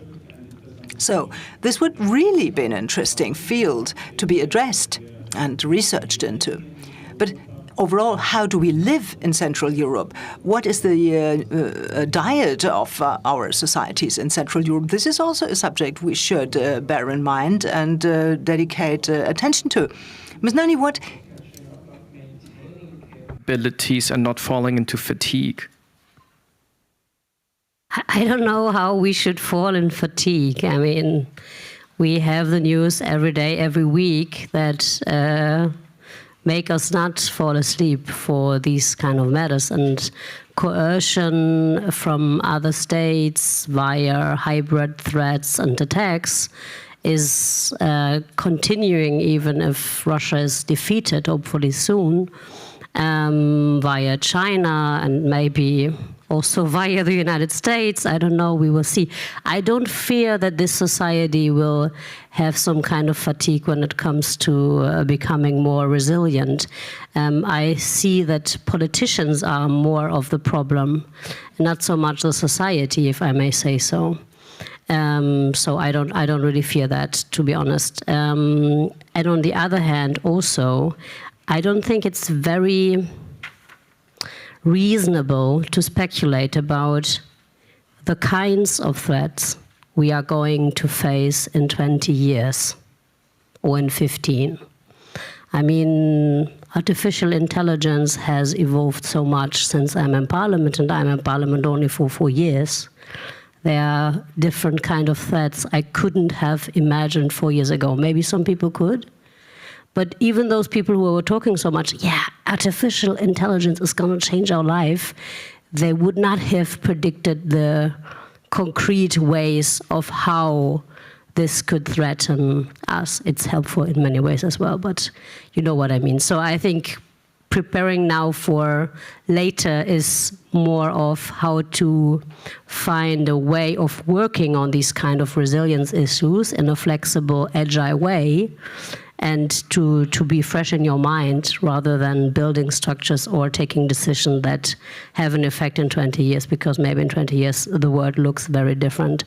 And of course, I will not tell you what the Green opposition program will be in the future, because I know that the government coalitions are listening to my talk here as well.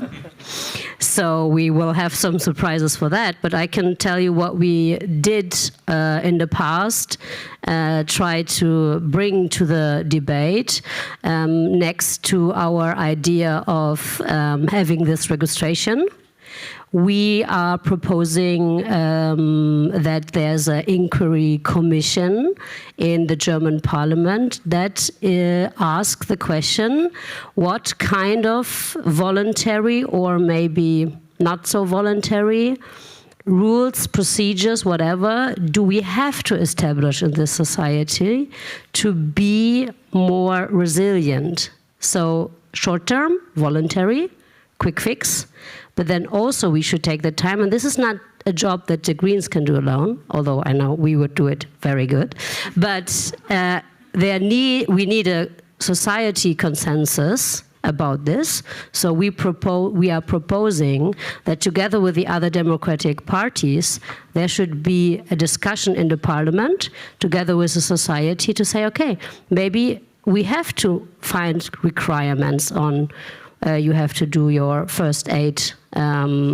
training every whatever year, or you have to register if you have specific capacities. Maybe if you studied medicine and now you're working for the pharma lobby, we are very happy for your very good salary, but also we invested a lot of money in you, so maybe you should give something back in times of crisis when you studied medicine. All these kinds of ideas, we have to talk about it, discuss it together with others, and we will, in this year, make a proposal to the other party groups so that we're going to have this inquiry commission in the next years and find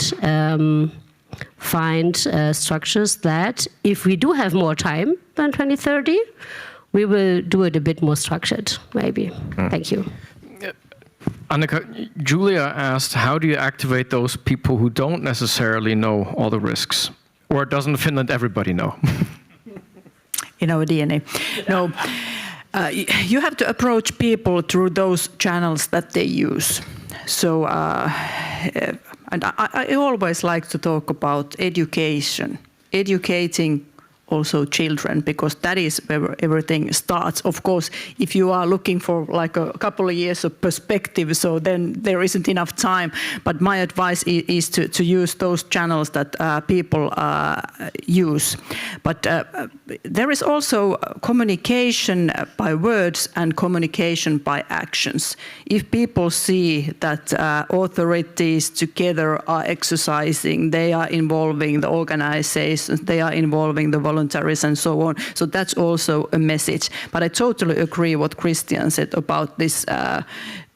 Do not scare people too much, because the biggest threat is ignorance. And if people don't see a future, they don't pay attention. Because why? Why should they? Christian. Any question, or should I just put out a watching list? You can take the question on the question of catching up and maintaining capabilities and the fatigue coming in, possibly from DGAP, your former home. I think that this is a very simple, a second order question. I mean, capabilities that we don't have to think about how to maintain them. So our first problem, also because of the time frame, is just to get the stuff. And I do another kind of similarity that we currently have in the military domain is we are buying the hell currently, and we will make mistakes in what we buy. And the same will happen for the civilian side. However, the innovation cycles, at least for the hardware, are not that much the problem as they are compared, because you're not getting into a competition and into a combat where you basically have to be the first. It's a more diffuse situation. And I mean, if you take a look into the equipment fire brigades use today, yes, there's always a higher end that you can achieve. But compared to my time when I was a young civil servant, it's not that much that has changed since then. A lot of the procedures change here and there, it gets more efficient. But it's still something where with a reasonable amount of equipment, you can do still quite a lot, but you need a lot of the equipment. And you need a lot of educated people who can basically do it. And I think a lot of, maybe it's one idea is maybe do more live exercises. You know, invite people to just take a look on what we are able to do and how we do this. I mean, again, I'm from a small village. That was pretty normal for us, right? To have that. And people, you know, especially if you are young, I think you don't need necessarily to press people into the service. I mean, you offer an opportunity to be part of something bigger, which is, especially if you're in your 20s, it is something that is pretty normal. You want to be part of something bigger and do something good. So just give the opportunity to do so. Yeah, and don't make it a kind of an obligation. We have to go. And I think that's the positive vision, empowering citizens to actually play a role themselves, contribute to resilience, not be something that needs to be forced to be resilient, because you're contributing to something greater than yourself. We are also, in terms of times, greater than ourselves, 6 minutes, a little bit over time. I'd like to thank all of you for your patience. I'd like to thank our panelists. And before we finish, I'll pass the floor also to Vera one more time.